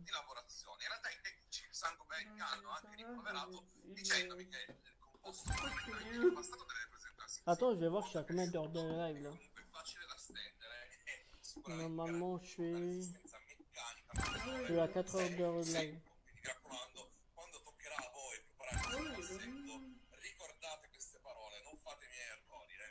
En fait, là, ils ont fait un coup de mirage. Bah oui, c'est ce que je t'ai dit. Je t'ai dit, je vais me faire bonne, machin. Ah non, c'est un renard. Redémarrer. Regarde, redémarrage automatique. Pourquoi ça me redémarrer le serveur? Tu sais pourquoi? Pourquoi? Parce qu'ils vont fermer. En fait, c'est le temps que tous les serveurs ils redémarrent. Tous. Ah oui. Et ça va fermer, hein. Ça me redémarrer. Bah oui, mais ça va fermer. Tu crois que dans la croisée des... Je t'explique. Toi, t'es dans un croisée des mondes, mais t'as les Anglais qui sont dans un autre. Ils ont plusieurs maps, hein. Hein? Ils ont plusieurs maps hein, de ça, hein. Ah ouais? Bah oui. Tu l'as pas? Tu crois que le Battle Royale, ils ont qu'une seule map? Bah non, hein. Ils ont des centaines de milliers de maps qui tournent en même temps. Hein. Ils sont où les autres croisières? Les quoi? Les autres croisières de légende, ils sont où? En fait, je t'explique. explique rapidement. Toi, comme t'es dans un truc... Ah oui, ouais, il a plusieurs maps dedans. Il y a plusieurs maps en fait. C'est comme dans le Battle Royale. Tu crois que les 300 machins... Tu crois qu'il y a tout ça en game, en une game? Bah non. Ils sont répartis en plusieurs games. Oui, il a solo, duo... Oui, ça oui. Mais ils sont répartis en plus...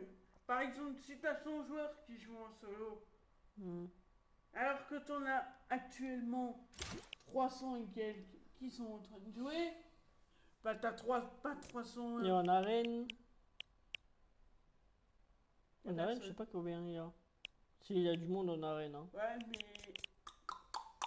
Salut la reine, à partir de mardi prochain. On t'embrasse fort. Bah oui, l'arène ça va disparaître. Ouais. Il aura plus de l'arène les gens. Ça va nous manquer. Ça va me manquer. Pas forcément, moi pas forcément. Parce que en plus c'est au niveau 4, ouais. Parce que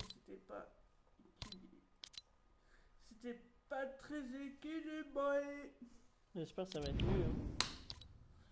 Normalement t'auras un mode activé en fait. Apparemment t'auras un mode activé. Et quand tu auras activé ce mode-là en fonction de ton niveau et de temps. Parce que maintenant, il y aura 4 niveaux. Comme ça. Mais il y aura aussi tes kits qui seront pris en charge. Ouais. Ton level de précision, etc. Il y aura plein. Il y aura plein de choses qui seront prises en compte. Ce qui revalorisera beaucoup plus les joueurs. Et tu tomberas pas forcément sur tes tryharders. Bah j'espère, hein, parce que... Wow. Normalement non.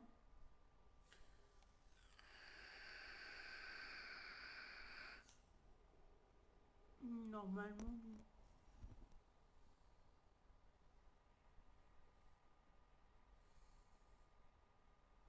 Il a qui connecté? Il est quelle heure?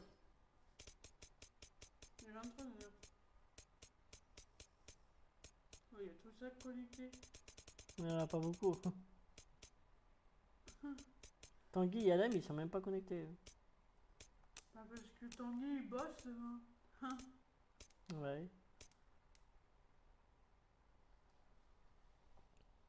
Tanguy il bosse.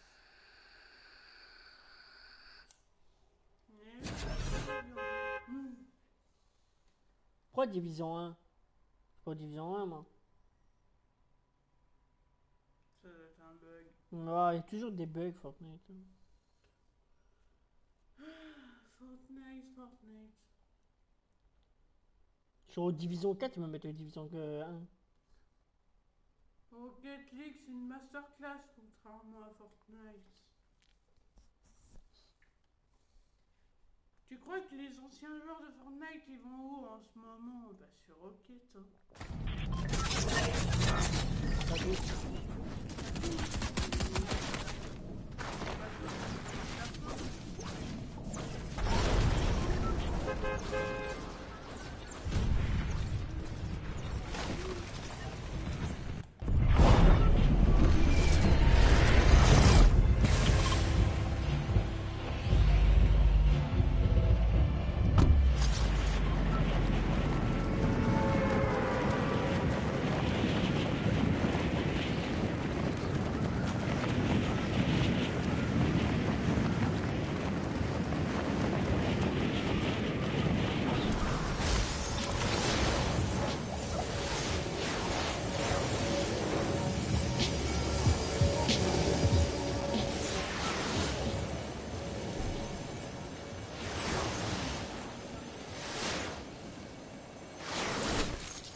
Hein?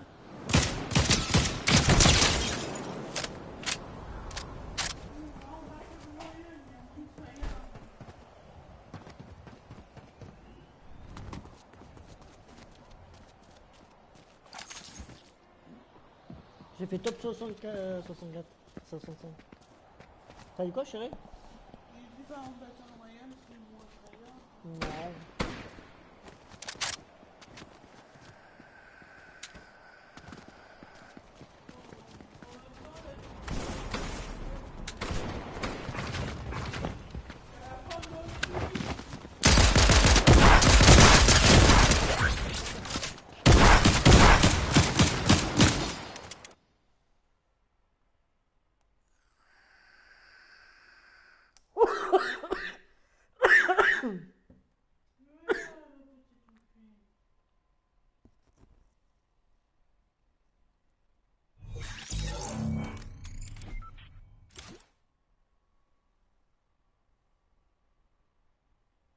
Pourquoi tu quittais la partie?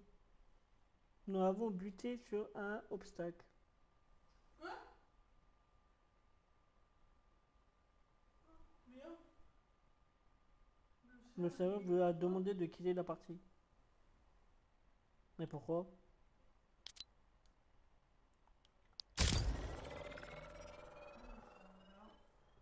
Pourquoi? Ouais, j'ai fait quoi? Peut-être pour pas que les gens ils rament et tout ça, hein, parce que moi j'en sais rien, moi.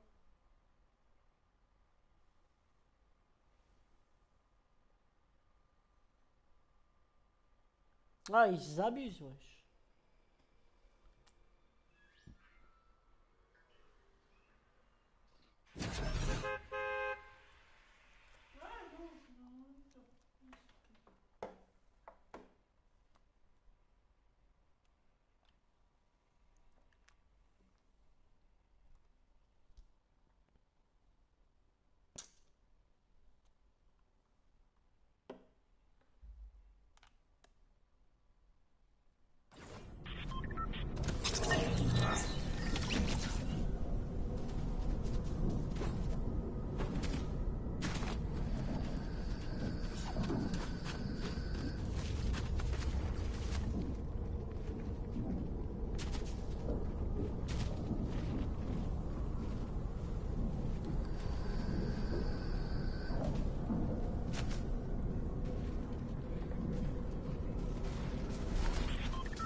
Vas-y, on va aller en duo, je pense.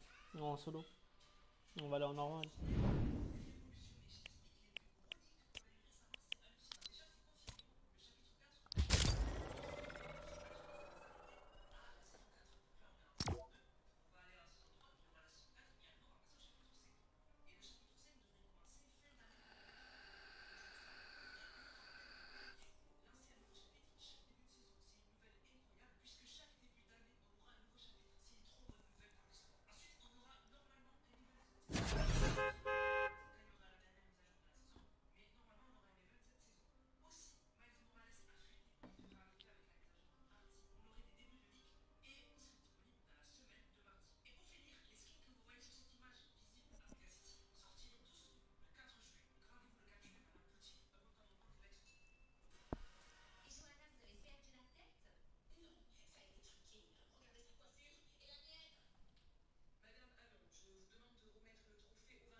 N'hésitez pas à vous abonner les gens, merci à tous les gens qui s'abonnent, qui partagent le live.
T'as mis la pute!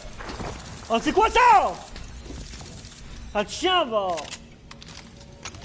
Ta mère la chienne, va, petite salope, va! Sale pute, va!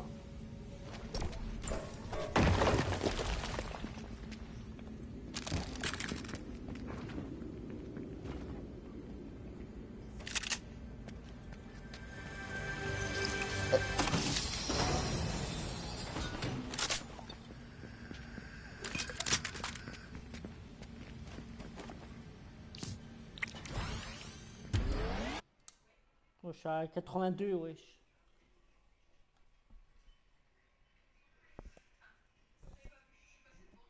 Tu fais quoi, chérie? Tu dors pas? Vas-y, j'ai changé mon skin, voilà.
Attends, mais tire d'où, wesh?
Salut, comment ça va? Ça va et toi, RTX?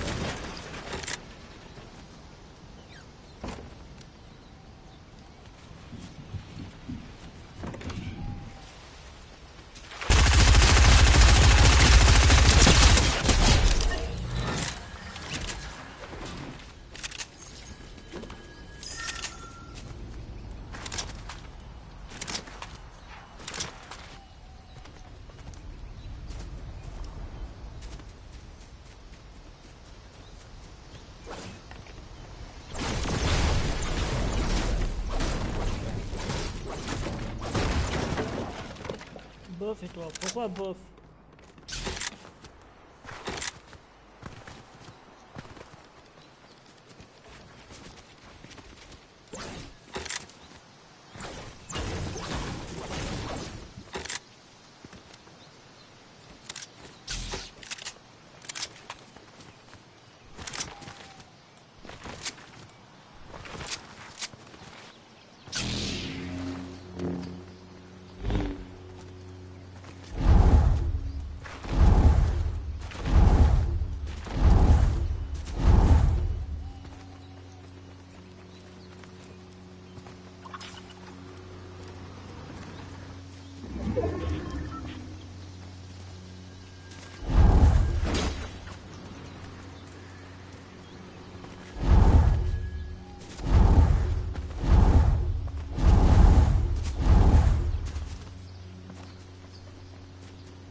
Mon copain m'a quitté, ah force à toi.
Si tu veux jouer, bien si tu veux jouer à Louise. Hein.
De merde.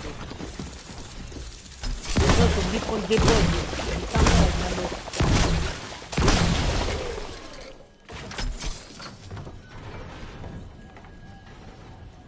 si tu veux jouer, viens RK Louis.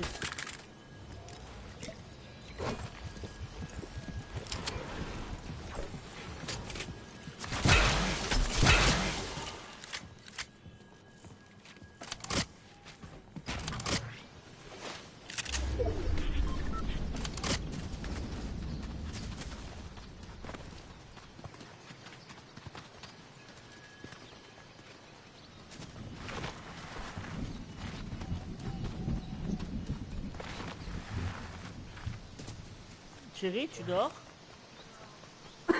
Hein? Bah tu fais quoi?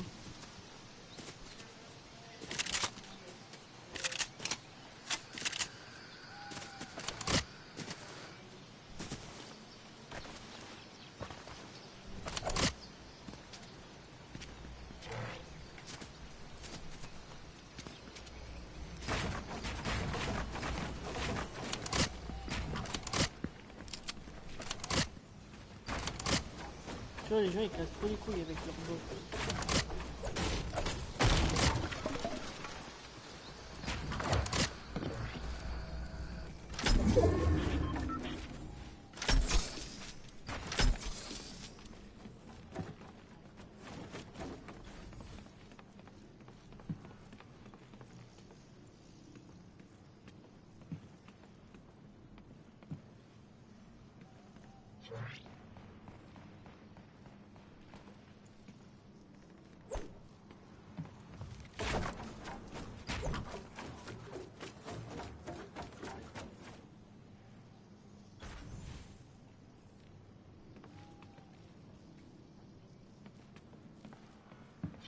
Elle est déjà minuit. Vas-y.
On va faire un peu du tueur.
Salut Lolo, comment tu vas, ça va quoi?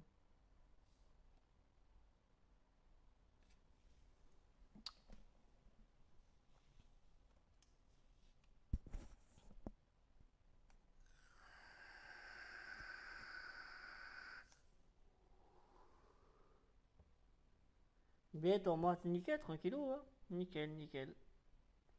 Là, je fais un peu partie du duo, il y a peu de chance, là. N'hésitez pas à vous abonner, les gens, merci. s'abonnent, qui partagent le live. Merci à tous.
et sans chargeur grâce à ses 72 heures d'autonomie. Parce que le monde est dehors, pas dans votre chambre d'hôtel à attendre que votre téléphone charge. Voyagez sereinement, Pixel sait faire. Google Pixel, les smartphones 100% conçus par Google.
Oh, nique ta mère avec ton bruit, toi.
Oh, on va faire jamais top 1, c'est abusé.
N'hésitez pas à parler les gens, merci. Mais bienvenue à tout le monde qui sont là, bienvenue à vous.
Alors moi je vais arrêter le live les gens.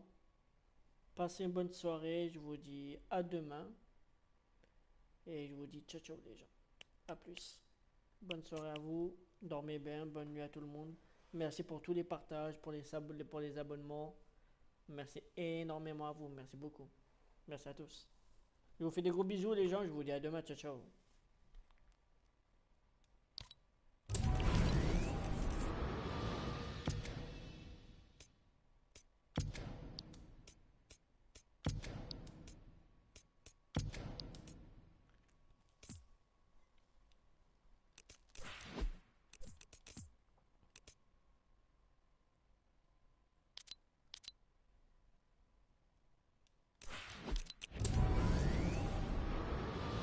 Voilà, à demain les gens.